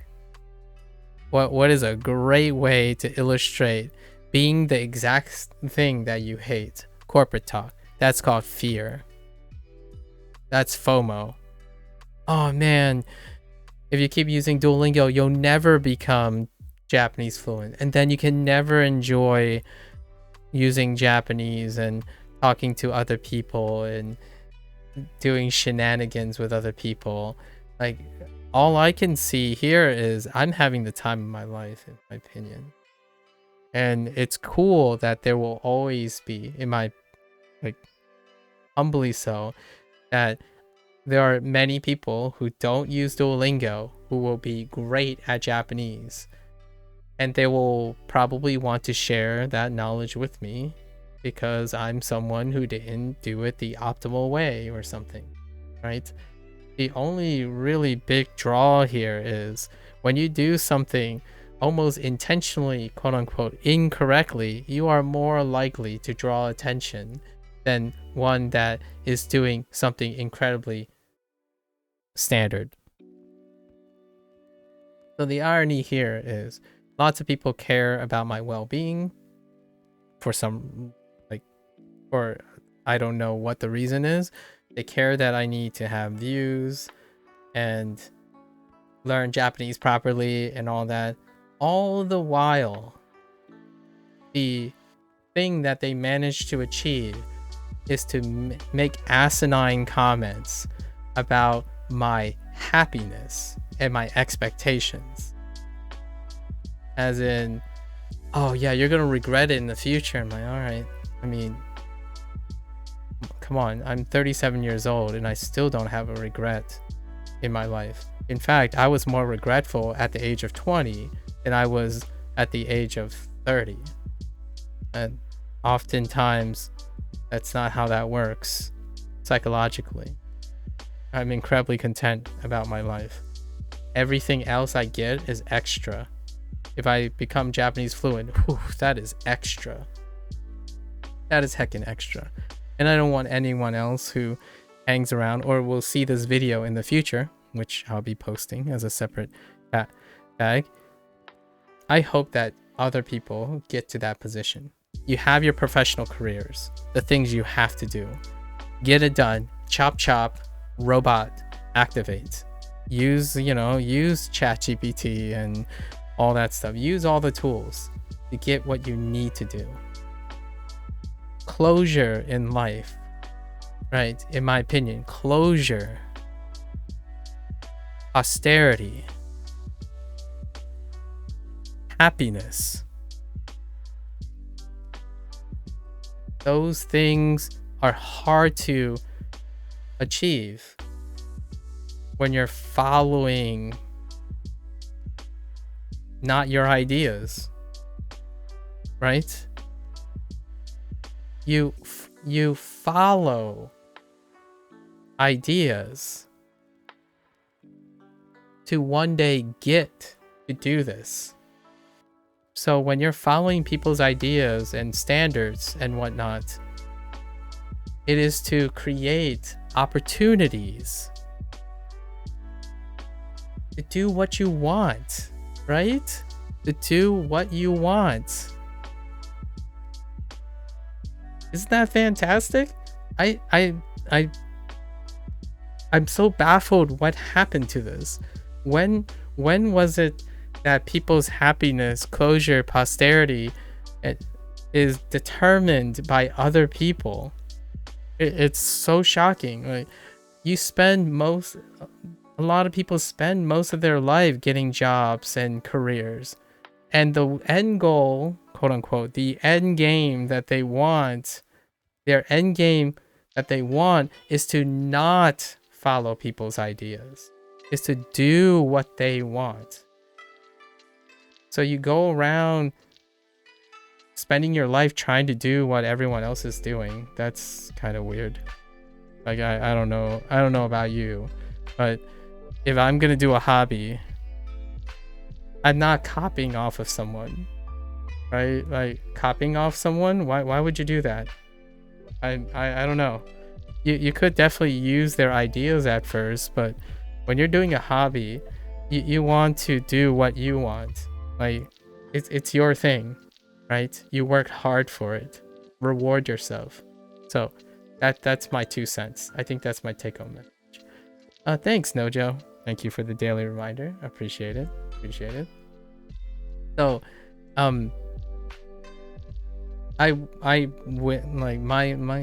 here's my wish. Last little thing. My wish is that here comes the Keikona, by the way. Here comes the Keikona. Get her done. Get her done. Get her done. All right? Get her done. Standards, efficiency, and get her done. All right? Then make time to do what you want. All right, folks, and share that with the world. The world being like the internet, I suppose. Most of the content creators and influencers that I personally watch at the stage of my life are people who got her done, like get it done. Like they're done. They have like a working business model. They have a working career. They have a loving family. They even have posterity and closure, and they have work-life balance, right? And they make time for what they want to do, and they share it with the world. Those people aren't out to tell you how to enjoy life. They're showing you how they enjoy life and hope that you get something too. Like maybe it'll help you find whatever it is that you want to do without without being affected by the next person that jumps down your throat for saying, oh, you're doing it wrong, and then you break down and start being very apprehensive, right? There's no amount of FOMO and fear that can deter me from doing the things that I want to do. However, I have plenty of happiness and energy to go around talking about how to get things done. Just not here. This is not the place. I'm not here to tell you how to get her done because I'm creating content. I'm not your boss. I'm not your employee as well. So I don't do this professionally. You'll probably know for sure when I do this professionally. I'm a weird flex. Sorry guys, one last statement. A weird flex incoming. I am a very unlikable person if I need to get things done.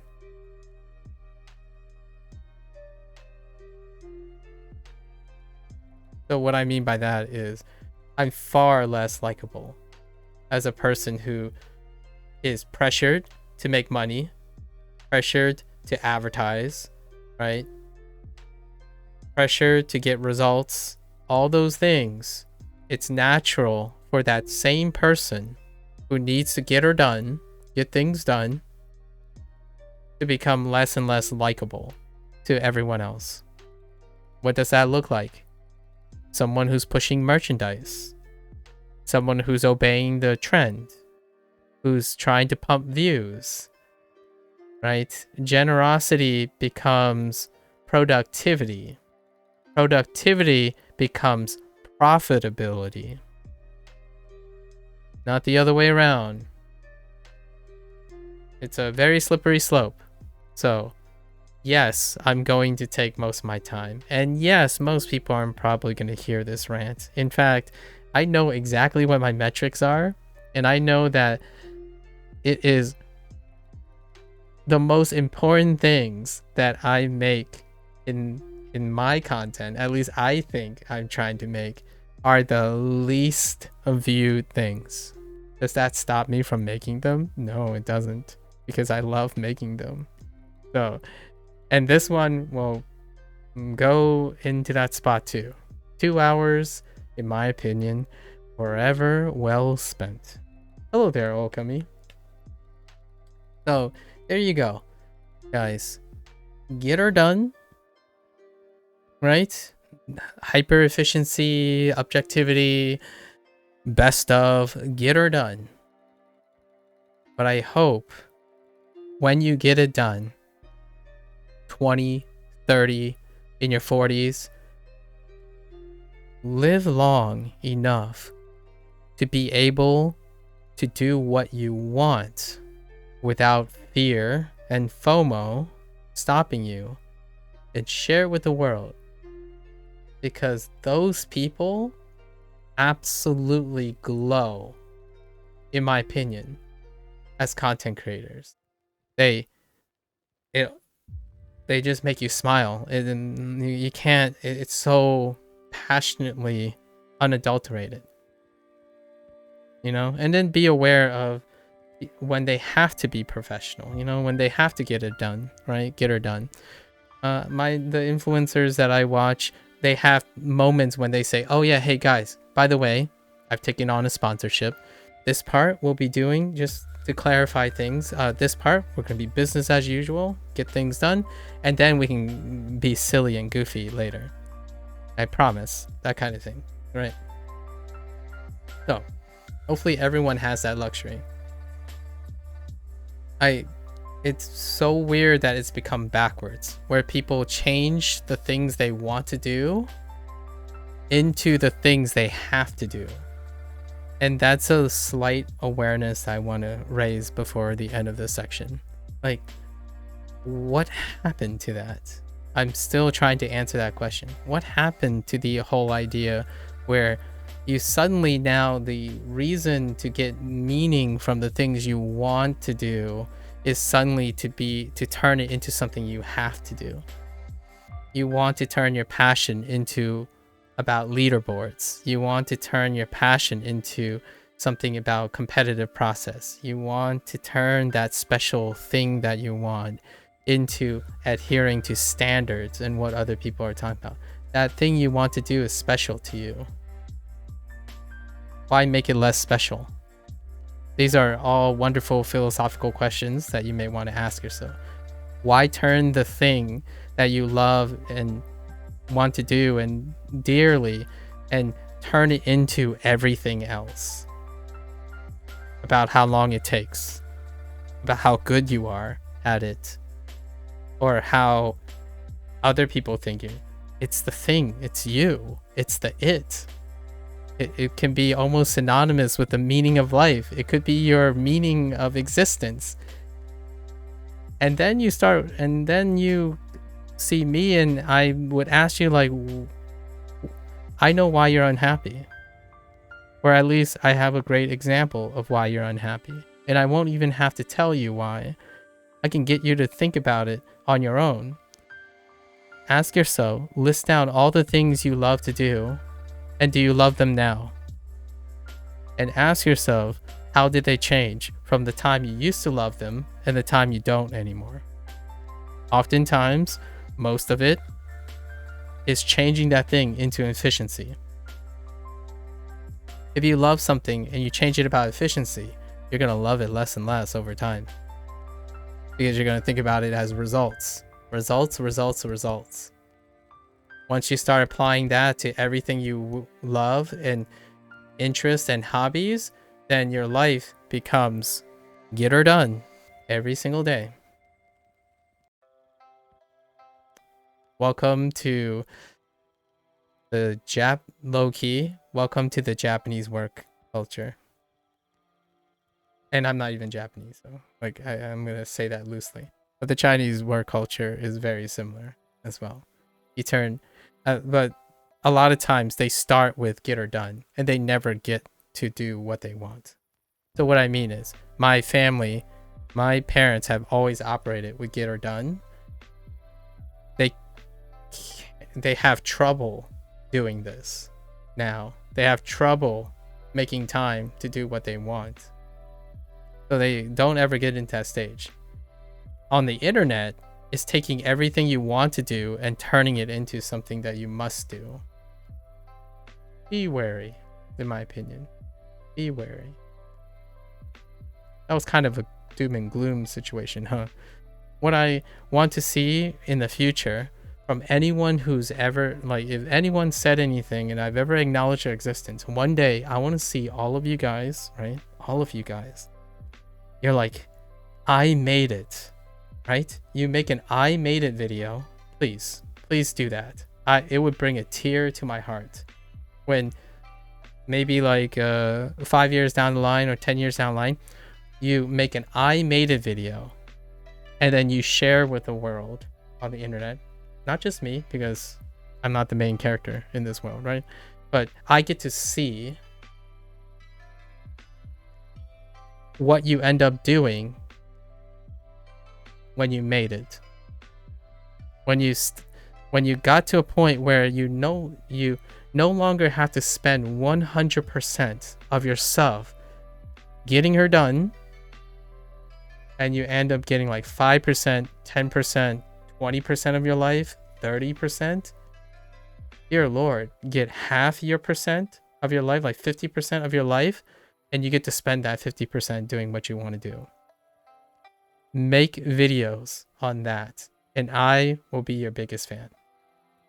Or at least I'm going to be one of your fans anyways, because that's what I want to see. I want to see everyone one day reach to a point where they aren't concerned with people constantly saying, oh yeah, you're not doing it right, you're not doing this right, because the content you're sharing is showing how you're so happy.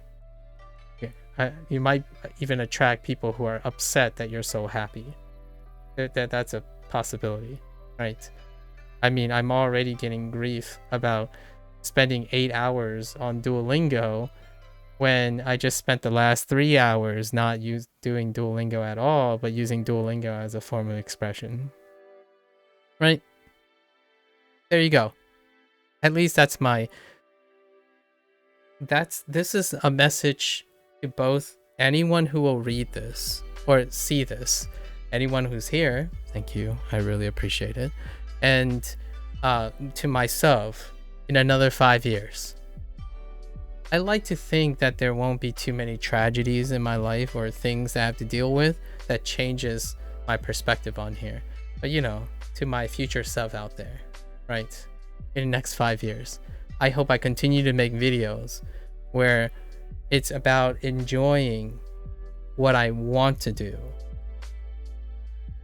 not because I have to do it. I don't want to be a content creator that has to do something. I don't want to share my burdens with other people, right?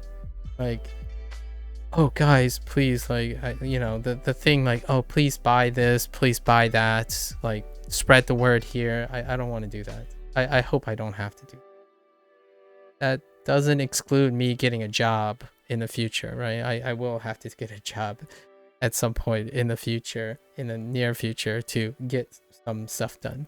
But nevertheless, do it, guys. Make the I made it video. I think this would be a great thing to do. Maybe I should work on a project for this. It's kind of a stealing an idea from someone else though. Fantastic people. It's like project for awesome kind of thing. Shouts out to the Greens brothers. But make an I made it video. I hope everyone makes an I made it video in the future. All right, with that said, right, get her done. Go work on that video. That's the take-home message. All right, I do have to go to the bathroom and then somehow figure out how to reschedule my lesson plan here. I'll be right back.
You just woke up? Oh, okay. My job requires a mentality that I don't have yet, and fear is locking me from making anything. Oh, I'm sorry to hear that. Oh, Kami. Yeah, I'm probably gonna rope it off at some point. I don't know what to title it. It's probably gonna be something like efficient productivity versus sentimental sustainability. That's, I kind of like that. There's a bit of alliteration there going on too.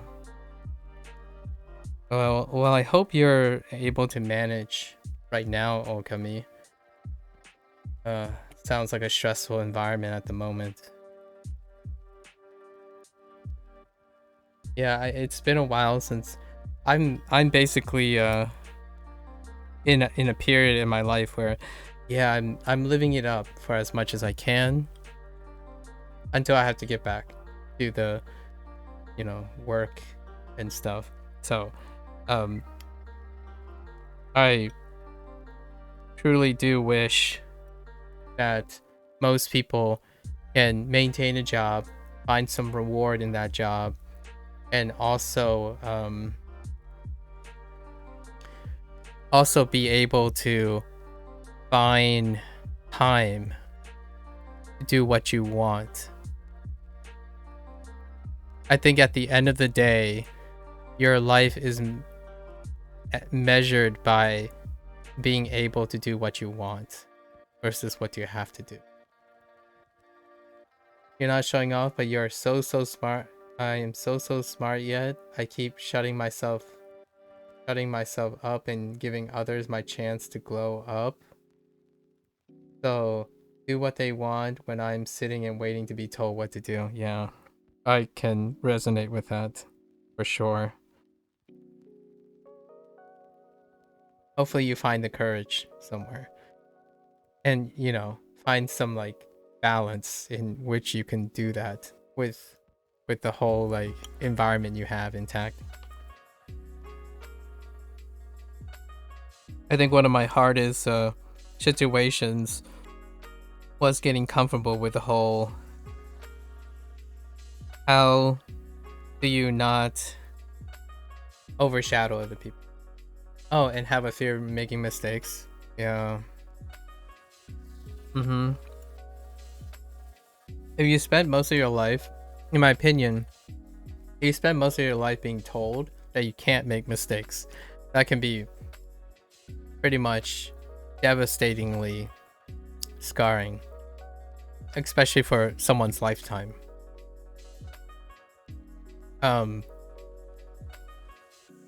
Have you ever met a human being that hadn't made a mistake in their life or didn't believe they made a mistake in their life?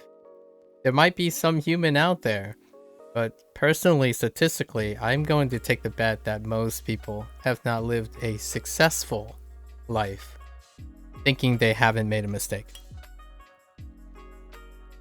along the way. Yeah, so you say you can talk about it, but you don't work on it? Yeah. It's great to have self-awareness. And that's a excellent thing. It's actually probably one of the harder steps. Being able to do something about it is it's a long journey, in my opinion. Small baby steps, right? You can take, oftentimes I would encourage people to take smaller tasks, like take gambles on smaller tasks and then see how you feel about it, and then kind of get used to that idea. And then that would be like a step. Baby steps, right? Baby steps. Long life, long career, baby steps. Do I speak Portuguese? Unfortunately, I do not, Jan. Unfortunately, I do not. Is it okay we use English? I usually use English during almost all my streams. Yeah. Also, Okami, about mistakes. Most of the people that I had the pleasure and the privilege to meet who are incredibly successful, their mistakes are some of the defining moments of their lives. Repeat? Oh no, I can't read that. Let me see. Hang on. Let me see.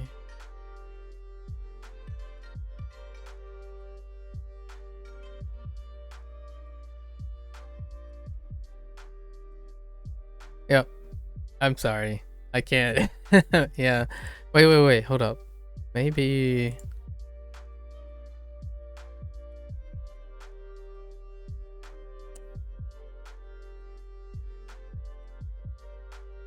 Amazing. You know, Google Translate does exist, right? And even if it's incomplete,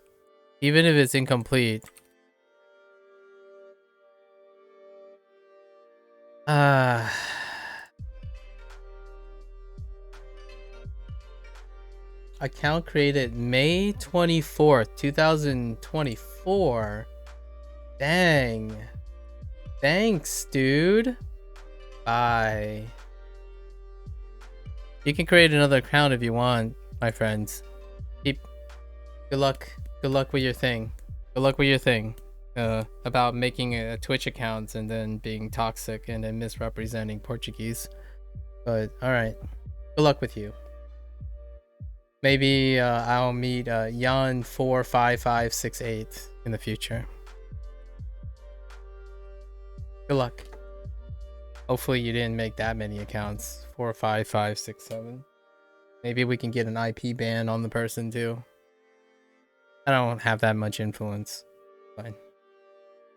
Alright, let's get back, and I think what we're gonna do for the next hour or two is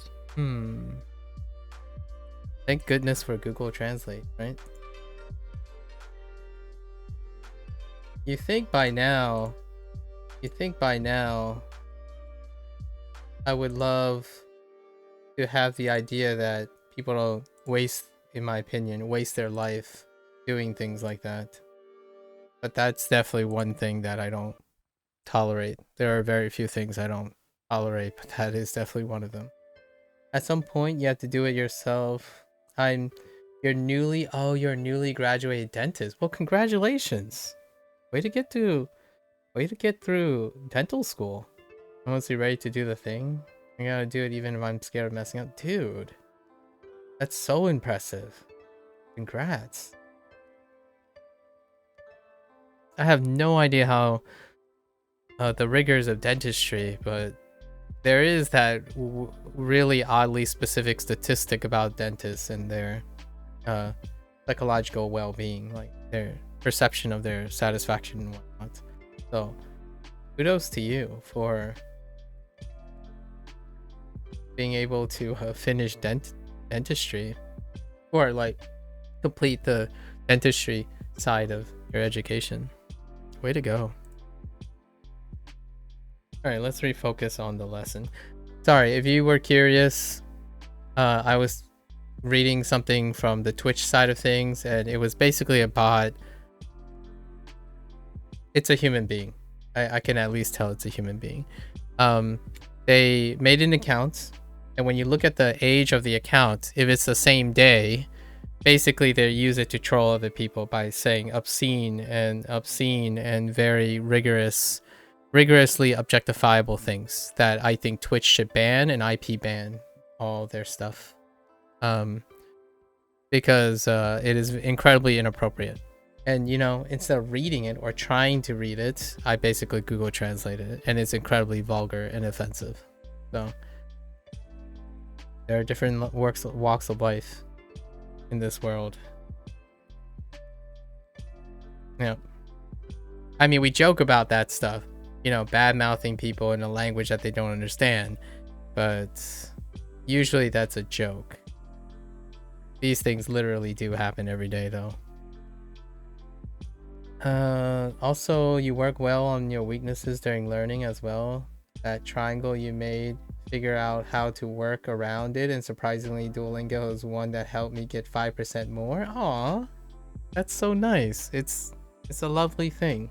It's a lovely thing, right? Squeeze out all the extra percentage that you can muster. Yeah. Awesome, awesome. I would love to hear as the years go by. I would love to see your I made it video to yourself, or share it in some way, like what that I made it video looks like. Maybe a private practice in dentistry, a successful private practice, or you hit up a really cool partner or two and start up a private practice for dentistry. That would be a pretty sweet I made it video, you know? No hurry, obviously, no pressure, just I love when people succeed. Okay. You know, there's people that don't even have the mindset to get her done. That's why they are sitting in their basement bad-mouthing people that just fail their self-thinking. They're cool. Yeah, thinking they're cool. It's hard to deny that that's what happens. At the same time, it's a lose-lose if you're sharing a world with them, if you know what I mean. So it's very disappointing, but at the same time, it would be pretty sweet if they were able to encounter someone that lights a fire for whatever they want to do. Imagine a world that operates like that, you know what I mean? Right? A world that is synergistically productive and sentimental at the same time. But you know, it's quite disappointing.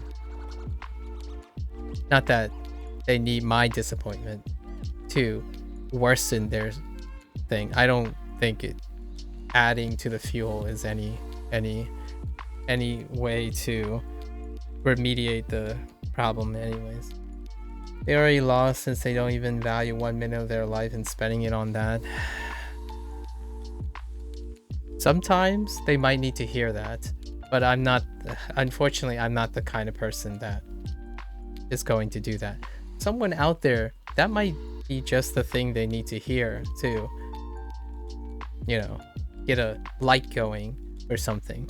I tend to not interact with those individuals. I more interact with people who have enough self-awareness that they're having problems. And those are the people I tend to reach out to if they ever approach me with anything, right? If you have enough self-awareness, well, you got me enabling you, that's for sure. Otherwise, I think I'll leave it up to the other peeps who have a higher calling or a different calling than me, you know, whipping the delinquents into motion. I have very, very I have very small experience with delinquency, so I'm not like a correctional person. I'm usually an educator, and most of the people are most of the students that are emotional or lashing out are more concerned out of fear for their career and their productivity than anything else. So if there was like any bad mouthing or something, then that's actually usually coming from a place of over concern as opposed to an apathy for life. So it sometimes kind of looks the same, but oftentimes you get both walks of life, especially with language learning, and especially with Japanese language learning. There are those you can read, like they care so much it comes out strong, and then there are those people who care less because that's all they want to do. Yeah, this one, unfortunately, I'm not even sure if it's like a ChatGPT bot. I don't know. So no skin off. No skin, right? No skin off my back. It's worth acknowledging that it happens. feigning ignorance of these things would lower one's self-awareness. So I don't eat tofu. Like where were we at? Okay.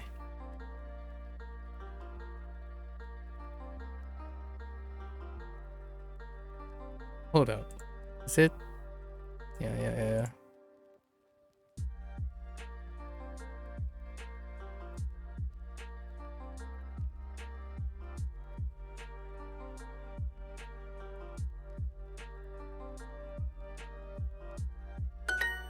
Okay. Back on track. We're back on track. Okay. So we're gonna swap this up. I need to get to yes. Tofu wa tabemasen. Or you can do tofu o tabemasen as well. But wa would soften it, which is very acceptable as well. So I need to, the goal was to touch all these units. So all right, we got like an hour. We're gonna say 2 hours. We're only gonna do one review exercise for all of these, and it's gonna be the one next to the trophy to mark my future sub in like another 50 days. So we're gonna do one. How many is that? We're not counting 21, so 22 to 35. That's 14. All right, let's see how well we do. Okay. All right, so what is this? Discuss classes. Let's go. Oh, this is like 山田先生に聞きましょう。 yeah, this is like Yu-Gi-Oh, so maybe like math, history, majors, right? Senshu, or not, Senko things. We'll see. Let's see. Okay, kikimashou. We should ask Professor Yamada. Okay. I'm very energized now that I took a break, right? So, Tanaka-san.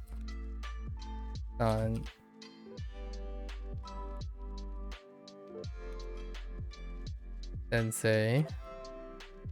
I have a question. Oh no. Hold up.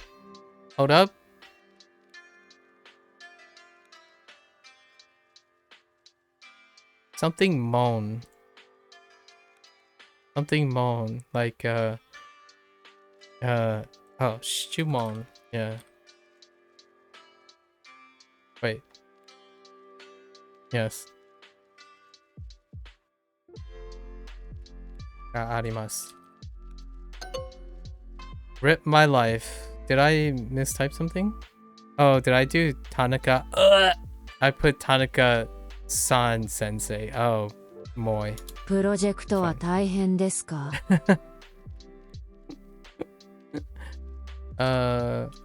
Is the project up?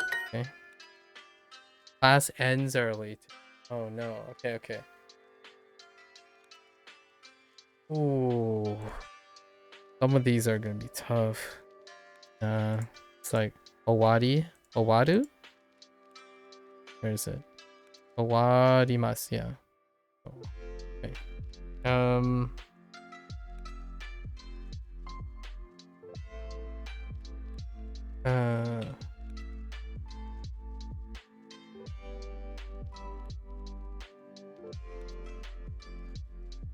Yu-Gi-Oh, yes. No, I don't know the word for classroom. Okay, it's fine.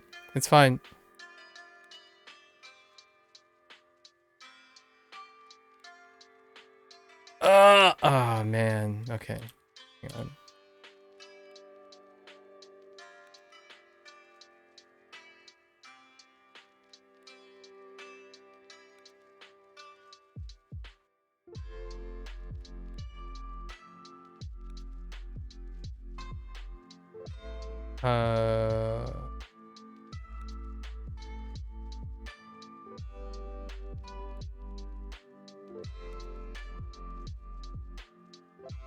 I think it's actually ni, right?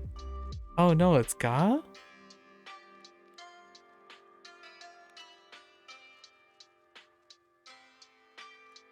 Oh, now I'm kind of curious. Can I? No, that doesn't work. It's fine. Maybe like this. Son of a bee sting! Alright, let me see. Yo.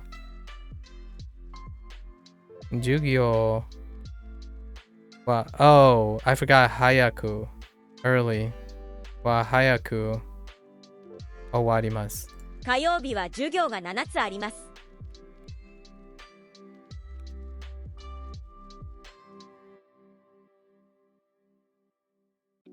Oh, Nanatsu. Okay. Wow. Haven't seen Nanatsu in a while. Okay. Like, with Hirakana. On Friday. On Friday, I have 7 classes. Yikes. Oh, on Tuesday. Whoops. Kayobi. Well, thanks, Okami. Today, Kyo. Do I need a wa here? Yeah, let's do Kyo wa.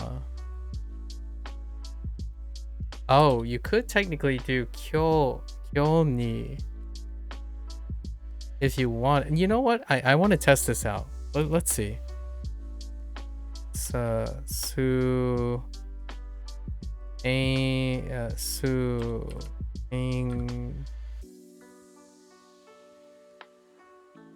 that looks right. Oh wait, but this doesn't look right. Okay.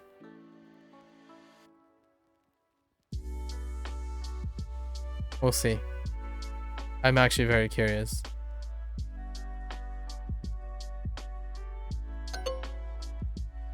Okay, kyo. Okay, they want kyo wa. Okay, fair enough. Kyo wa. Oh, I spelled Spango wrong. Oh, Supan. Oh, whoops. Supango. Whoops. Spango. I totally misspelled Spain. No. Oh, I totally forgot Jugyo. Oh my gosh, I'm all over the place. Hold up. I wanted to test something and I totally hyper focused on it. Hang on. We gotta. I gotta focus. 田中先生の教室は遠いですね。Okay, 教室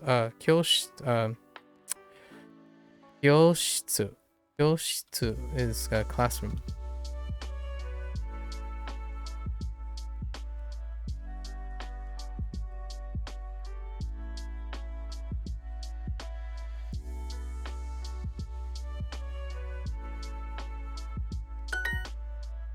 Okay, let's try this again. Alright. I'm in the right mindset now. Right?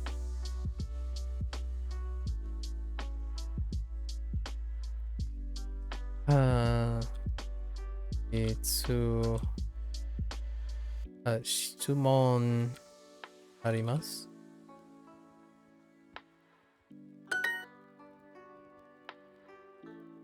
Okay.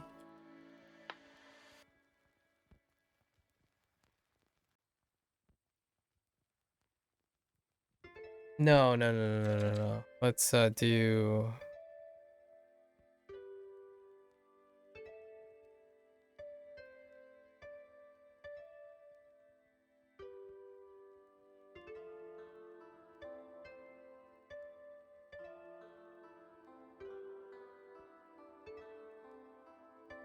Oh gosh, please don't do that. Oh no. Oh no. I'm trying. Oh my gosh. Autocomplete. I'm always fighting against autocomplete. Or like the automation. Okay.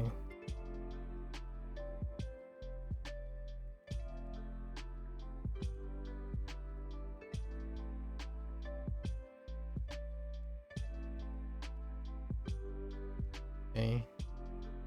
Let's try it this way.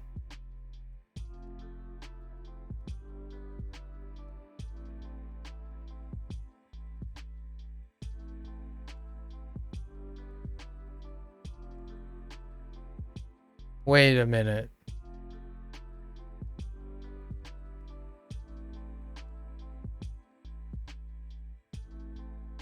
No, wait.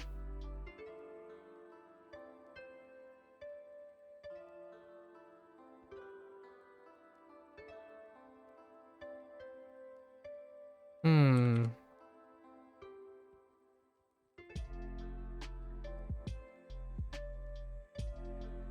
Dang it. Let's try it this way.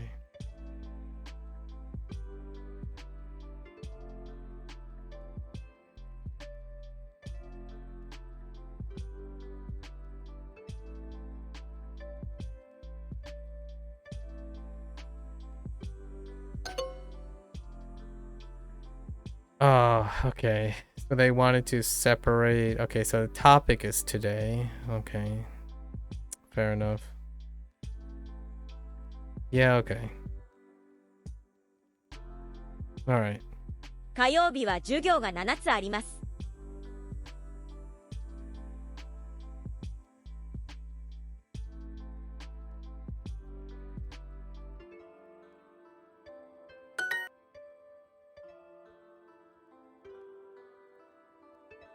And I can't use Kyowa and I... Oh, actually, I did misspell... I did spell Spanish wrong. So, let's try it again. Kyo ni... I'm curious. Kyo ni...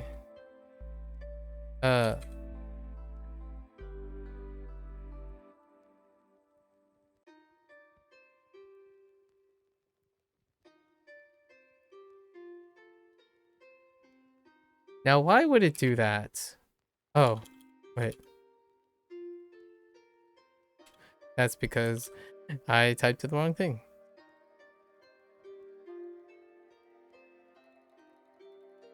Oh yeah, okay, it comes out proper. Okay. Can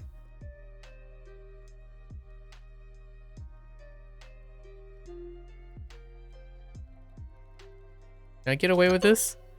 Are you serious? I can't. Oh my gosh, I forgot Yu-Gi-Oh. I keep forgetting Yu-Gi-Oh. Oh my gosh. All right. It's fine. It's fine. I'm so hyper focused on this right now. Okay.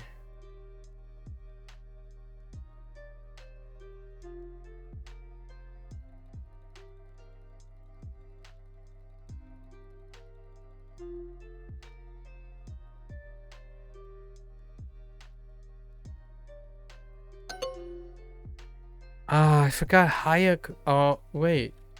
Did I forget? Oh, I did forget it. Oh, and it's Wa. I ended up using Wa too.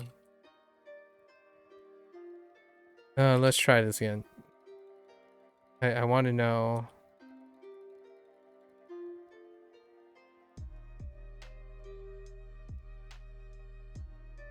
That's not.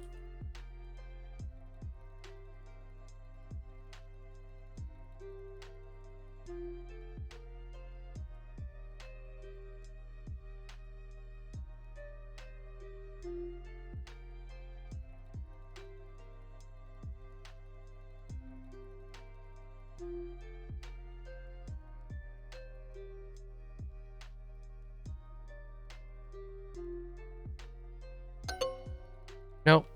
They don't want it. They don't want it. Okay. Yep, they don't want it. Okay, fair enough. It was worth a shot. I also took like many attempts.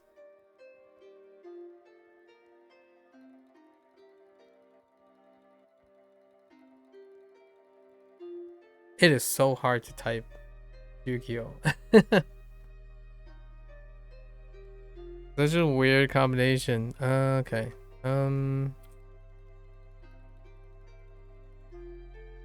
Okay.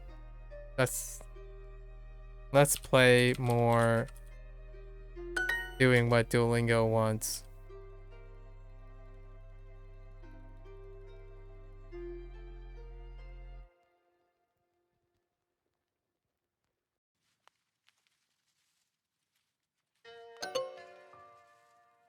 I forgot Yu-Gi-Oh again. Holy heck.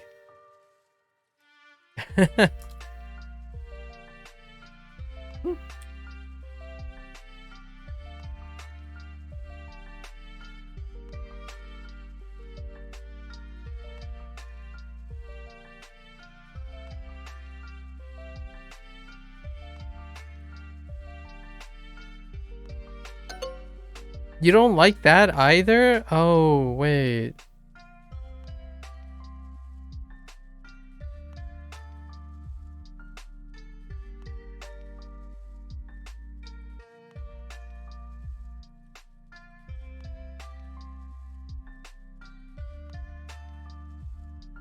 Hello there. Oh, hey. Hello from the... Ooh, you didn't open your Twitch for ages? I see. Okami-san.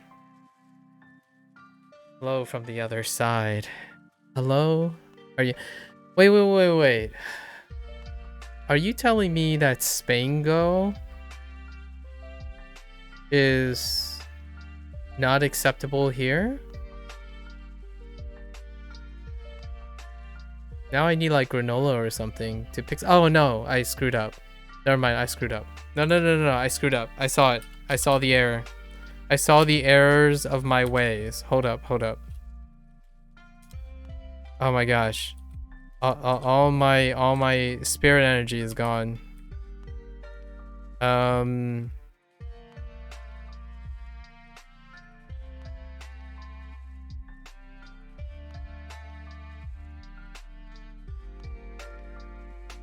Hold up. I need to get back my spirit energy here.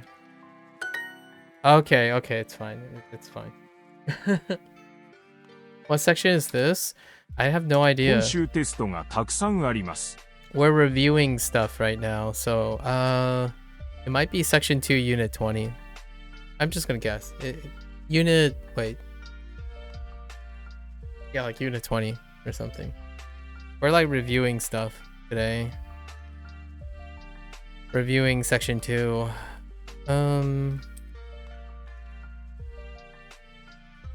I have a lot of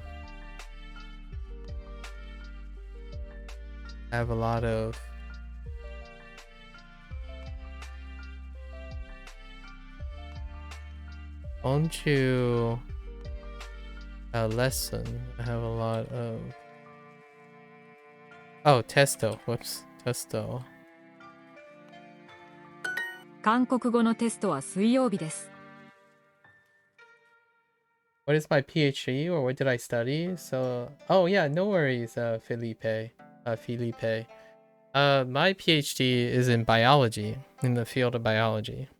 And what did I study? I used to study retroviruses.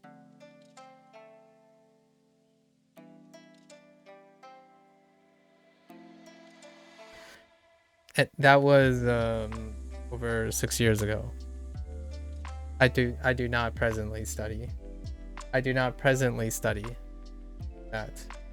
So I'm no longer... I would not be comfortable in saying that I am actively or current on anything related to retroviruses. Although I do know quite a lot about COVID, but the COVID isn't a retrovirus, but it happens to be an RNA virus. So I have a hobby about COVID at the time. Yeah. What are you currently interested in, Felipe? What do you do? Do you like language learning? Like how does one find themselves over to this side of the internet? If internet have sides. Let's see here.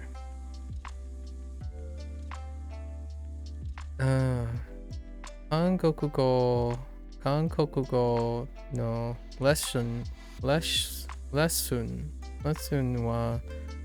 suiyoubi desu. Okay. Sure. The Korean lesson. Oh, testo? I keep saying lesson. Testo. Testo Wednesdays. 今週テストが5つあります。 You like to read literature, and I've been learning Japanese for a couple of weeks. Oh, okay. How's that going? A couple weeks. Nice. By the way, how are you? You usually get a lot of Nicho channels on recommendation. I see. How are you studying Japanese right now? Like, what are you doing? What's interesting? Tell me something really that you're keeping to heart about your first couple weeks of Japanese. I can tell you, I'll tell you a word that I am chilling with.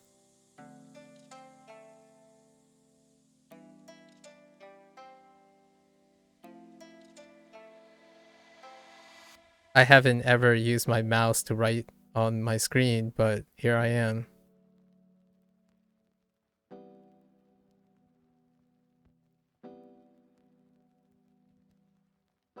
Oh, wait. I think there's a hold. Smoogie. Now that is it's a fiery word. Smoogie. Sorry, that's all I got. Smoogie. You utilize Anki and do intensive reading? Oh, interesting. And then Yomi-chan, yep. Yomi-chan extension, yep. And you have various PDFs on Japanese. Have you looked at PDFs from like 80/20, Tom Kim's guide, maybe Genki, Mina no Nihongo, perhaps something from Tofuku? Yami-chan lets you watch the hiragana of kanjis. Yep, the furigana. Yep. Yeah, the furigana. I haven't since used furigana, so we're learning. The approach that I'm using is quite similar to Duo, while doing like other things, like writing other things. I'm doing the hiragana before the kanji, so I don't see kanji with the hiragana most of the time. Nope, free books with histories such as Alice in Wonderland and The Little Prince. You can get PDFs. We're talking about PDFs here, but yeah, I can see what you mean by free. There's Todoku, Tadoku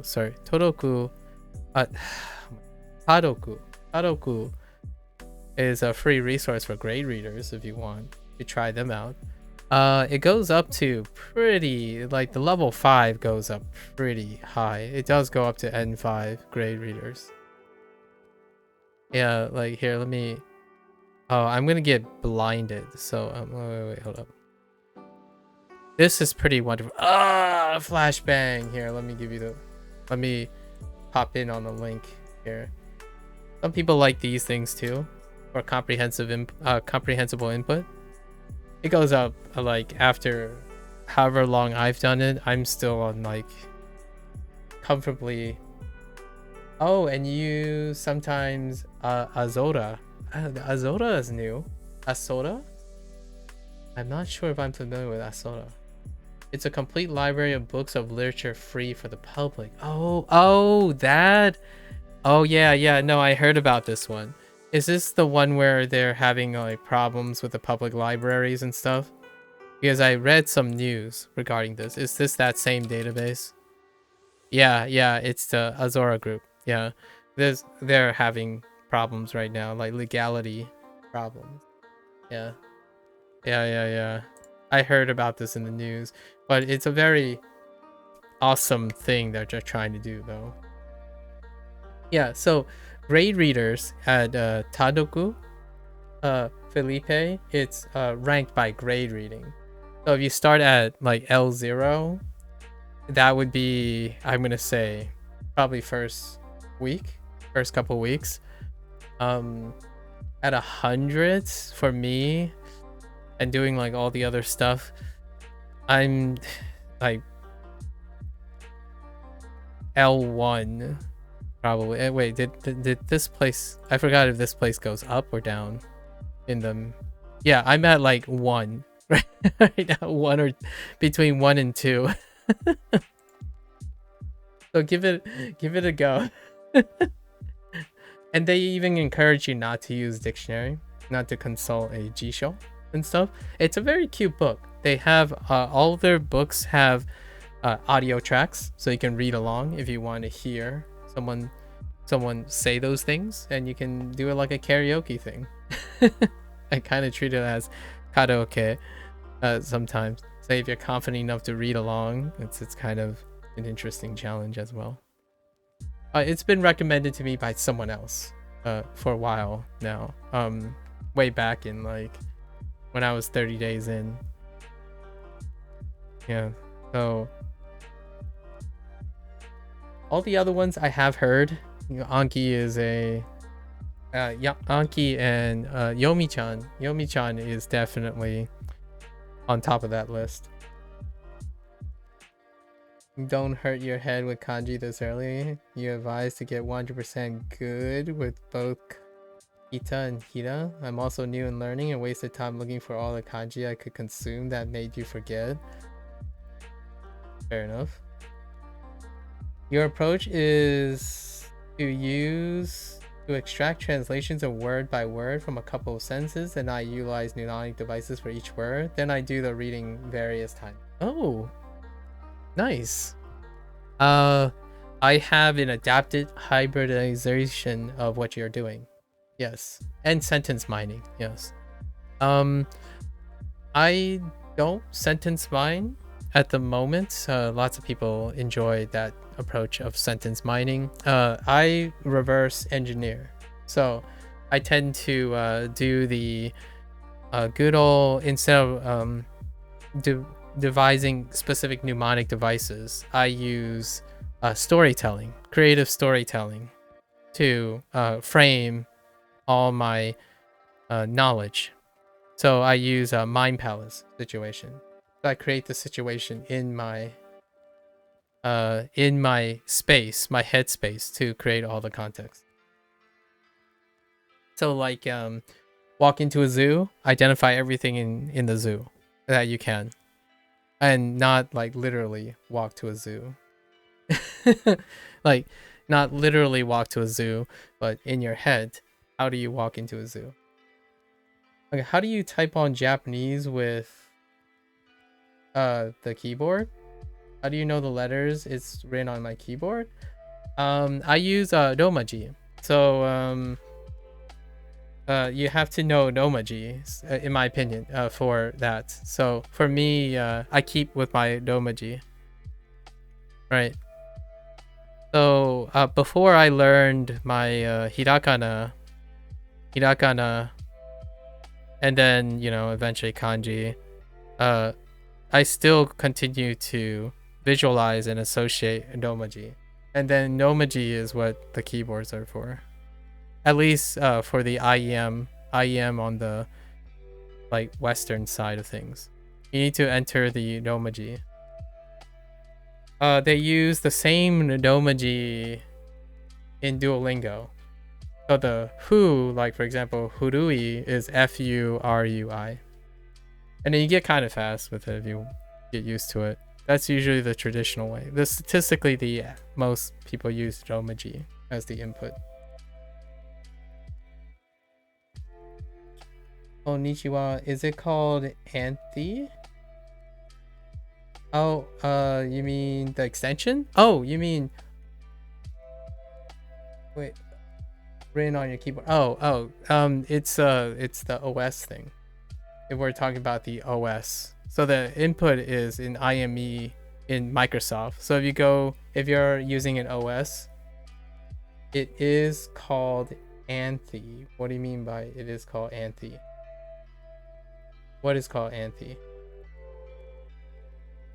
For kanji, you're going to use the Maryland method. Oh, okay. Ah, for Hanzi? Oh, wait, Gabriel. Oh, Gabriel might have something to say about that. Gabriel is really interested. On Linux UX, the Nomaji keyboard is called Anthe. Okay, well, I'm not on Linux OS, sorry. But that's fair enough. Makes sense. I don't know what Okami is on Linux, on a Linux platform. Yeah, so if you're on a Windows thing, it's called a Japanese IME, so not an Anthe. But it's usually in settings. Settings. There should be a language. I'm in language, and you can pull up Japanese from the language, and you can have it display, and input, and then you toggle it on your taskbar, or at least I toggle it on my taskbar.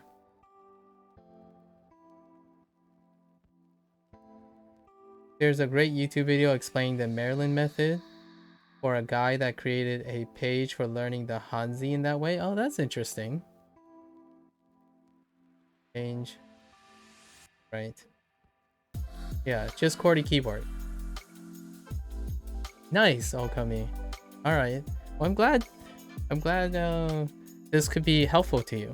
Hopefully you enjoy it as much as I do. I like entering the keyboard. Keyboard entry. Right. Interesting. The Maryland. I'll take a look at an essay on. It might be something I'm familiar with, but let's see. Maryland method, huh? Oh, I didn't realize it even has a name to it. Oh, okay. I see. I didn't realize that's the name for this. I've learned a lot about the jargon regarding like names. Interesting. We'll probably cross that path, the whole Maryland method, when I start Mandarin. But generally speaking, I probably won't do that for Japanese. I wish there was an Android keyboard. Oh yeah, I heard about that. Yeah. For Hirakana, besides the Google one. Yeah, I heard about that. Android support is not as flexible.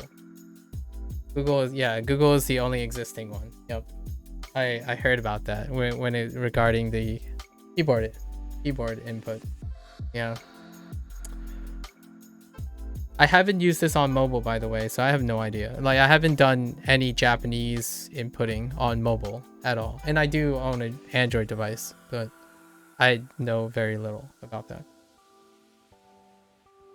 It is applicable to kanji only, that as you always must be exposed a lot as well to the kanji. Yeah, fair enough. My kanji practice is based on a creative shape register, like using creative shape from artwork. So I tend to remember kanji based on my amateur artwork. So I study quite a lot about like recognizing primitive shapes and stroke patterns already because of artwork. So I tend to leverage that instead. I literally put characters in Jisho just to get Hirakana characters. Oh, I see. So you like enter Jisho yeah, I see what you mean. I got it. Interesting. That is a jerry-rig way of doing it. Hinorashi. Alright. We got to put in some time here. I have 5S this week. 来週授業が6つあります。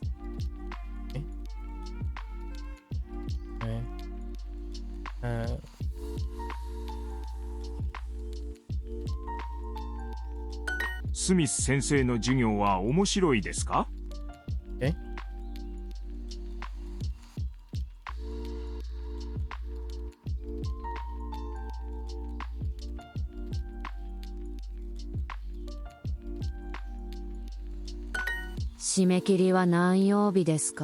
Have I tried LingQ? I have not, but people have mentioned LingQ. LingQ has a free trial period, but at the same time, I'm avoiding using subscription-based things, and also I need to be able to stream it, and I'm pretty sure LingQ has proprietary things on associating monetized platforms with sharing LingQ material.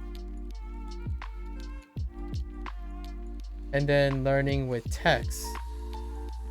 Interesting. Learning with text. It's an open source copy of the functionality of LingQ. Oh, interesting. I'll have to look at that too. Learning with text. I'll have to look into that. Interesting. Learning with text. Okay.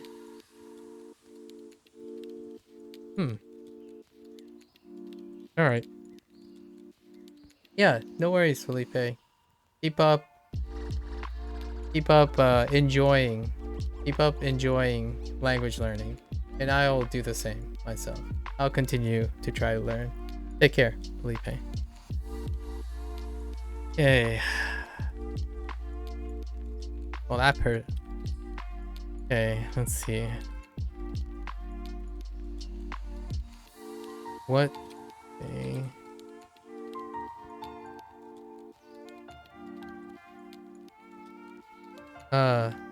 Shmekuri.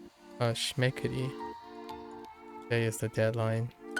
山田先生の授業は火曜日ですか?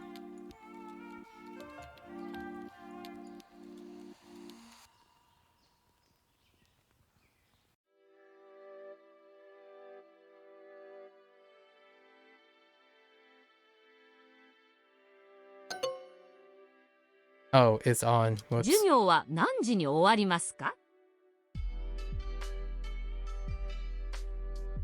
Hello? What time?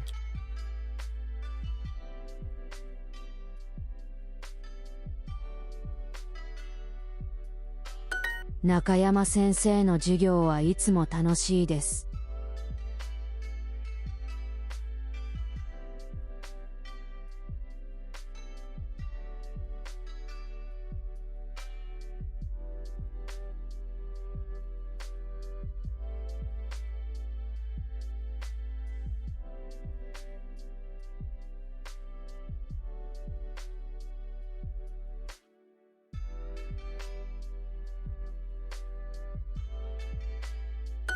山田先生の授業は火曜日ですか?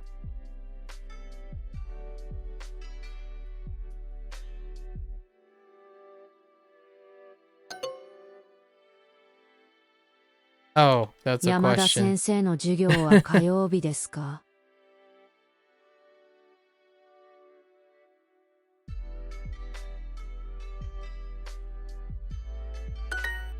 Okay.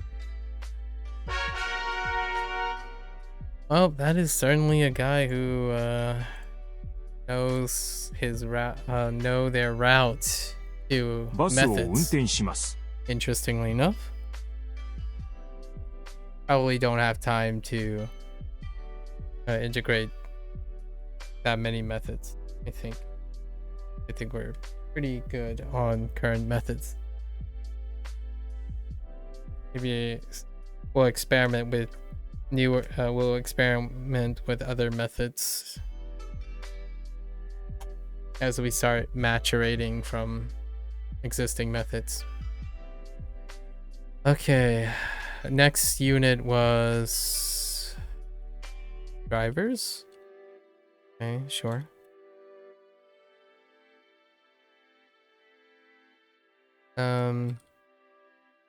Line drive bus. Unten suru. Where do you often work? Interesting. Wait.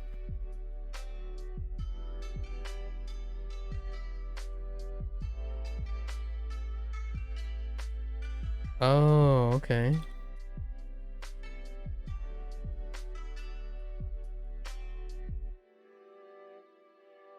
Are you really going with this? Oh, wait. No. This is fine. Maybe like, what if I can move it in? I'm actually kind of curious if I can move it in.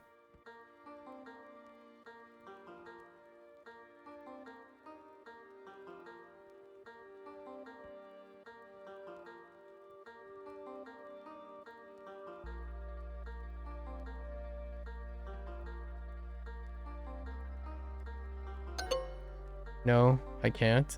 Oh. Oh, interesting. They... Oh, where the work is being done. Oh, yeah, 来週 that's fair. 新しいカメラを買います。 That is fair. Using data where the work is being done.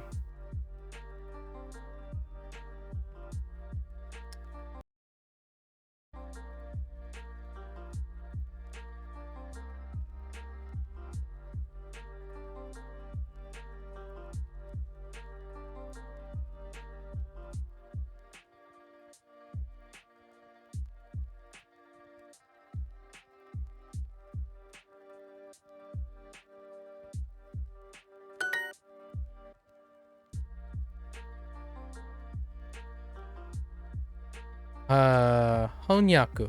No, Honyaka. Honyaka. We're gonna take a jab at this.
You will start as well, or hang on. Let me see. Did I pull Honyaka? Oh yeah, it's Honyaka. Although I'm curious if I can get it away with Yoku. Oh, I can. マネージャーの仕事はどうですか? I didn't know they were gonna pep me for like, oh yeah.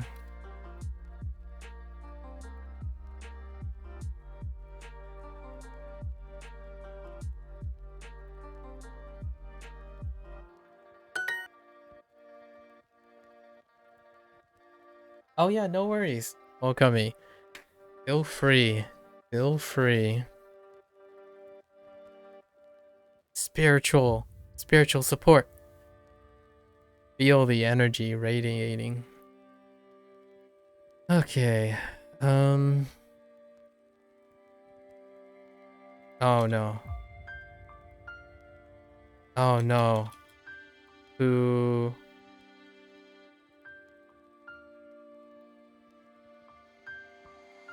Oh no, maybe it's yeah, that looks about right. You know, I wonder if I put in yeah, this should be fine.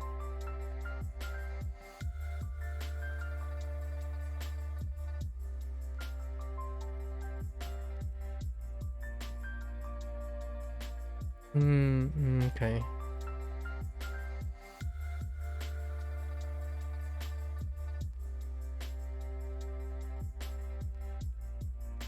Oh no, why would you Tokito? Okay, fine.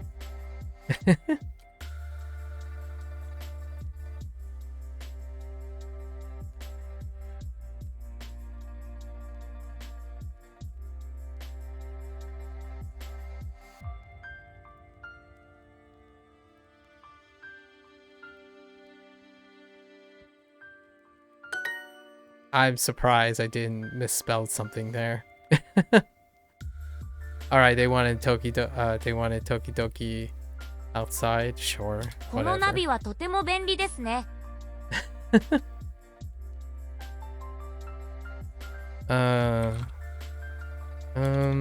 This,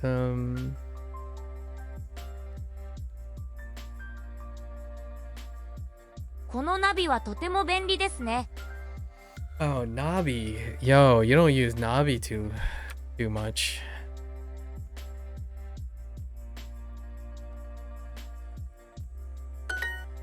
Hey?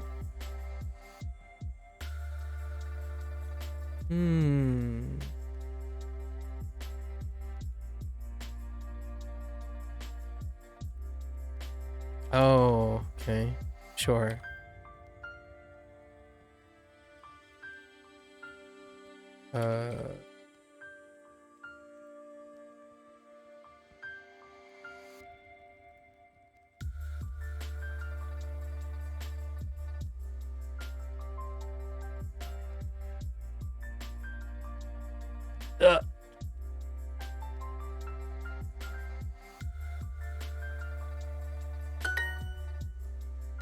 Okay. How did I screw the pooch on this one?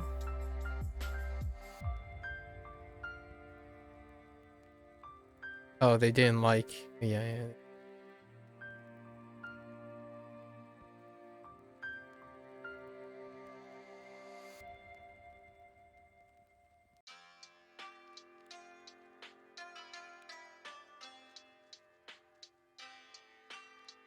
Oh, you know what? What if I put in this?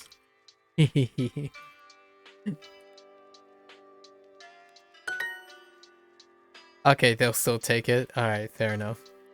Or science. よく会社のジムで運動します。Okay.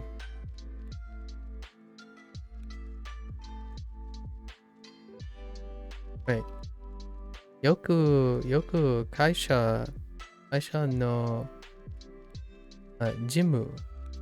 のジムで運動します。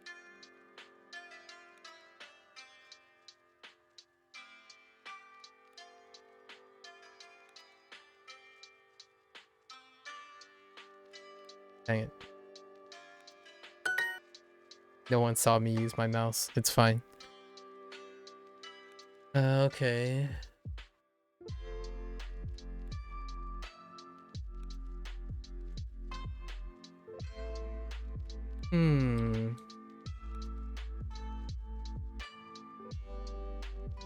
No. No one saw that either.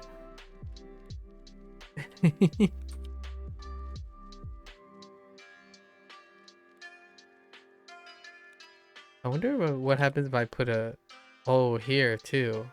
Let's find out. Let's find out how hard we can push this. Yep, they'll take it. So they'll take every pseudo verb with an O or without an O. Okay. 午前9時頃仕事に行きます。Okay.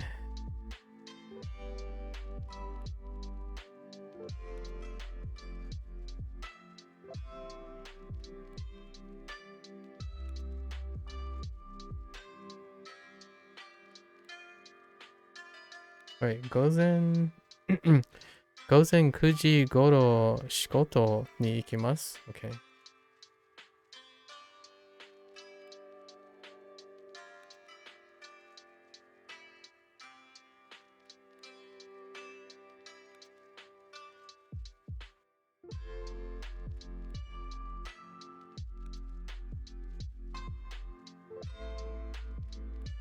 Oh, heckin' will. バスの運転手はバスを洗いますか？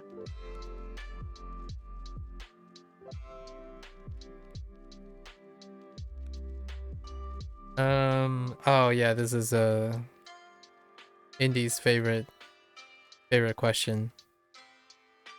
Do bus drivers wash buses? Indy's not here. He's been busy. バスの運転手はバスを洗いますか？プロのサッカー選手の仕事はどうですか？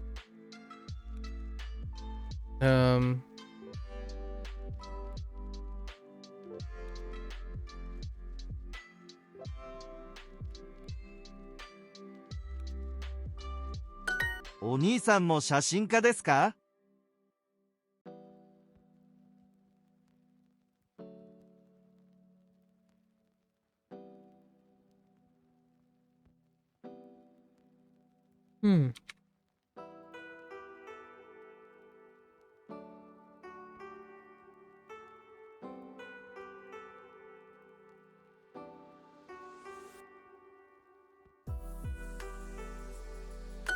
今晩チームと晩ご飯を食べます。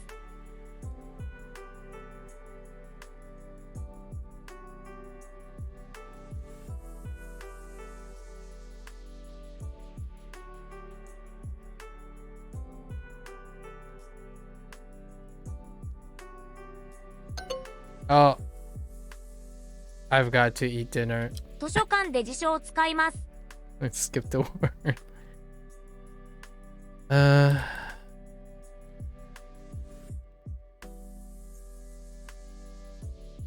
Yeah, 図書館で辞書を使います。Okay.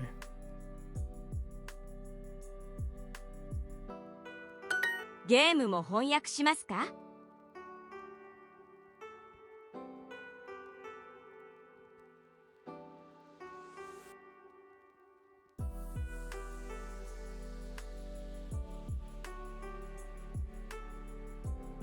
今晩チームと晩ご飯を食べます。Right. Let's not screw the pooch this time.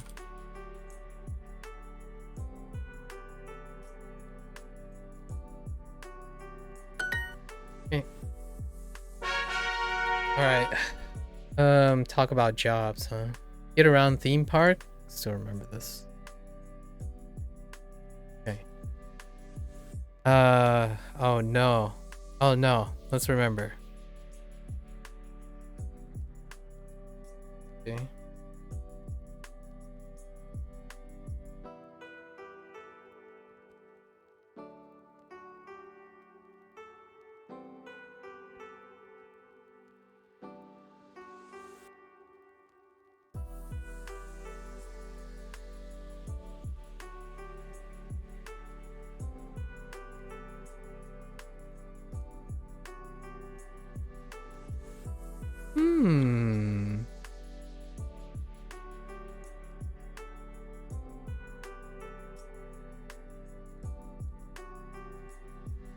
Oops.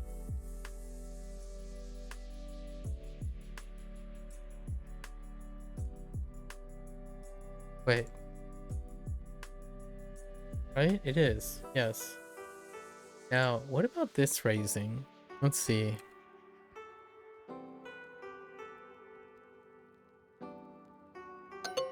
Do they want it the other way? Yeah, they want it the other way. Oh, that's unfortunate. They don't share the equivalence going the other way. Okay. It was worth a shot. That's how I revise. Yeah, if I am unsure about something, I would probably toggle the keyboard thing and then see. If I'm gonna try something, if I have hearts, like if I have a super subscription right now. I have a super subscription right now, so I like to mess around and see if I can test things too.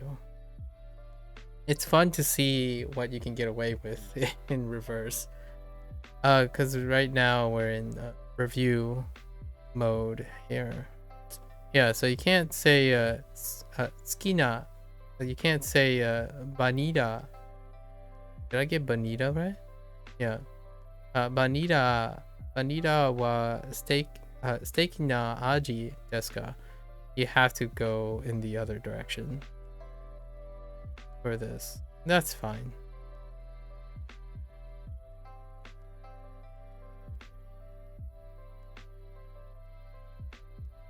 I guess technically, if they are phrasing it that way, they're saying, is vanilla your favorite? Yeah, I'm saying, is vanilla your favorite flavor, as opposed to, is your favorite flavor vanilla? Fair. そのキャ Fine. ラクターの顔は少し怖いです。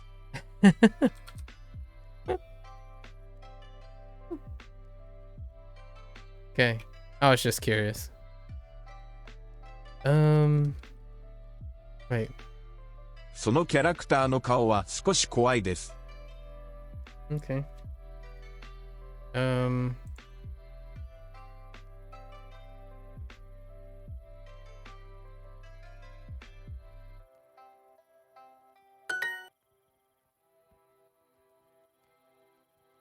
Okay.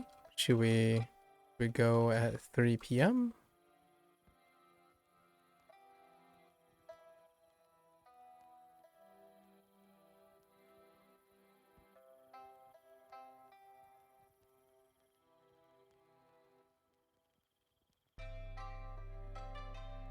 Yeah. Yeah, sure.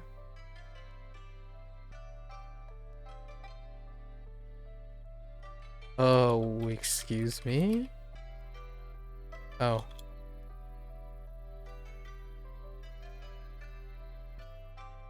"その赤いキャラクターが好きです」。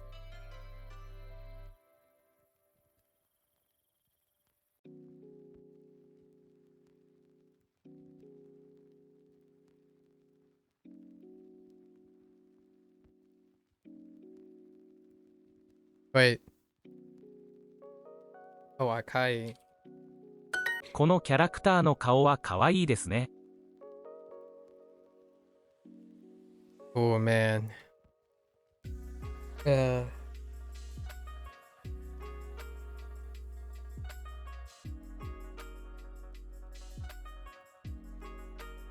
I fat fingered the wrong thing.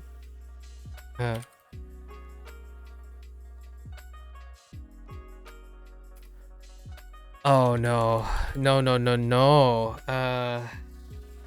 Let's try.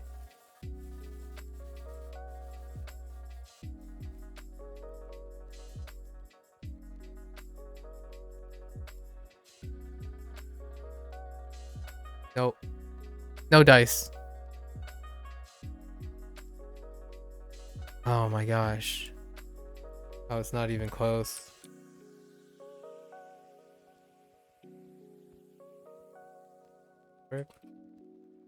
Yeah. What did they say? このキャラクターの顔は可愛いですね。Okay. このキャラクターの顔は可愛いですね。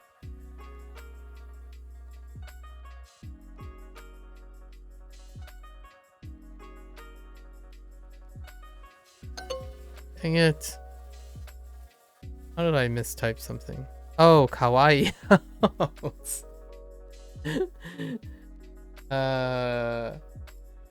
Yeah. I missed an E. It's fine. It's okay. ここは本当につまらないです。Oops. ここは本当につまらないです。Okay, sure. But you're yapping and complaining.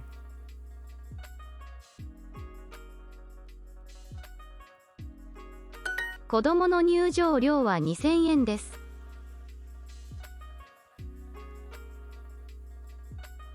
Oh no.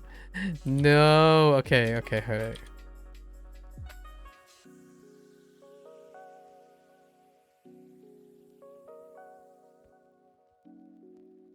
Okay, it's like,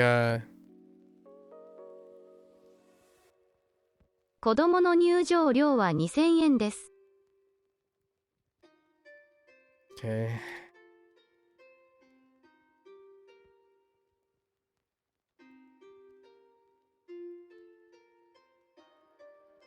Oh no, is it like...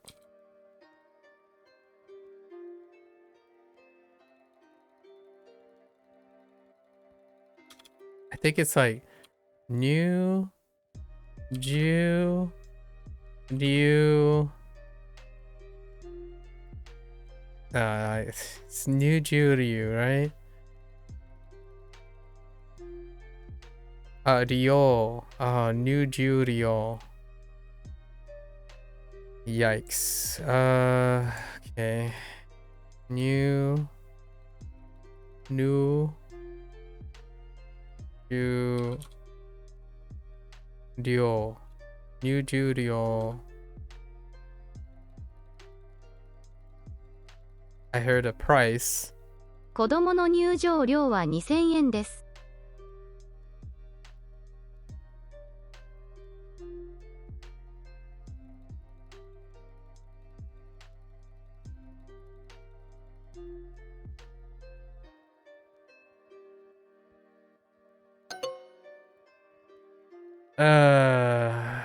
Okay, sure. Did I misspell it still?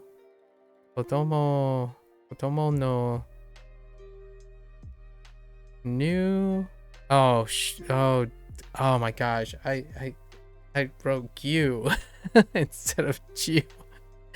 Oh, it's New Jorio. Okay, I wasn't even. 遊園地は遠いですか? New Jorio.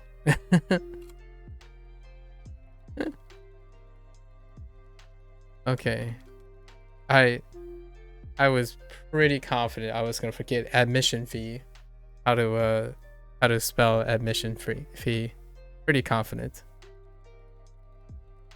Not that I don't know what it means, but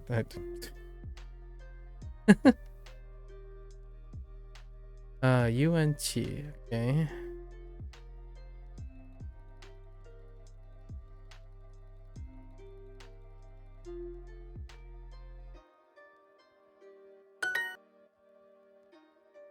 Okay. Yeah.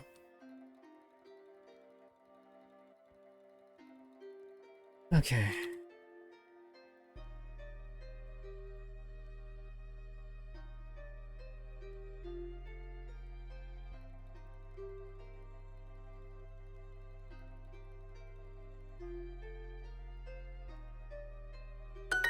このキャラクターの顔は可愛いですね。」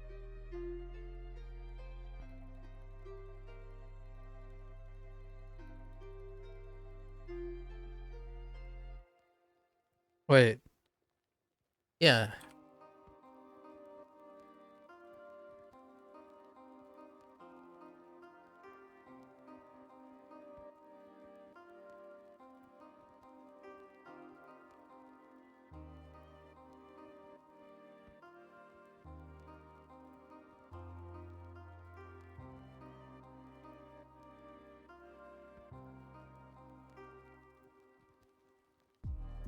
Okay.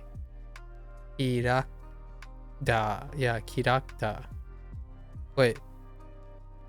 That looks right? Kirakta. Yeah, Kirakta.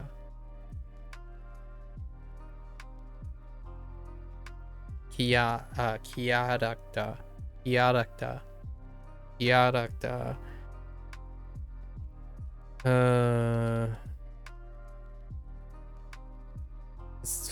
The face?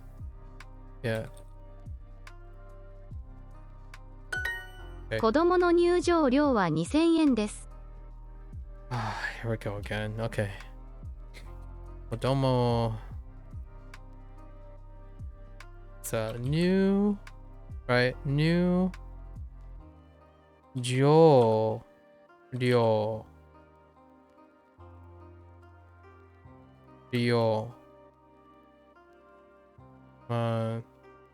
What was it? Ni en. Yes. Okay. Oh no. That's fine. Do we need what? I'm gonna. Don't you watashi me. I might as well put in watashi. It's fine. Sometimes I just don't feel like constantly having to type out watashi. Okay.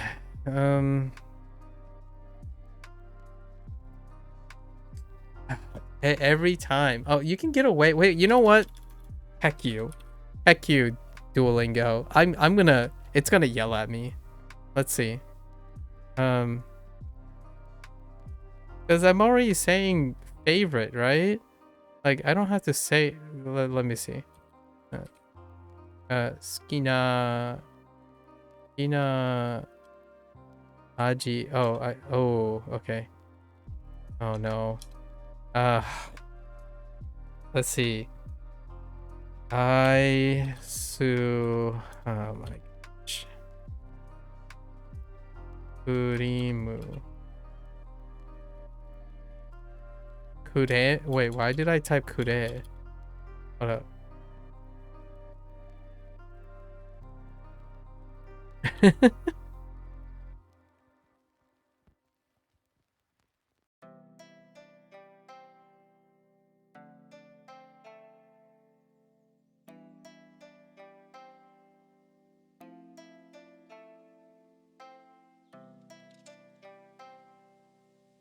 That looks okay.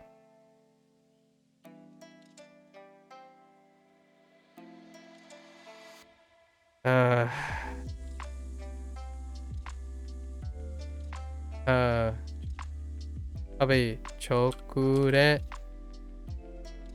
Oh, that's not it. No, sir.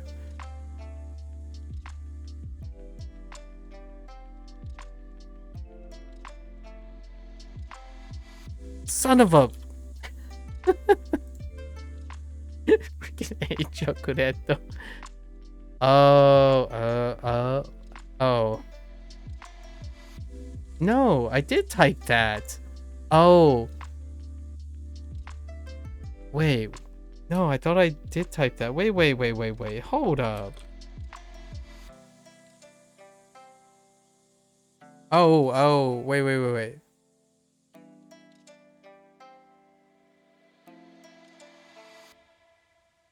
I'm missing a syllable. I keep skipping a syllable. What is it? Oh. Wait.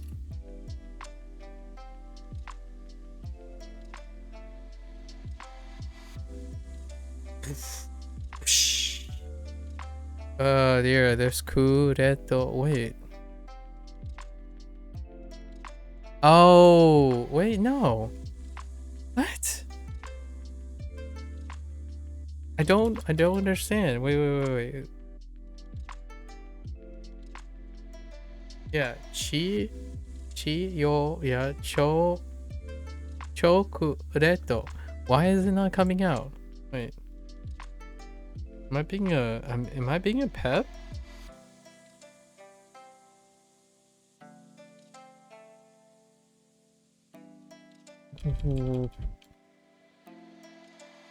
What is happening?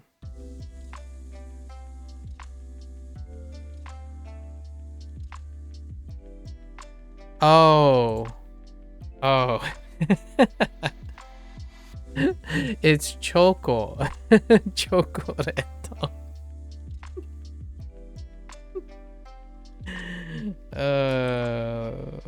Heckin' man, it's chocoreto.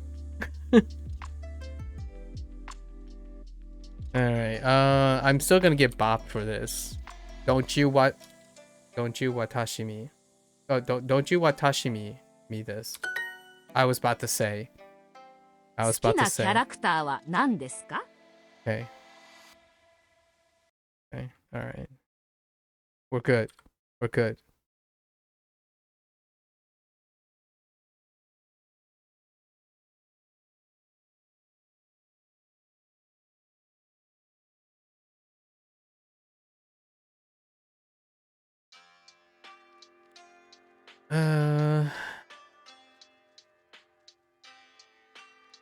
What is your favorite mascot? Okay. あの黄色いキャラクターは面白いですね。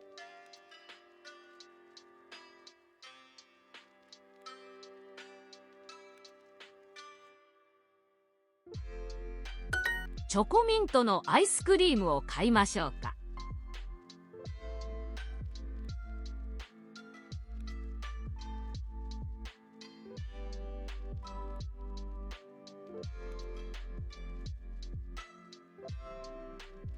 This is an English thing. Okay. I think they go by mint chocolate chip.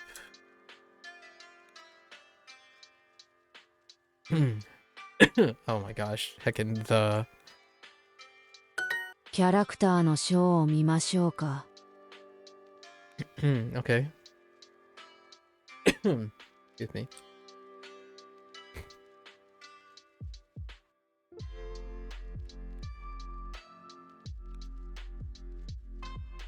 大人の入場料は4000円です。Okay. Gotta grain that new shoryo. New shoryo. How often that actually comes up.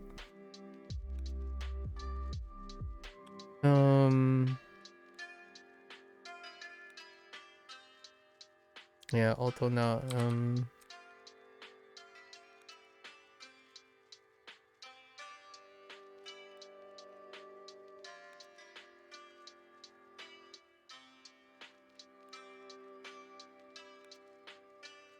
I swear I hit a number every time there's a number. I hit the number row as opposed to the actual spelling of the number. 次はゴーカートに乗りましょう。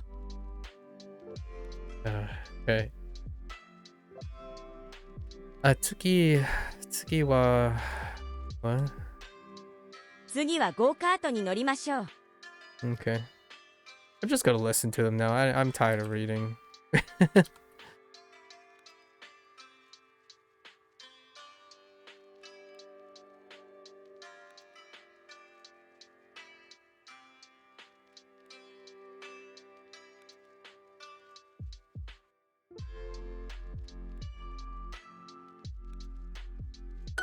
明日博物館に行きましょうか。I forgot you can use tsugi in that way. Tsugi. You can kind of use it as a transitional word. So you have like mazu, tsugi, tsugi, ashita, then yoto, right? Or was it yato? Sorry, yato. Yato? Hold up.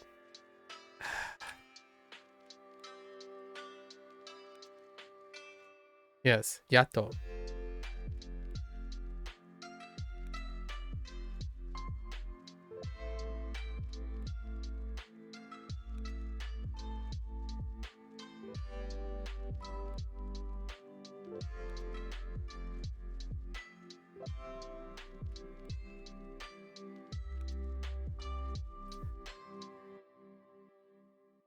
Hey, all right.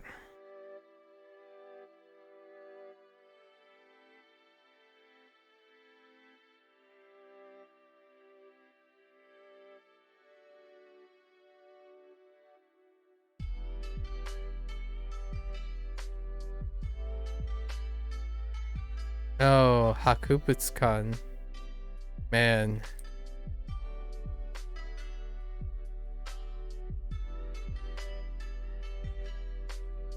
入場料は3000円です。Don't do that.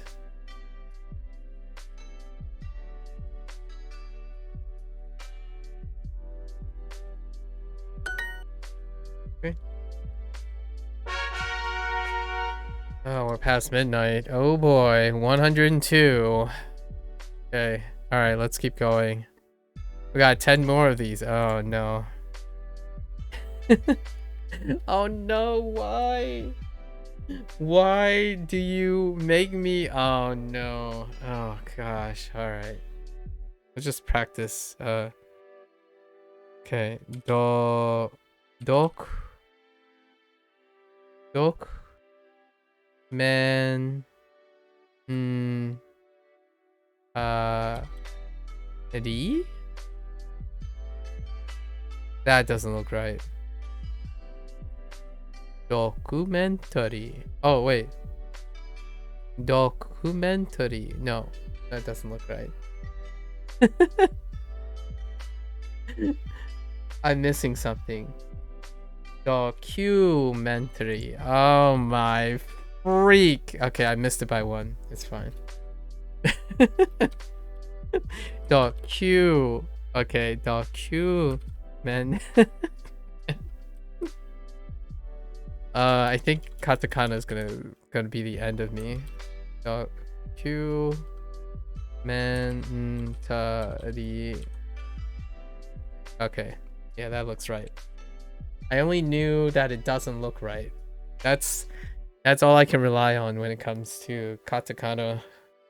Like, that doesn't look right. I'm not quite sure why it doesn't look right, but hey. Okay. Kono.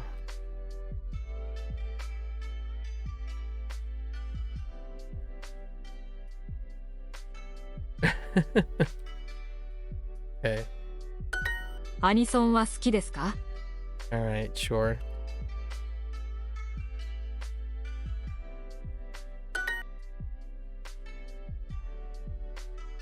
Give me the simple stuff. セールのコーナーに行きましょう。Oh.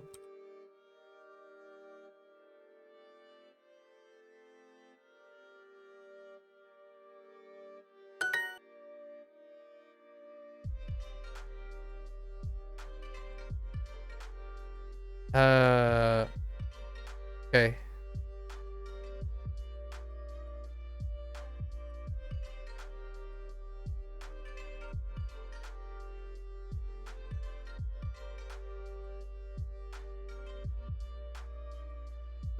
That looks right, I think. Okay. DVD のセールがあります。 Oh, okay. It's fine.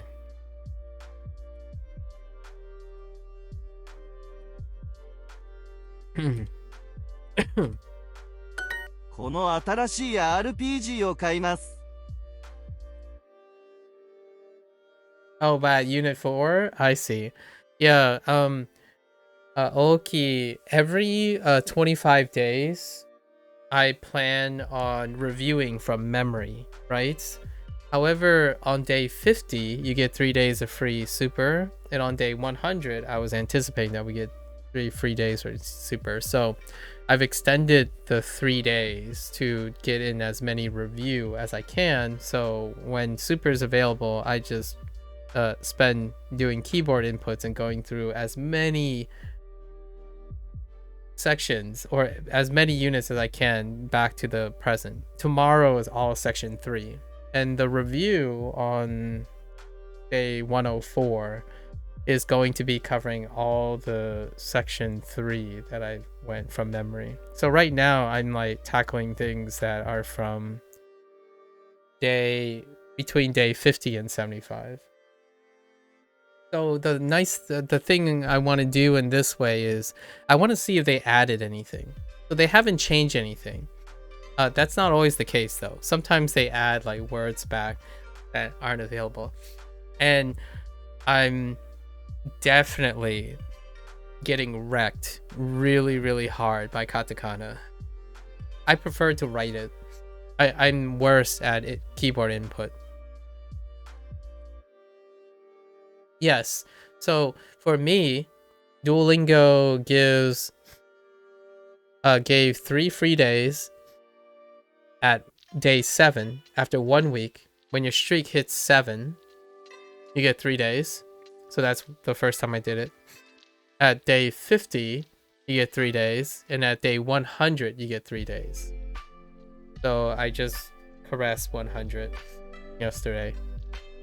So I anticipated it, so I already planned around it. And then basically I go back and try to legend as many things as I can as a review, because yeah, there's just way too many things. And I am terrible at keyboard input right now for katakana. I actually prefer to write it by hand. Some katakana I'm still not sure how to input very well. Like I don't know how to do T. Like T as in, yeah, I still don't know how to input T. So we'll see if that comes up. What is a good example with T?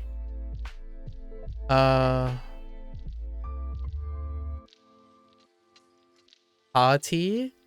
Yeah, party. That's kind of rough. I think you can still hit TI. And then there's like coffee. I think you can hit FI for that. But there are a few in there, like something with O's.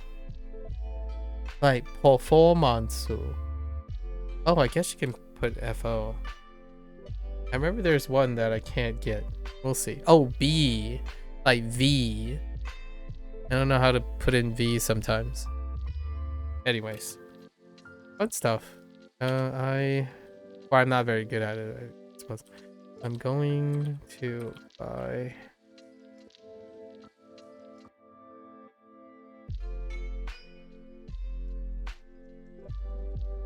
Oh my gosh, you spell out role-playing game? Jeez. フィクションはあまり読みません。Oh, fiction is a good one.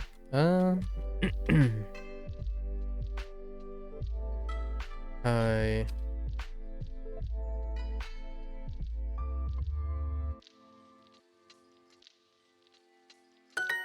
Imagine don't really read fiction. No, I'm just kidding. 雑誌はあまり読みません。Okay.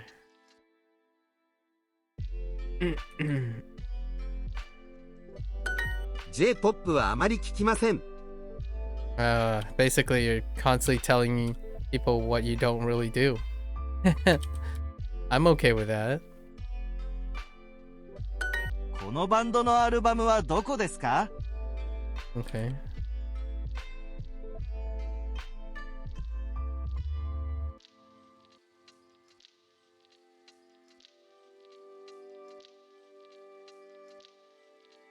SF を見ます。 Okay.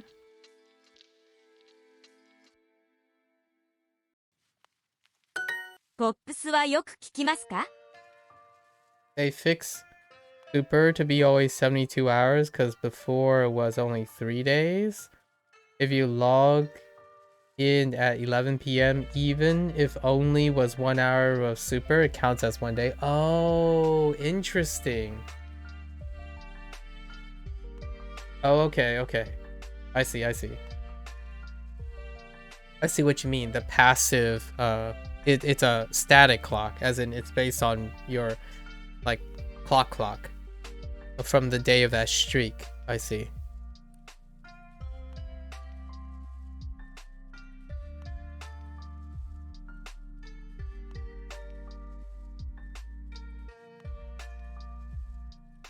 So calendar day versus a timer day. I see. Or a timer. Using a timer as opposed to calendar. The other way around. They used to use calendar days as opposed to a timer.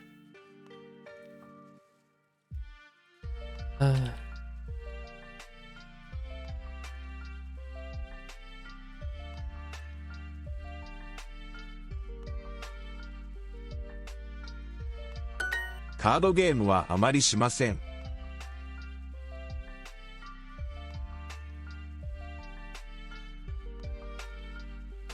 I can't appreciate this. Who doesn't really play card games? I'm just kidding. There are actually a lot of people who don't really play card games. Maybe one day you'll see me play card games. Party, yeah, party. Party. この本の話は少しつまらないです。You do play card games? I love card games, especially deck builders. Actually,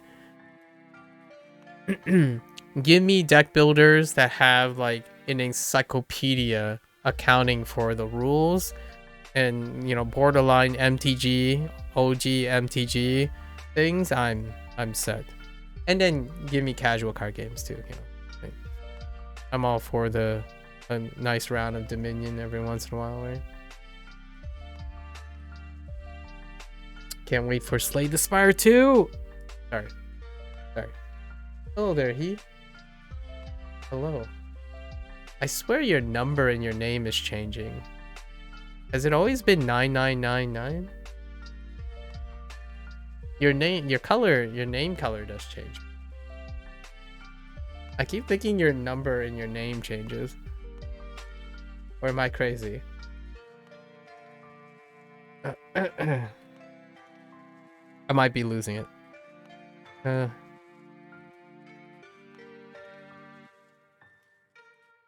Duo, Lily, and Falstaff says, "What's up?" Yeah. You're addicted to the Yu-Gi-Oh card game? Oh, that's understandable. That's understandable. That's a phase. For me, that was a phase. MTG, then it went to Pokemon, Yu-Gi-Oh. I have since settled on Hearthstone, so I play Hearthstone since closed beta, and I continue to play Hearthstone today. But all the other things now, I play like niche games, like deck builder games, things like Slay the Spire, Across the Obelisk. There was another one that I guess I have to review still. Yeah, standalone indie roguelike games. Roguelike deck builders. It's a jam right now. Let's see. What do we have here? I wasn't paying attention. Just tell me it. この本の話は少しつまらないです。 Okay, sure. I've stopped reading. My eyes are like kind of. I can feel like the soreness, the dryness in my eyes. I'm gonna rely on my hearing instead. Today you're at 4th place, I think, in the Diamond League tournament. So if I at least stay in the top 10, I should unlock 2/3. What does that mean? 2/3. Oh, do you continue in the tournament? Oh, so it goes through multiple rounds? Interesting. Cool.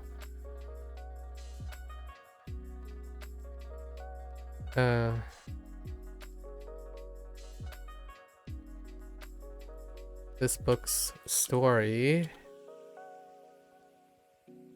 is a bit boring, sure. 恋愛映画はあまり見ません。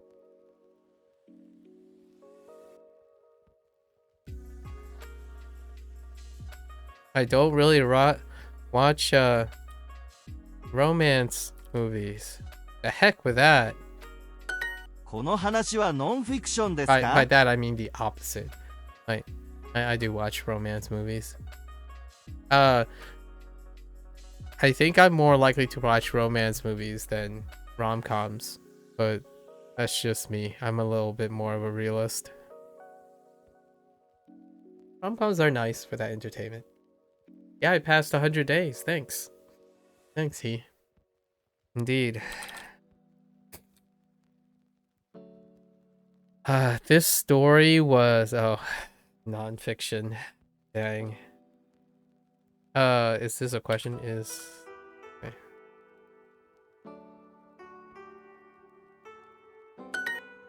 Okay. All right, 25. Oh my gosh, there's 34. I'll try my best. We're not gonna get. We got sidetracked. Okay, communication at work. Okay.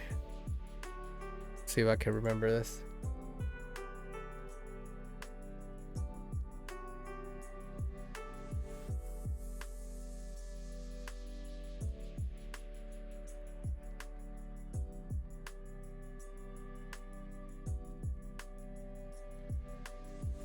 Oh, I was so determined to make it to the highest rank in the game, king of the games, and I did it twice. Does this count as get or done? Though it is a game, though not that beneficial, but I wanted to do it. Yeah, it's understandable.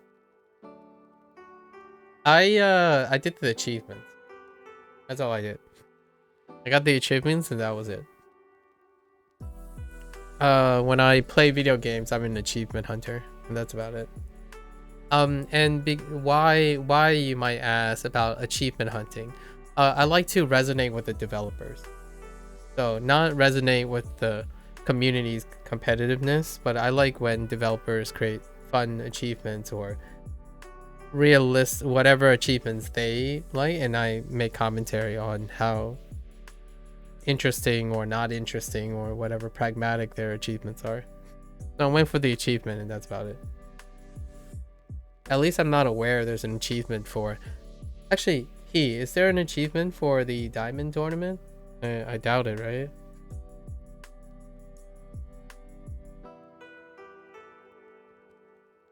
Or is there? I don't think I'm that sweaty.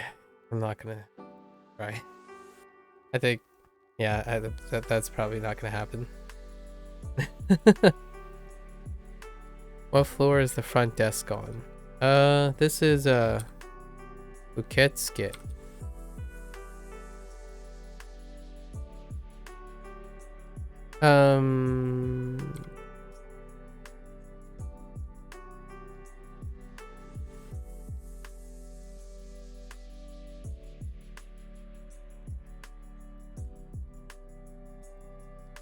Wait, can I? That doesn't happen. Wait, that doesn't work.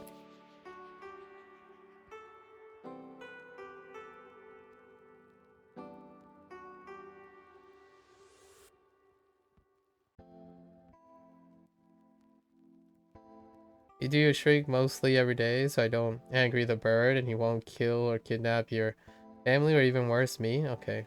Plus, my duo plushies is watching me across. Okay. I still have not gotten my hands on the duo plushies yet. I'm making a budget, and there's quite a lot of things I have to get at the moment. So I need to get a new monitor because the backlight of the existing monitor will go out at some point soon. I need new running shoes. I have basically worn down the soles of my daily drivers. I need to get a new prescription glasses. And I'm probably going to buy a new frame as well. These 6-year-old ones are going to be backup. And then I'm going to buy the... You know? Nothing like having the peeps stare at you and say, did you get her done yet? 山田さんのパソコンはここです。山田さん。山田さんのパソコンはここです。Okay.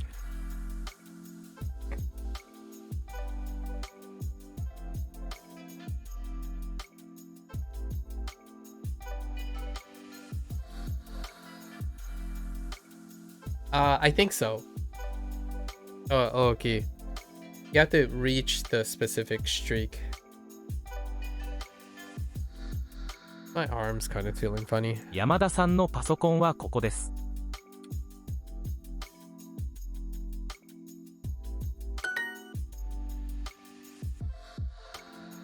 Oh, here we go again. Let's see.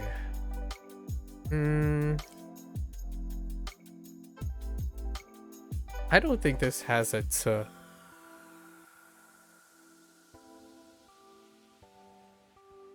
yes.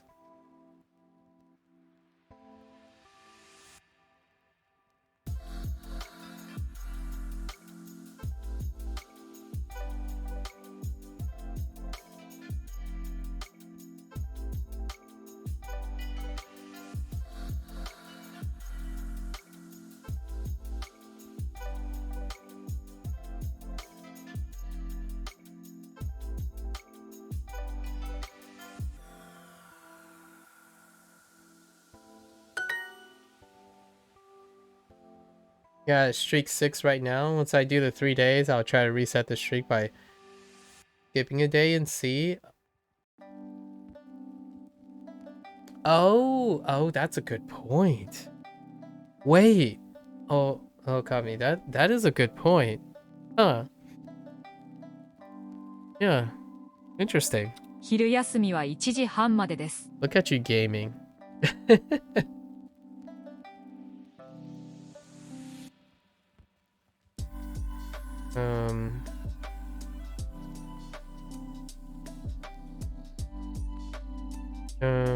The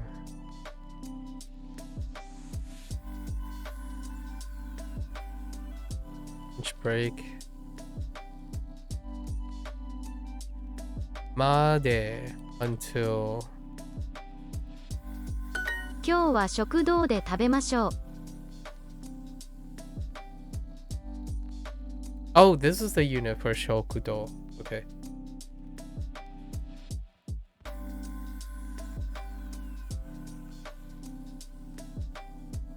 今日は食堂で食べましょう。Okay.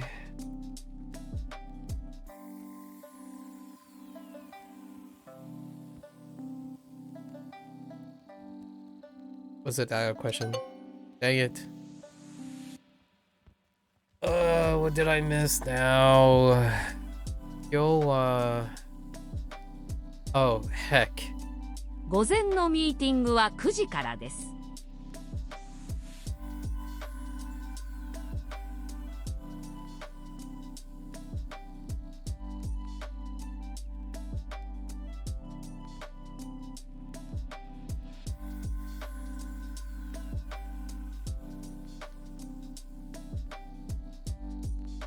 My allergies are acting up.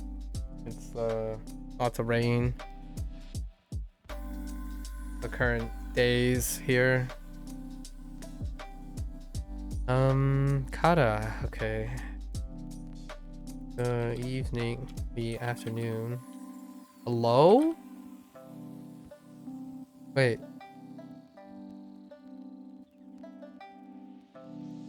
Oh, the morning. Whoops.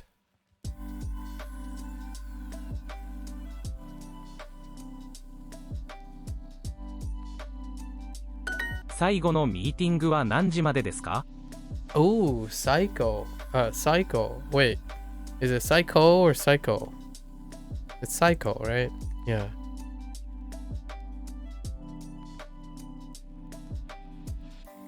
Last. Oh boy, here we go. Me.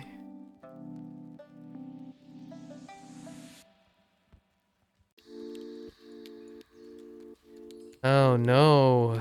How do you... Oh no. I don't know how to do that. What does... Okay. Okay. Okay.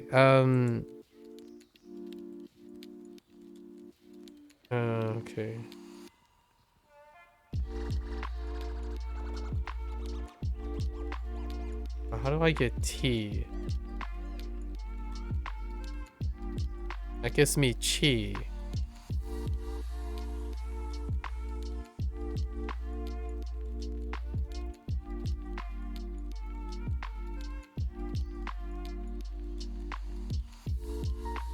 I can't get it.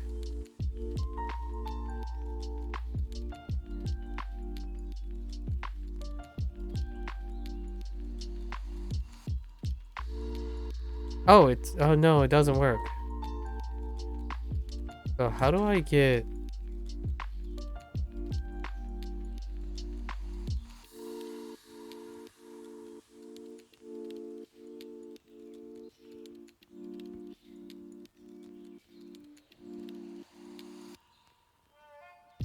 Nope, that's not how you get that. Wait. Oh, maybe that is how you get it. Hold up.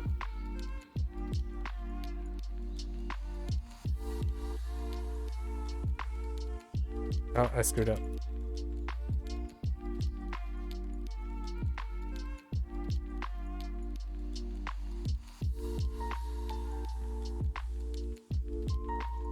No, that's not how you get it. Oh, wait. Oh, no. I know how to get it. It's chi with it. It's che. No. Yeah. Wait. Hold up. I think I got it. Hold up. Me.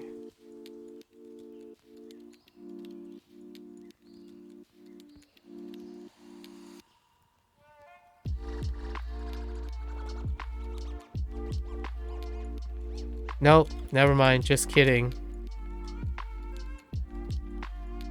Yeah. How'd you get that? How'd you get the T?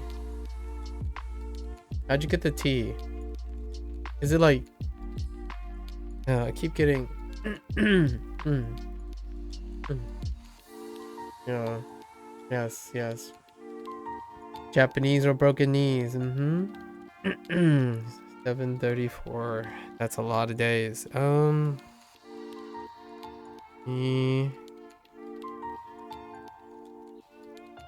trying to guess this.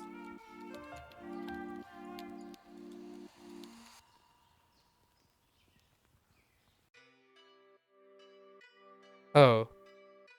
TE plus I plus E? No.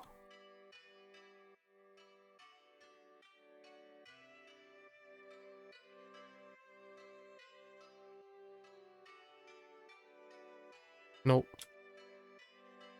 That doesn't work either. I can see it on the list though. I haven't ever figured out how to get it by inputting it.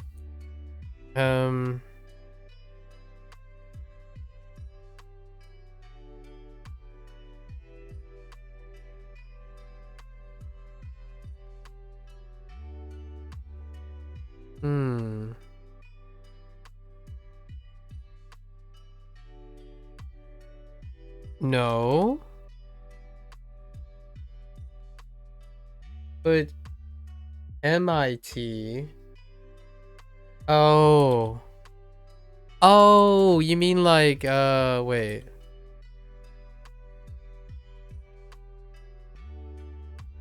What? MI. Oh, you mean like... No, that's not what I mean, but yeah, I know it. Oh, wait, oh, you mean like if I complete the rest? No, that's not what I mean. I'm talking about like inputting it actually. Let me see. I've always jerry-rigged around this, but let's might as well figure it out.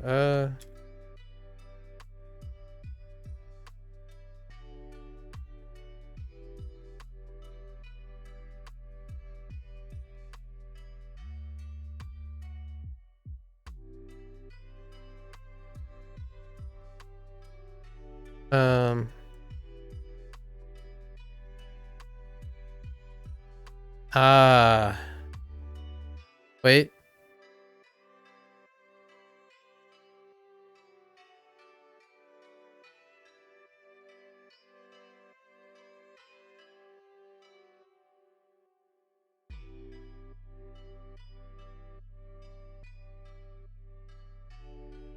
Really? Really? Hold up. Really?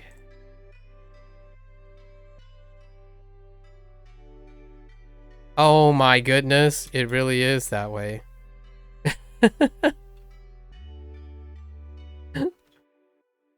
Okay, sure. So, how do I do this? Yeah.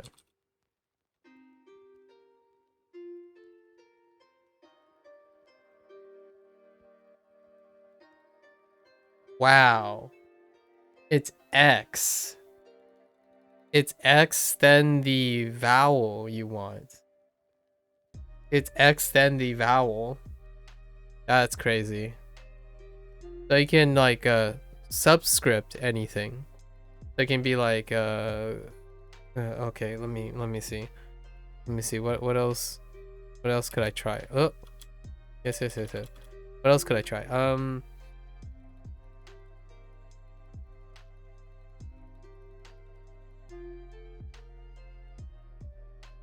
Another. I mean the other ones work though. It's just T. What about? Yeah, these ones just work. Why doesn't T work for me?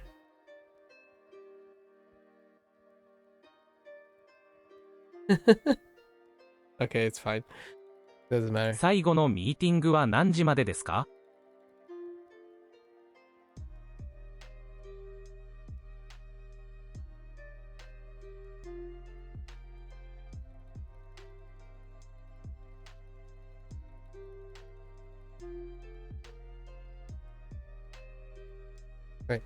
最後のミーティングは何時までですか？最後のミーティングは何時までですか？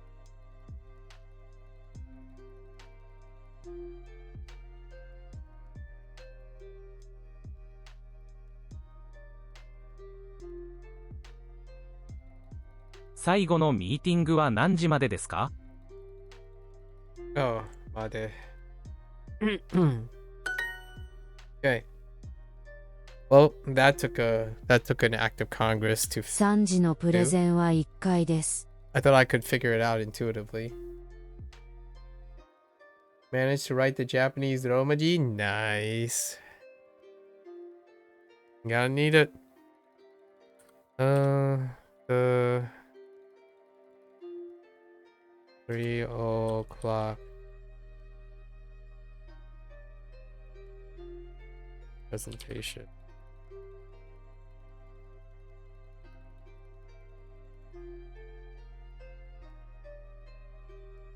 今日は食堂で食べましょう。Okay.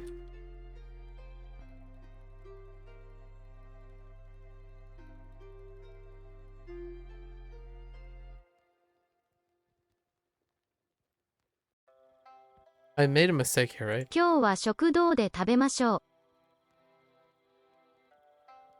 Last time. 今日は食堂で食べましょう。Oh, right.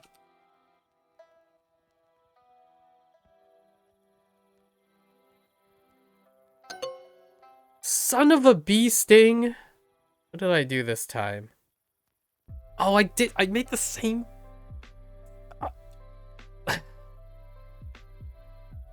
I don't want to talk about it. 今日は食堂で食べましょう。I was thinking of a totally different thing. Oh, yeah.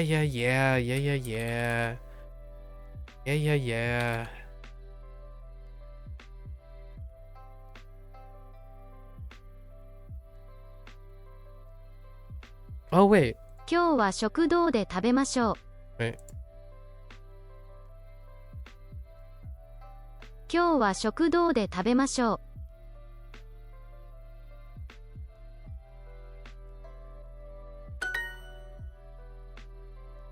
トレーニングは何時からですか？ Okay.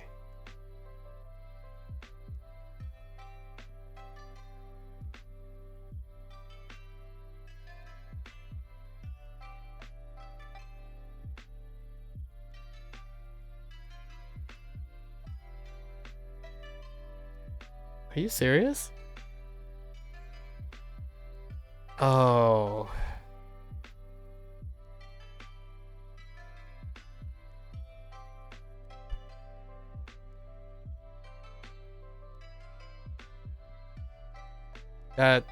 No. Today. Today. In. Today.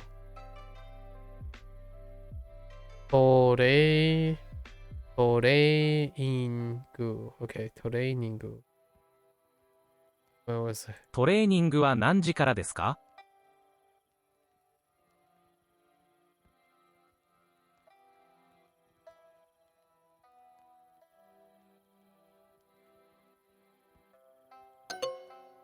Son of a bee sting. Oh, kata. Whoops.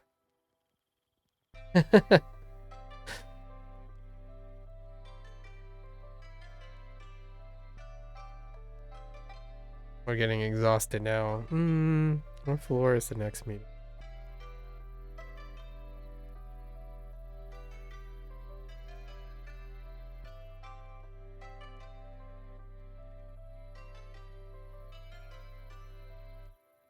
Oh yeah, no worries. Take care.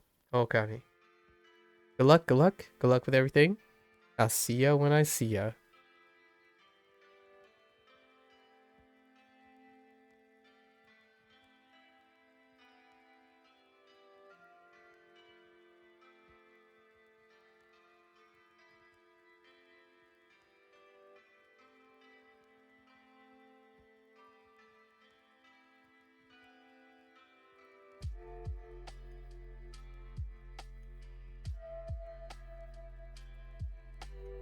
Okay.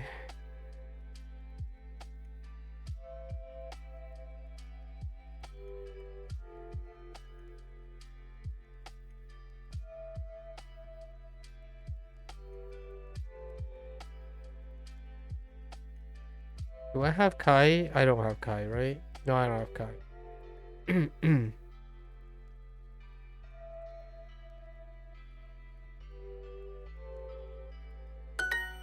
カラオケで歌いましょう。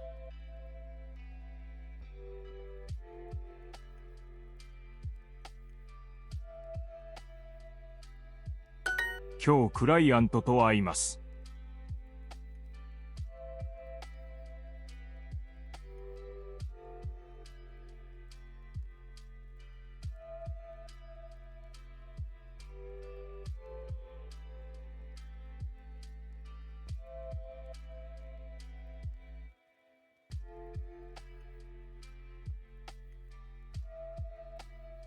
午後のトレーニングは2回です。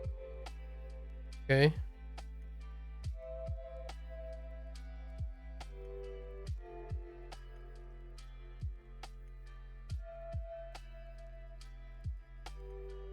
この後カラオケに行きましょう」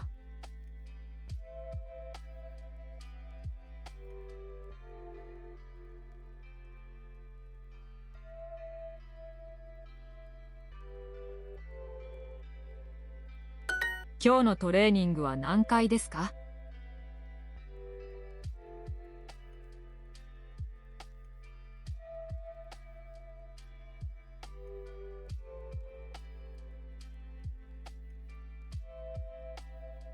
田中健です。よろしくお願いします。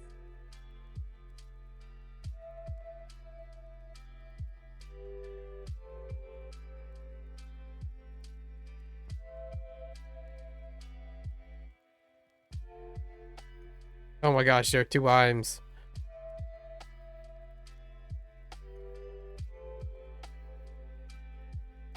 What the heck? "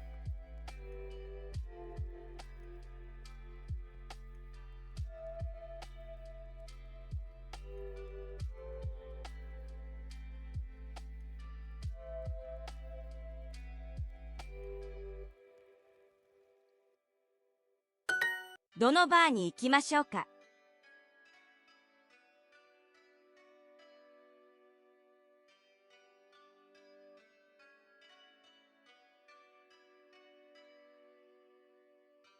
Uh,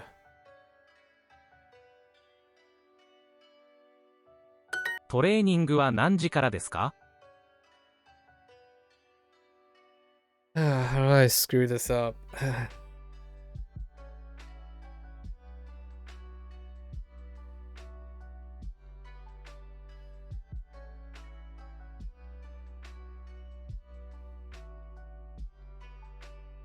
Wait. トレーニングは何時からですか Oh, I did it again. Son of a... Oh, Nanji. Whoops. トレーニングは何時からですか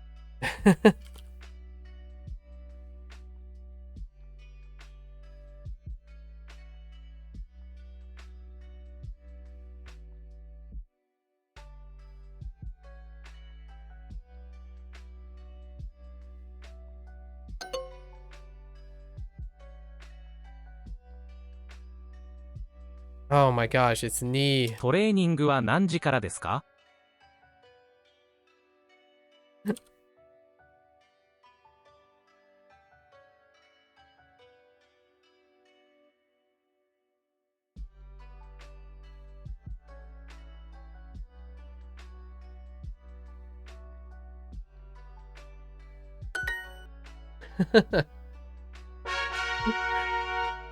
？Alright, sure. Can we squeeze in a few more? Probably a few more. Man. Talking about hobbies? We're getting close to my current stuff, so memory is gonna be a fresher, I guess. Katakana, save my, please. And of course, it's badminton. Okay.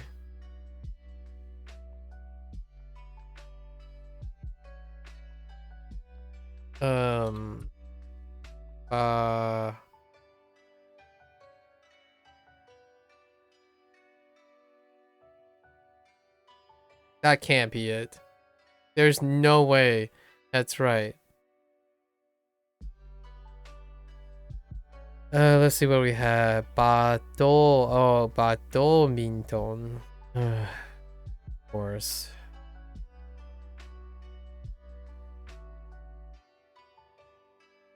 Okay.9時間ピアノを弾きます。 Okay.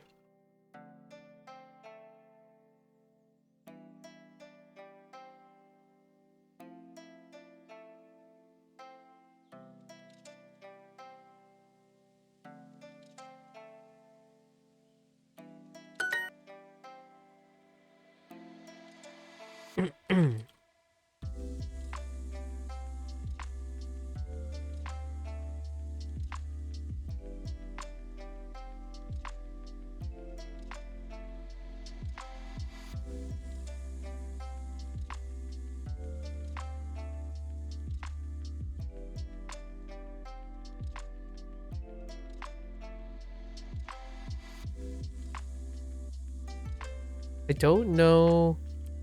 Sure. Let's just plug it in anyways.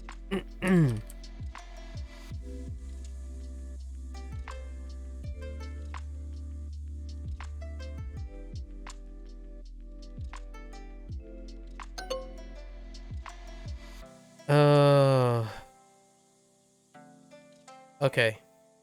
Sure. No need? Fair enough. ファッションの動画を作ります。Literally no need. No need. Alright. I just wanted to throw it in there to see what happens.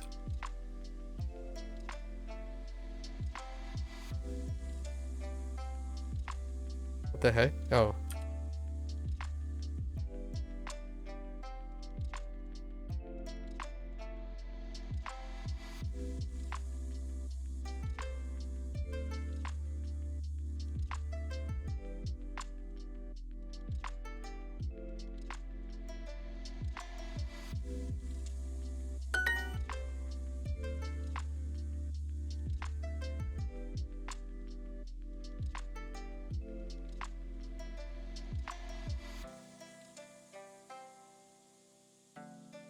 Wait, hold. This should work, right?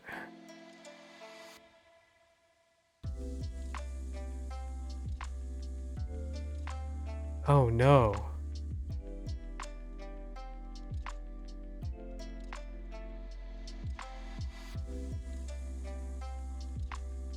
I actually don't remember. It's like shoe, something shoe, then shoe.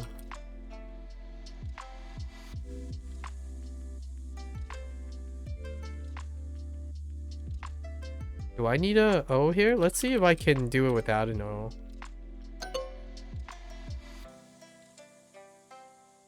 Oh. Oh, I have practice. Whoops.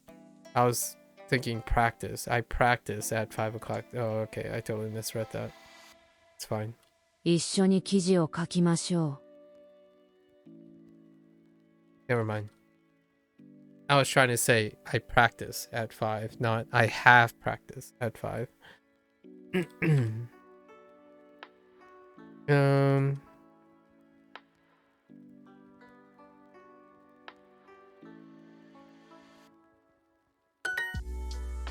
Okay. .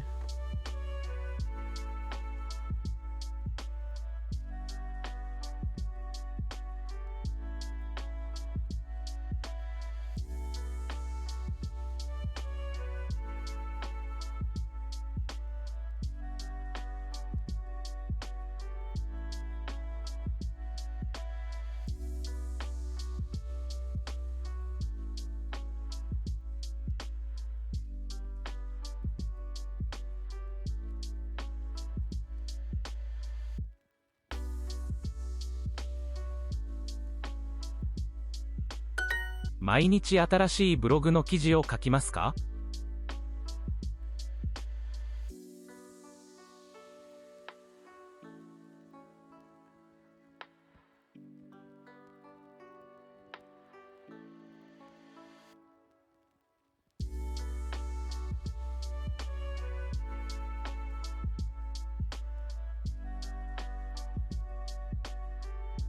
That's not, no. Burogu. That looks right. Burogu.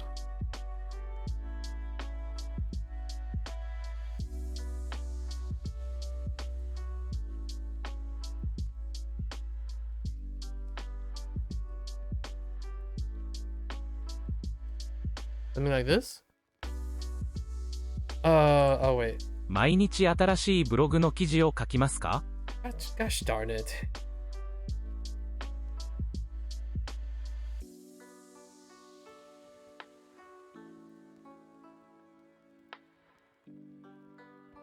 What is a major we saw? What is a major we saw? 数学は私の専攻です。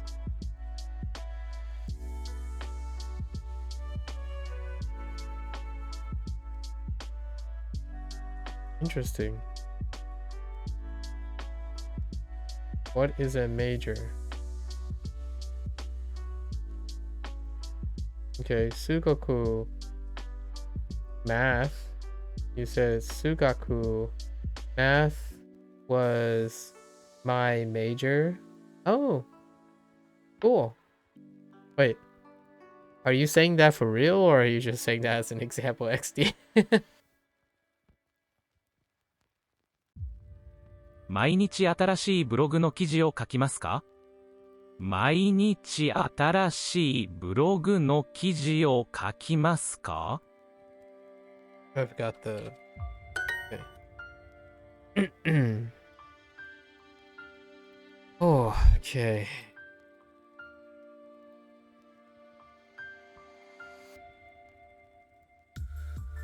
I don't know what is a major. I think it was something like a class, but class is Yu-Gi-Oh. You said it. Senko. Senko is major. You typed it in your example sentence. Sugaku wa watashi no senko desu.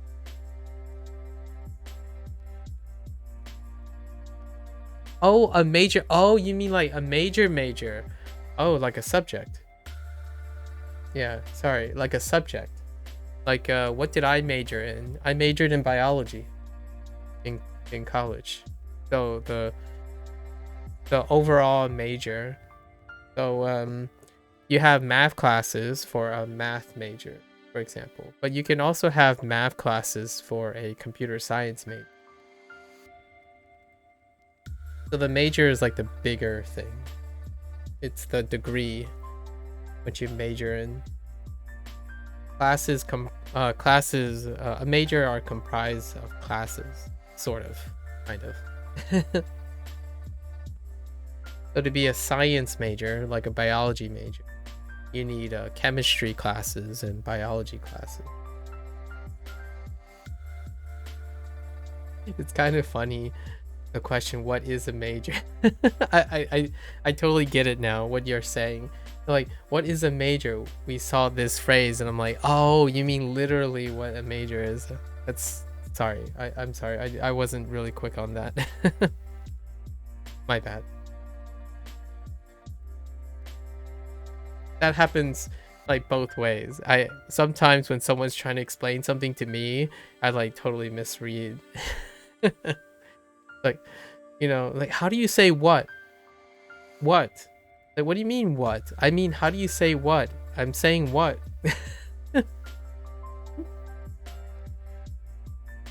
Kind of like a dude, where's my car situation, I suppose.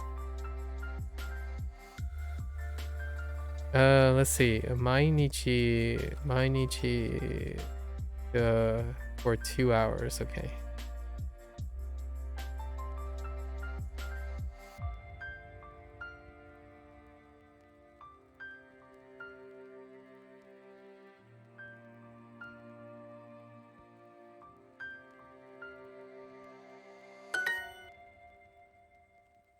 Oh, okay. 明日 Is it like a branch? Financial branch? Oh, that's a super interesting question. A financial branch would be like it would be considered a department. So yeah, you could kind of say that. Or like if you say you're a finance major, right? If you're a finance major, it would be the finance branch of education.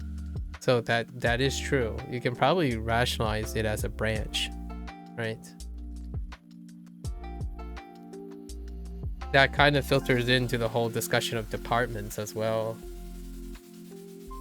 So like oftentimes when it comes to the school, the degree, right? The degree is also your major a lot of times. Like they refer to your major. And then your major is comprised of different classes. Like different types of classes.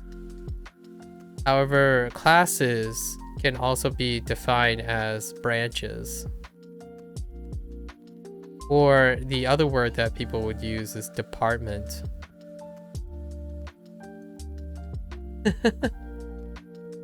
So like, for example, these classes could be the mathematics branch, for example, the mathematics branch, or department. And then this could be part of the humanities department or branch. So it's kind of like a tree. Oh, this is terrible. I don't know where I'm going with this, but like the tree, like you're this tree, right? You're this tree. And the tree is supported by different roots. And the tree is the major. I don't know. Sorry, I don't know where I'm going with this analogy. The major is like the biggest thing, basically. Oh no, it's not the biggest thing. Okay, alright. So, like for example, my degree in college is my degree is biochemistry. Oh no, I lied. So my degree is in biology. Underneath that, my major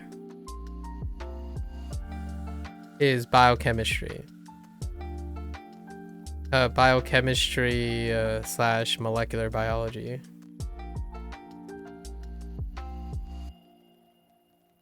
And then underneath major are my classes. And then classes range from like any department. It can be any science department, arts department, humanities. I don't even know if they're in the same group, but all of these things would be considered branches of education or / departments of education.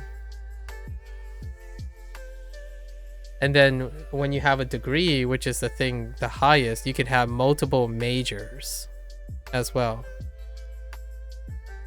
which with their own classes. So and there's also, instead of majors, you can have minors as well. So it's the same level here. So to get your college degree, it's comprised of majors and minors. And then minors and majors have different classes. At least that's what the English is supposed to suggest, but yeah. That's kind of a fun topic. I haven't ever thought about it. Huh. Funny. The things you learn when you're learning a different language. That's a really funny one. That's so complicated. XD. Yeah, that's so funny though. I really haven't ever thought about it that way. It does kind of sound complicated. Yeah, so a major like actually, I don't know what Japanese people think though. Hey, hang on. Real talk. What happens if I put in Senko in Jisho? Major subject, special study.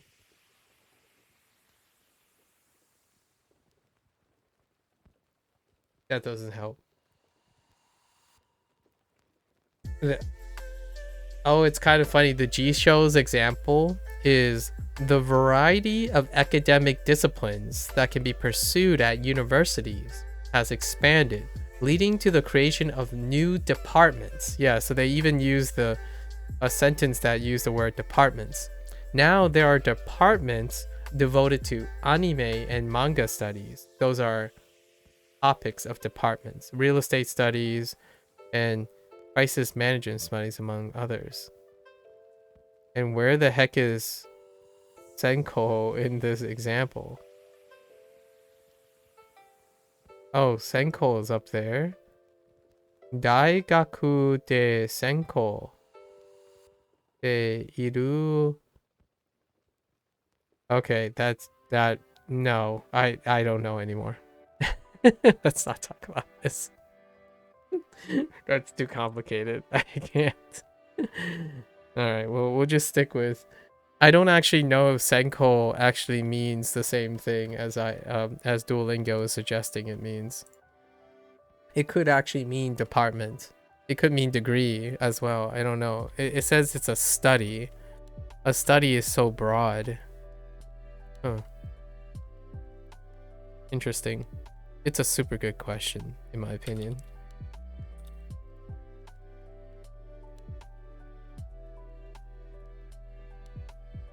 Practice.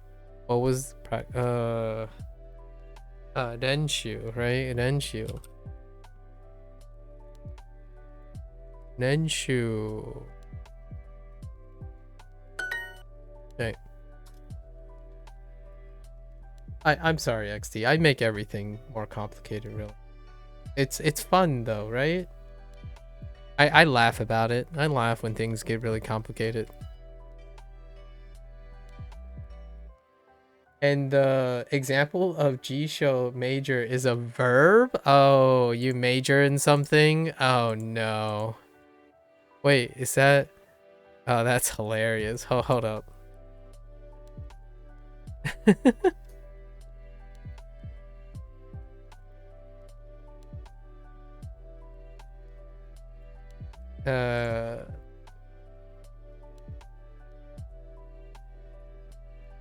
Oh no, I get a noun. Oh yeah, major is a rank as well. Major is also a rank. Oh, major is also an adjective. Major is a lot of things. Oh, major. Oh no, major is an adverb too. I wonder if... Oh no. I don't want to think about it. Let's not think about it. It has something to do with school. Major is one of those words, I suppose.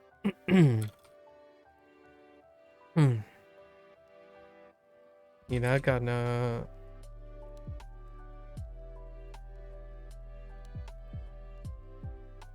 Benkyou shimashou ka? Benkyou shimashou? Oh, I forgot.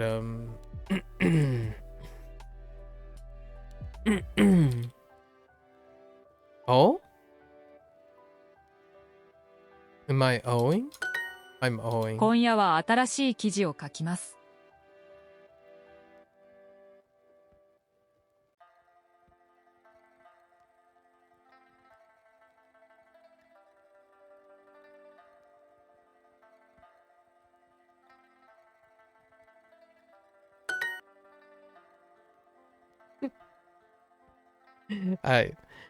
I'm just thinking of all the meanings of major. Major is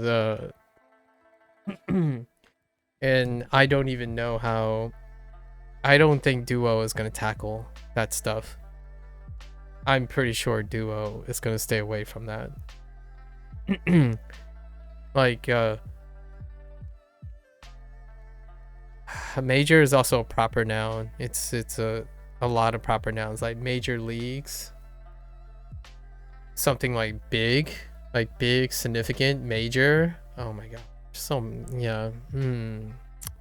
Now I'm starting to question some of the definitions or like translations that they have and how they're going to navigate those words. So funny.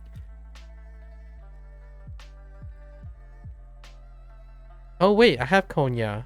I forgot the kanji for konya. Nice.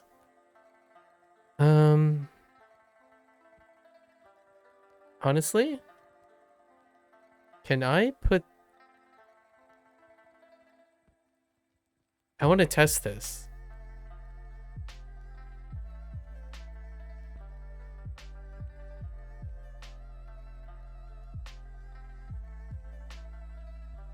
Yeah, I want to test this.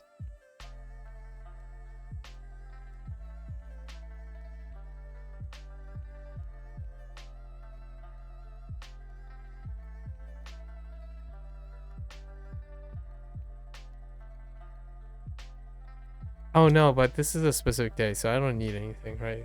Probably they just want... I'm done testing. We need to stop testing stuff, or else I'm not gonna get anything. I want to be here forever.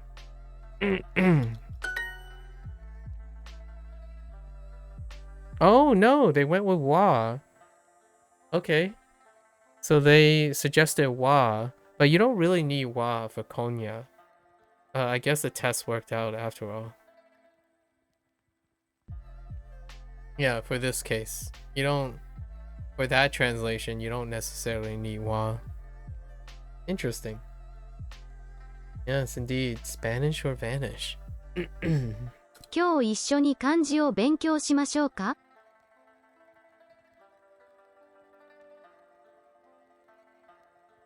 今日一緒に漢字を勉強しましょうか?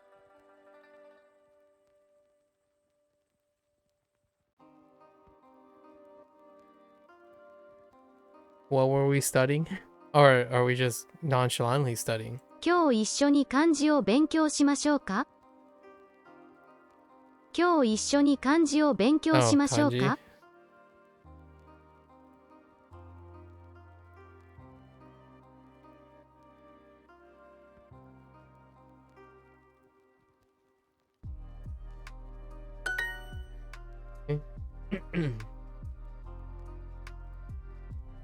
Okay, I'm going to play guitar. Okay. Go gadget, go. Go. Oh no. Here, we're gonna avoid using that.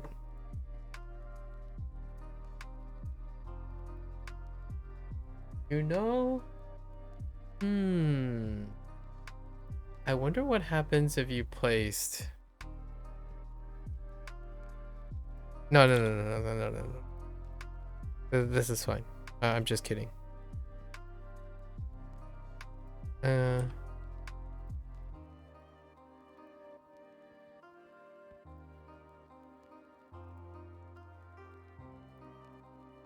that's fine.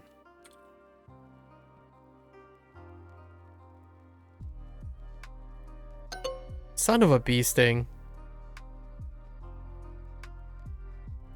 Oh, key. Whoops.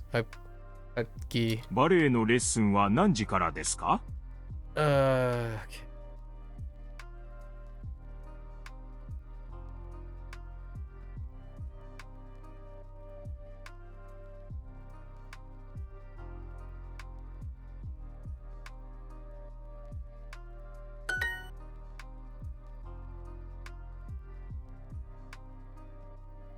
Okay. I wonder what happens if you...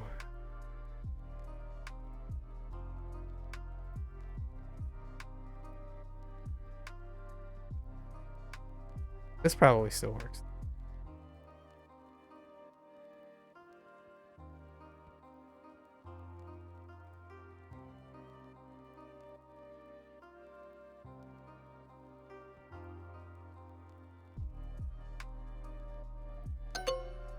Son of a bee sting. Oh. Did I misspell something?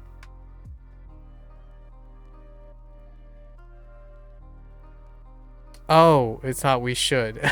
We're going. 毎週10時間ぐらい踊ります。 I've lost all semblance of following the prompt anymore. I'm just saying things that I want to say as opposed to actually following the prompt anymore. Okay.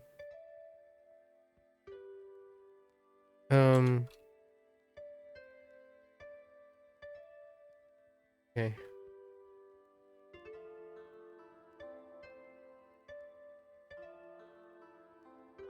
Okay.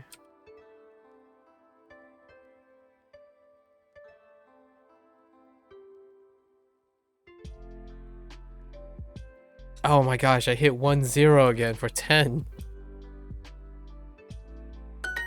ピアノも弾きますか?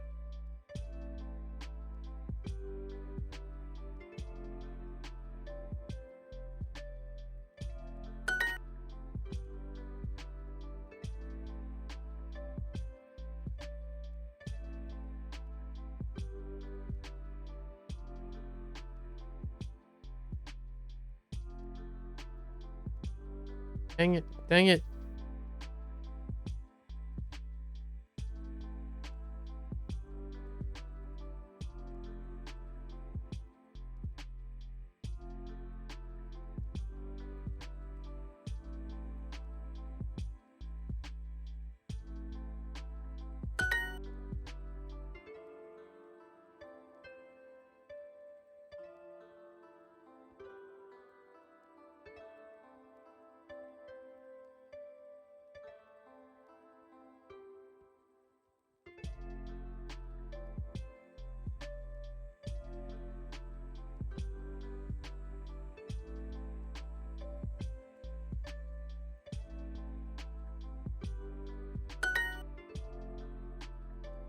One more? One more? Oh man. Yeah, I didn't get as far as Oh, I did digress for 3 hours. Fine. One more? Discuss seasonal events. This is like the seasonal events. I think this is only discussing... Oh no, this is not Hanami. This is...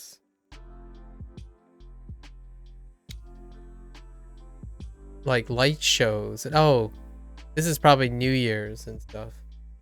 New Year's and Christmas and Halloween. Yeah. Oh no. How do I...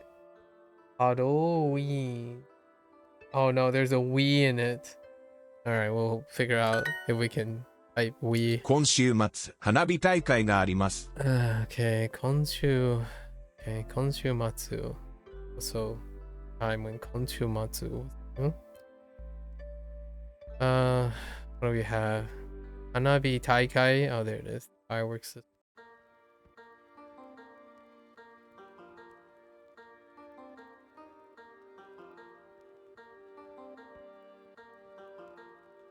近くの神社に行きませんか?」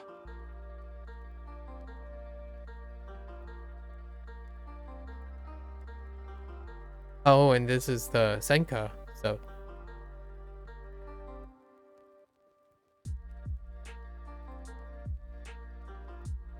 What are we doing? Jinja. Jinja. What the heck? Okay.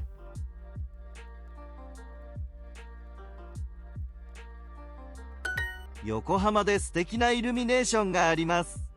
There it is. Oh, let me read this first. Iru, me, ne. Oh, okay. I think I can type that. There's nothing. We're gonna have to type these afterwards, so. There's a lights display.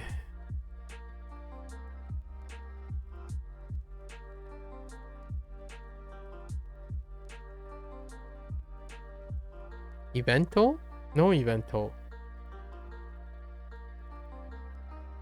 横浜で、あ、素敵な。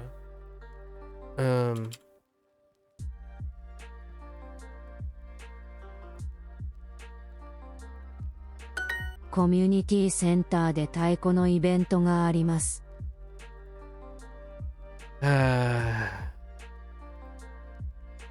Let's make sure we can do this. Yeah. Okay. Community.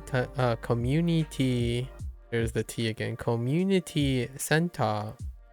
で、太鼓のパフォーマンスのイベントがあります。Okay, sure. Oh, Aiko performance. No event. Okay, so and there's countdown. Whatever. Oh.「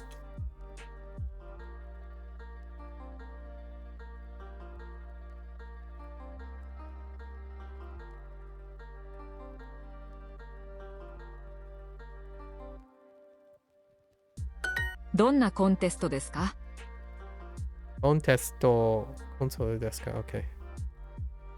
What kind? ハロウィンが楽しみです。 Okay, let's look at Halloween for a moment. Okay, so it's the Ui. Okay. So we're doing the Ui. I see. We're typing we, so with a W. Okay. Halloween. Okay. Halloween が楽しみだ. Right. Okay.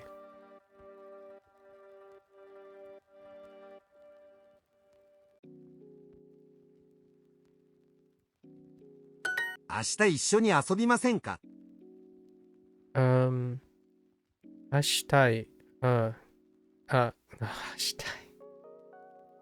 I'm losing my mind now. 明日一緒に遊びませんか? Oh, okay. Would you like to hang out together tomorrow? 食べ物を買いましょう。We should buy food. Some food, sure. 12月にコミュニティセンターでパフォーマンスがあります。So much is said. So many characters is there, but so little is said.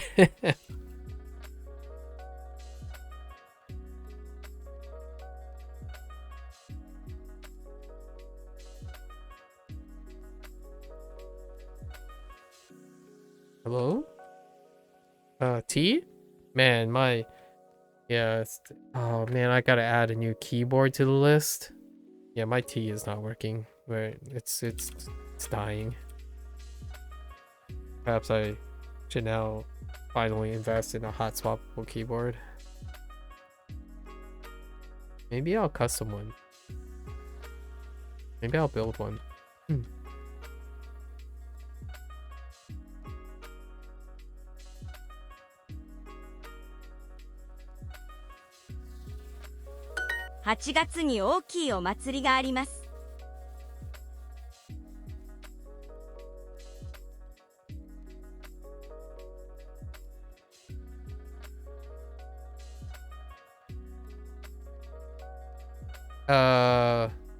大きい、お祭り。カウントダウンのイベントに行きませんか？ Let's look at countdown. No, nothing out of the ordinary. Countdown. Yeah. Countdown. Yeah, countdown. No. What is this? イベントに行きませんか？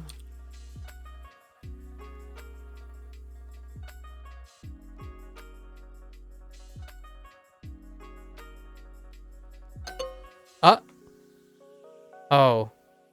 かわいいキャラクターのパレード。かわいいか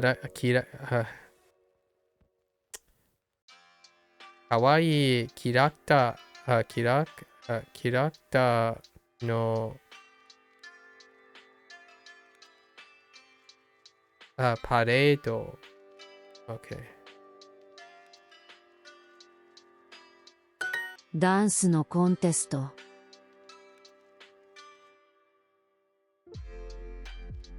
大晦日。大晦日。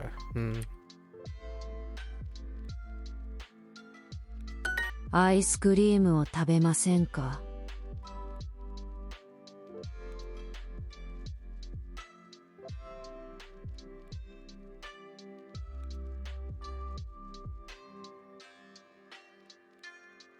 ？It's funny how I skip over this subject. Because it's not like the implied subject. Yeah, character. I think I don't know if they're gonna I'm not sure if it's the same. Character character reminds me of like business mascots, right? Let me please see it in G Show. Yeah, it's like a I don't know. I don't know actually. I'm unsure what they're referring to as character. The mascots that I'm thinking of are like business mascots. So things like Mickey Mouse is a brand. It's a mascot for a business or Disney, right? So that's kind of what I'm thinking of. Like when you go to a theme park, they use the character in the context of a theme park. So all those people are brands. And I don't know if you can use them for cartoons. Like the animation cartoons. I'm not sure if they use the same phrase. I'm pretty sure there's a word for like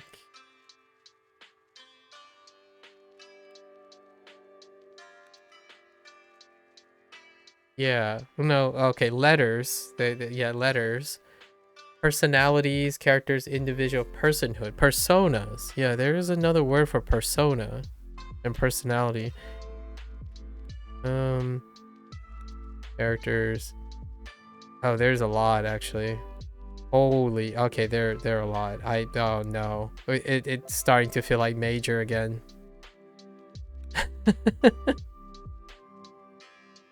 It's starting to feel like major all over again. Right now, they're translating to mascot. So mascots are kinda more related to brand things. curious if people say like character.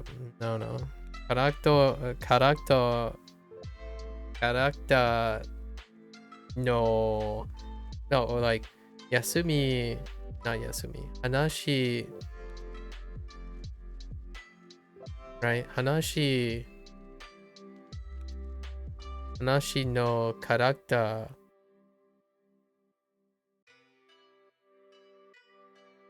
Maybe hon no hanashi no character.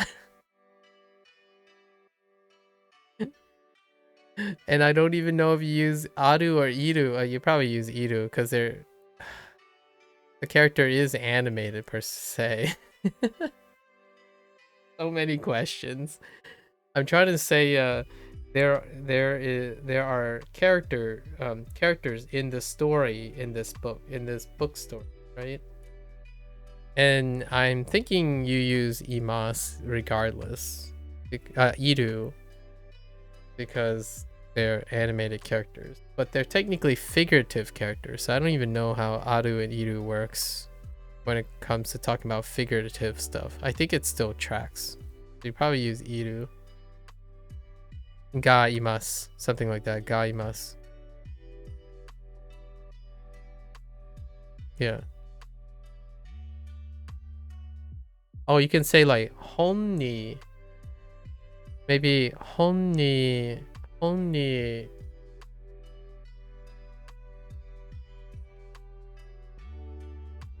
What's a interesting phrase? Hon ni hanashi no character or omoshiroi character ga imasu. There are interesting characters in the story in a book.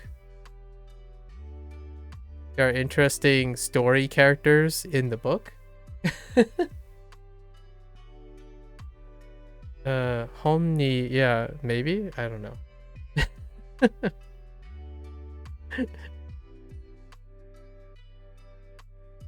Would you like to ice cream? 31日に渋谷でパーティーがあります。I don't know what mistake I made there, so I wasn't paying attention after that. Let's see. There's just tell me it. 31日に渋谷でパーティーがあります。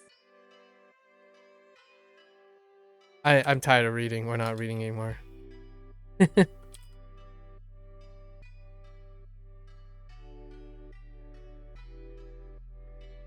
Oh my gosh. There's a party in Shibuya on the 31st.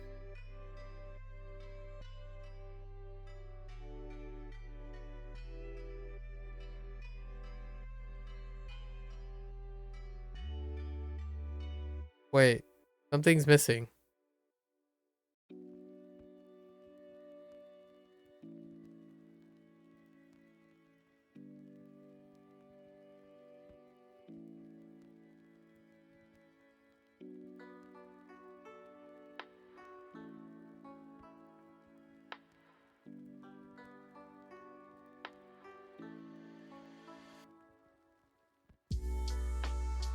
Oh, are you gonna wait?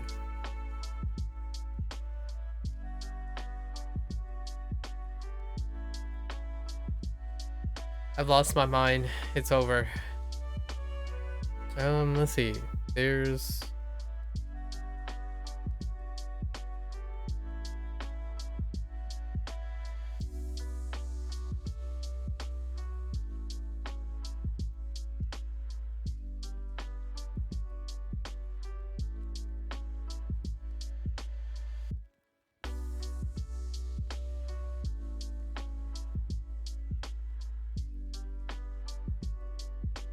Am I freaking out or do I not see? Oh, no.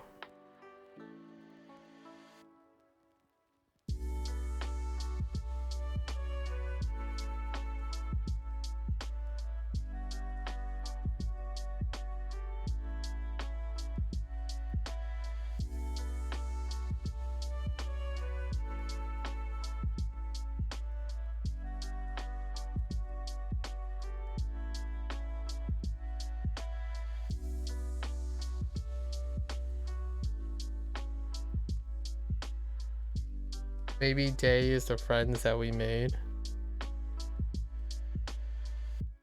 Wait, what?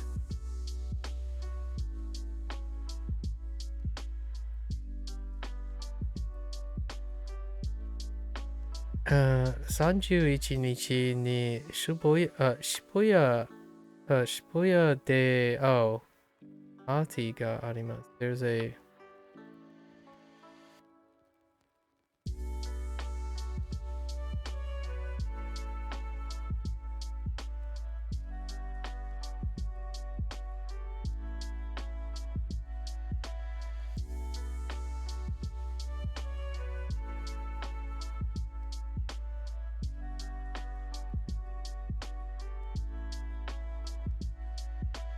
This isn't right.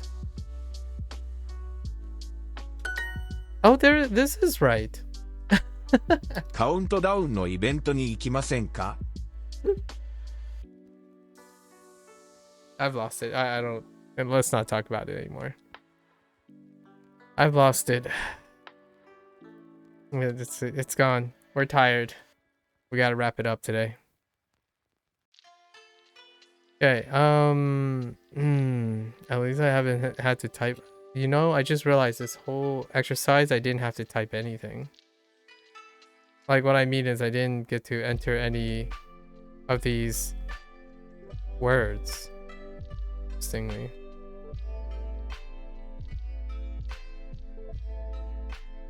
Would you like to go to a countdown no evento ni ikimasen ka? Okay. Oh wait, I don't know how I got this wrong the first time. Would you? Oh.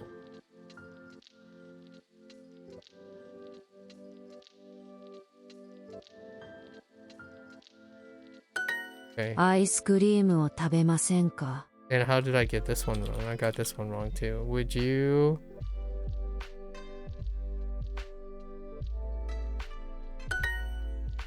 I have no idea. I've lost it.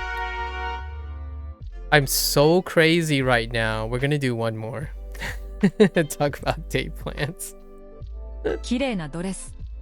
Okay. 何を着ますか?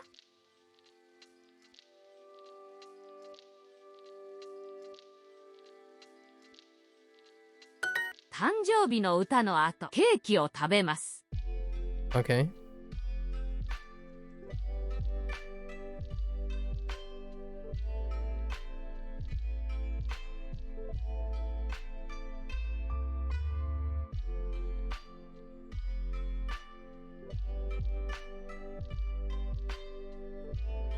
白いコートと青いドレスはどうですか? Okay. .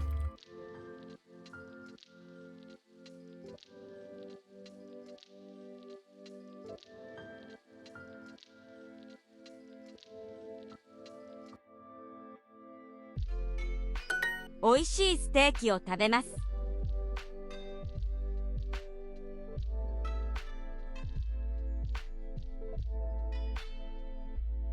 この緑の腕時計はどうですか? Why is there a question mark there?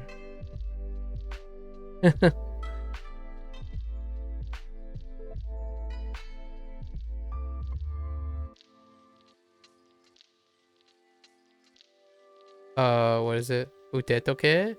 Okay. どんなブラウスですか?「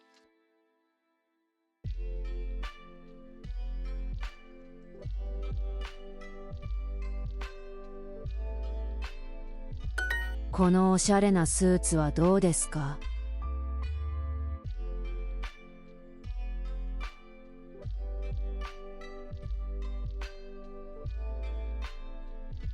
Oh, okay. 好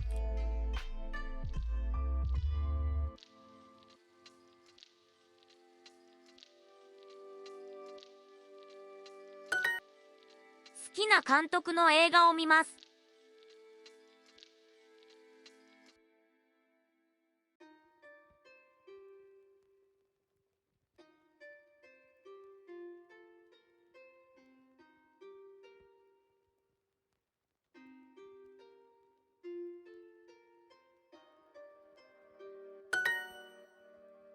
They should put most of the where verbs there, and they only put kiru.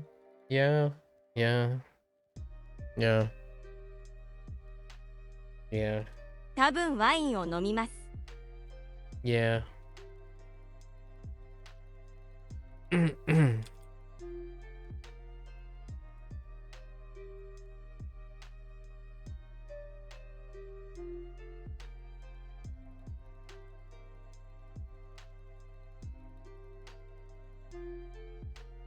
誰とデートに行きますか？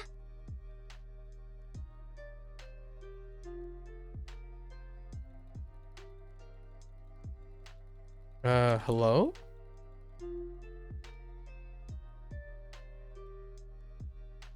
Oh.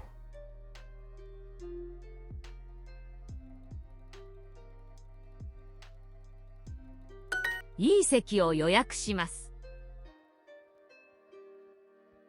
Interesting. I forgot about putting E like that. Okay. Yoyak shimasu.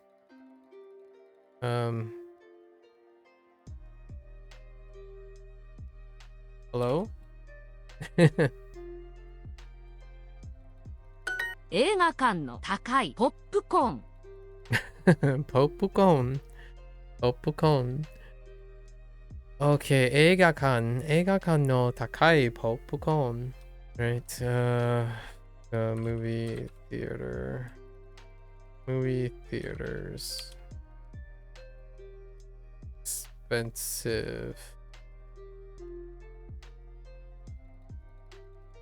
Dang it. Second articles. 彼氏は優しい人ですか？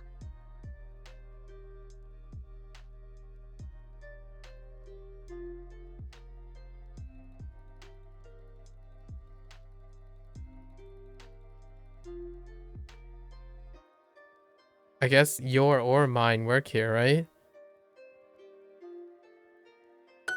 高い水と安いワイン。高い水と安いワイン. Okay. Expensive? Wait. Expensive water and cheap wine.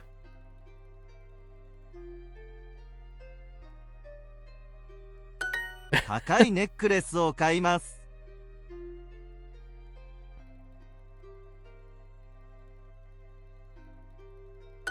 青い靴。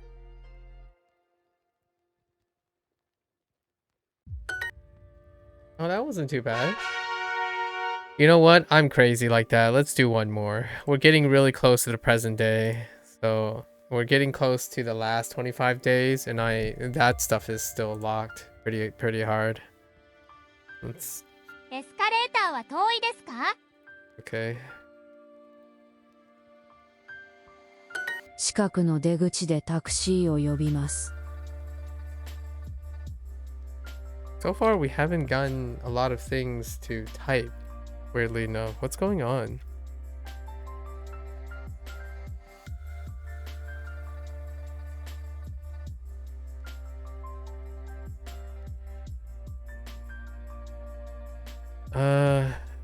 Chikaku no deguchi. Chikaku no deguchi taxi o yoki. Oh, wait. 近くの出口でタクシーを呼びます。I said 呼びます。We're going to call the taxi at...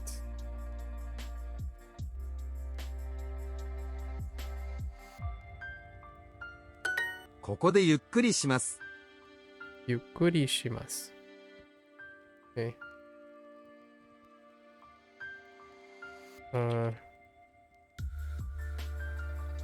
ツアーは何時からですか？ツアーは何時からですか？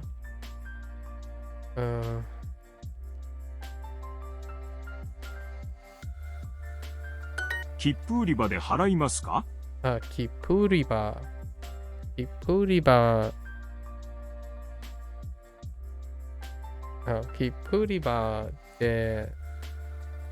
払いますか？ Oh, I forgot about 払いますか？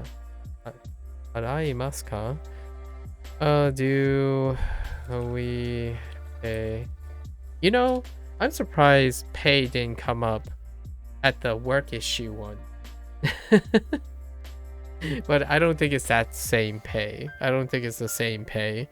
It's probably a different pay, a nuanced pay, or like payment received for service performed as opposed to paying for something for a purchase. Maybe they're separate words, but haraimasu, I didn't hear about pay complaints.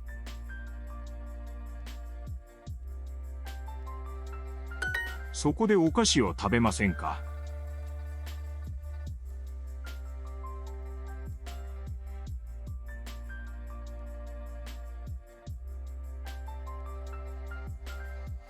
どこでお菓子 Okay, would you like to eat snacks?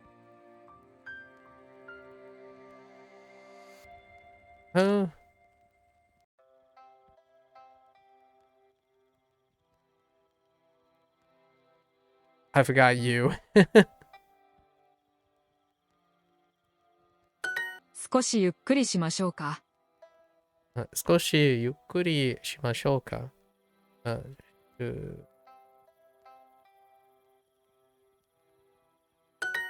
番ホームで降ります。3番ホームで、3番ホームであります。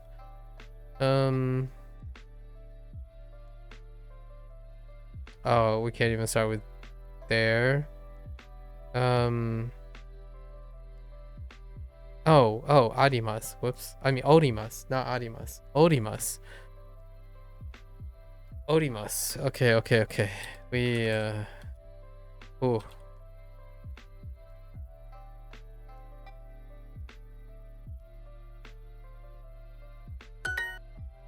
インフォメーションで払いましょう。インフォメーションで払いましょう。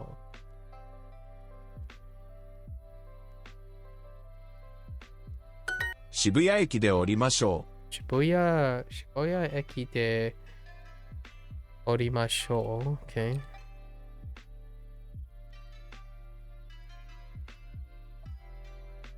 あそこで黄色いバスに乗ります。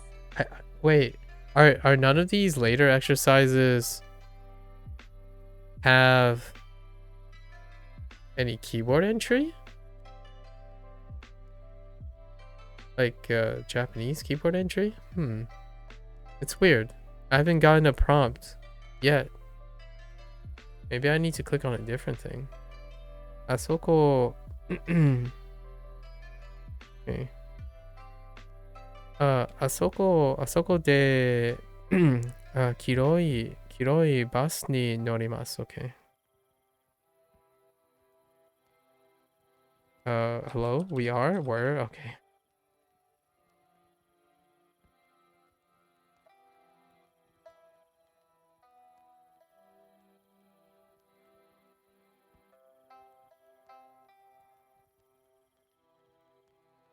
1番ホームで電車に乗ります。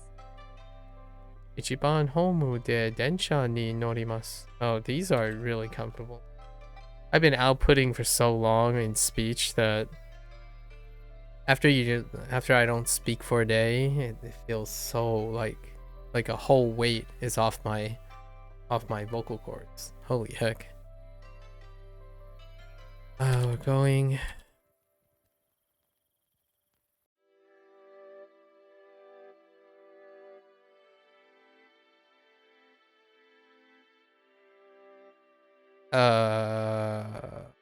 Oops. Dang it.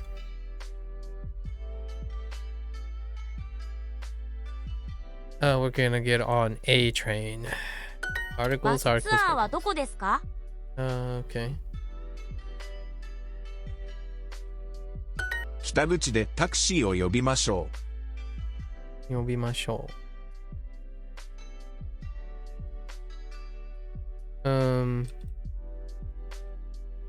Hello?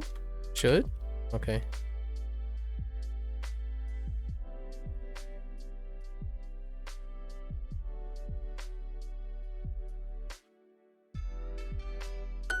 300円。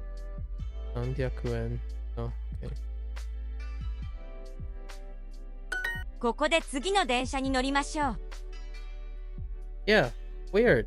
Why are all these suddenly just English translations? Did they change something up? Huh. Weird.「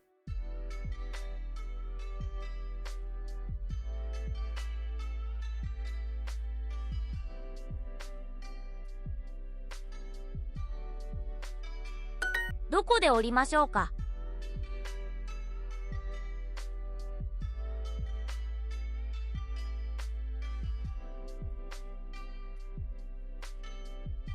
Orimashoka. Weird. What's going on? Alright, we're good for the 35. Let's see if I remember any of these things. Discuss college life. Oh, this is where we learned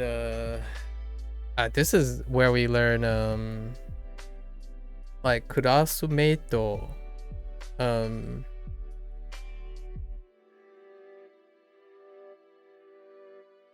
dorms?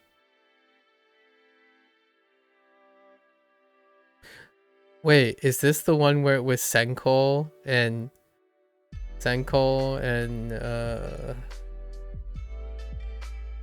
Sugaku? No, sensei, that sensei thing already. It could be talking about campus life. Yeah, college life. So it could be like drugstore and campus, heya, etc. Man. Okay. Well, we tried our best. Got a good little message out in the process, though. 22 mistakes isn't actually that bad. What was yesterday's? It was 36. Oh, trying to like pep away. All right.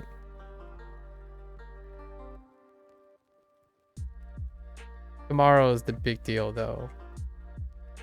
And then we're gonna have a half day because of Neverwinter on Monday, and I'm gonna use most of that time.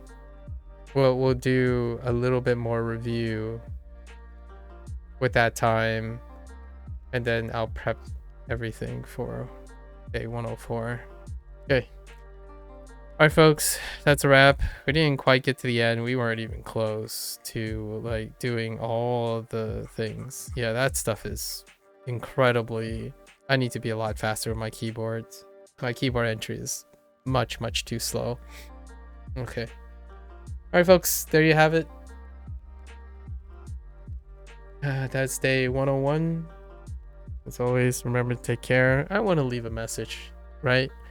What was the take-home message? I kind of liked the way I phrased the take-home message. So the take-home message for today is, yeah, certainly it's great when people are incredibly pragmatic, right? When you're watching someone's video and you want to help out, or you see someone sharing something, and I honestly think first confirm with them, you know, see if they're happy or not, right? Sometimes being helpful doesn't necessarily mean you need to help, right? At the same time. However, it's always I always find it incredibly interesting to entertain people's helpfulness regardless. But the message I like to try to dispel, or like try to introduce by dispelling something. The internet is filled with a lot of things, with a lot of people doing things. It's very healthy, and I would highly encourage people to determine if someone is doing something because they have to versus doing something because they want to. And it's not really a one-way thing. Like, not only is it helpful to determine if the practice in determining if that person, if another person needs help or wants help, or even is doing something because they need to or want to, it can help looking at yourself, at oneself. Ask yourself, do you need to help someone or do you want to help someone? Because that's definitely a question. Some people think that they need to help someone.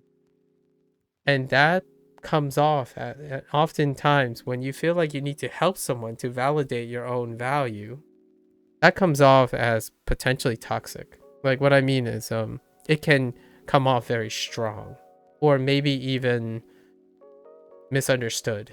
I think it leads to a lot of misunderstanding. Often I've come to that realization when I was younger where there's this habit, right?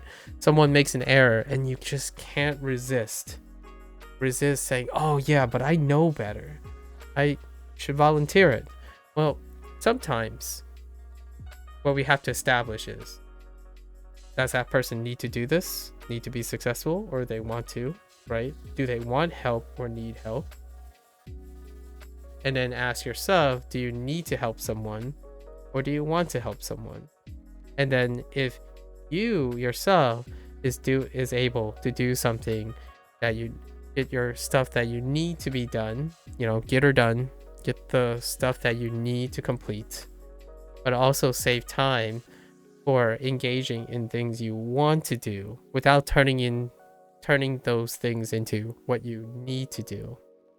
Ultimately, in my opinion, someone who has trouble understanding that another person doesn't need help or want help because they're focusing on sharing what they want to do, not what they need to do. It can come from actually doing it. So what I mean is, if you are healthy and you have gotten your get or done list done, like your career is going well, you have a lot of things going, and then you made a lot of time for yourself, so then you can share things you like to do and want to do without the pressure of performing or getting results, then it becomes a lot more obvious when you watch another person. It's like, oh yeah, this guy's just vibing now. They're vibing life. I should vibe, like maybe I will vibe with them, right? So to me, when someone feels like they're compelled or need to help and offer their opinions about something, it might be worth presenting the opportunity for those people to look at themselves. Do they not understand, or do they not have time, in the sense of that they can do something that they want to do and it brings them great joy? Because I don't think you need to help people when they didn't ask for help, right? Sometimes that need to help someone is a sign of wanting to feel valued. And I can definitely say I have been in that situation for for a third of my life. It feels great to be needed or useful to someone. And at some point, you find something that you want to do, regardless of the affirmation or need or recognition of someone else. That's when I feel that's the message I want to leave. I can't wait to see what becomes of, I don't know, the next generation. Maybe there will be like an uptrend in the idea that making things and sharing things you want to do is not the thing to be objectified. Trying to do things you need to do can be objectified. Earning money, careers, advice, there's a place and time for that, but they're not interchangeable, right? They're not interchangeable. There are people who learn language for a pragmatic purpose. There are people who learn language because they want to get good at a language. And then there are people who simply like goofing around with language. because language itself is a journey and it's beautiful. So I, without 100%, with sacrifice, in my opinion, trade off my mastery for a skill in exchange for the company of everyone else being able to resonate with more people. So if I stay a mediocre Japanese speaker and it allows me all the time I expend to be around people who are incredibly passionate about language learning, but not about the perfection and mastery and efficiency of it, then I'm in the right I'm in the company that I prefer. I like when people care about enjoying the process, not overly concerned about, oh, if they're spending their time efficiently. That's like a number cruncher, and I'm not that kind of person. I don't number crunch. I'm not recording the number of days and the number of hours for my benefit of telling me how fast and slow I'm doing it. I'm recording things so I don't forget all the memorable experiences I have throughout the process. So those are very different goals. Someone wants me to speedrun Japanese when inherently I'm quite literally doing the opposite. So that's kind of what I want to leave the message out for people. Find something that time is always time well spent. And I hope everyone eventually in some point of their life will have something that is always time well spent. Not the conditional stuff. We're not talking about like, oh yeah, I didn't get as much done today. I didn't get this done today. That's not the thing that you want to do. That's the thing that you have to do. When you have to get things done, it's no longer something that you truly love and want conditionally, unconditionally. It's conditional now. So the closer you get slapping that thing towards the need column, it's not it. That's not the thing I'm talking about. So hopefully all you guys are finding something in your life where, yeah, you can just vibe all day in that zone so that you can be prepared to do all the things you have to do. Right? Okay. As always, folks, until next time, stay safe, stay healthy. Keep up the good fight, right? Get them done. Work on liberating some time for yourself. I'll catch you guys on the next one. また明日。じゃあね。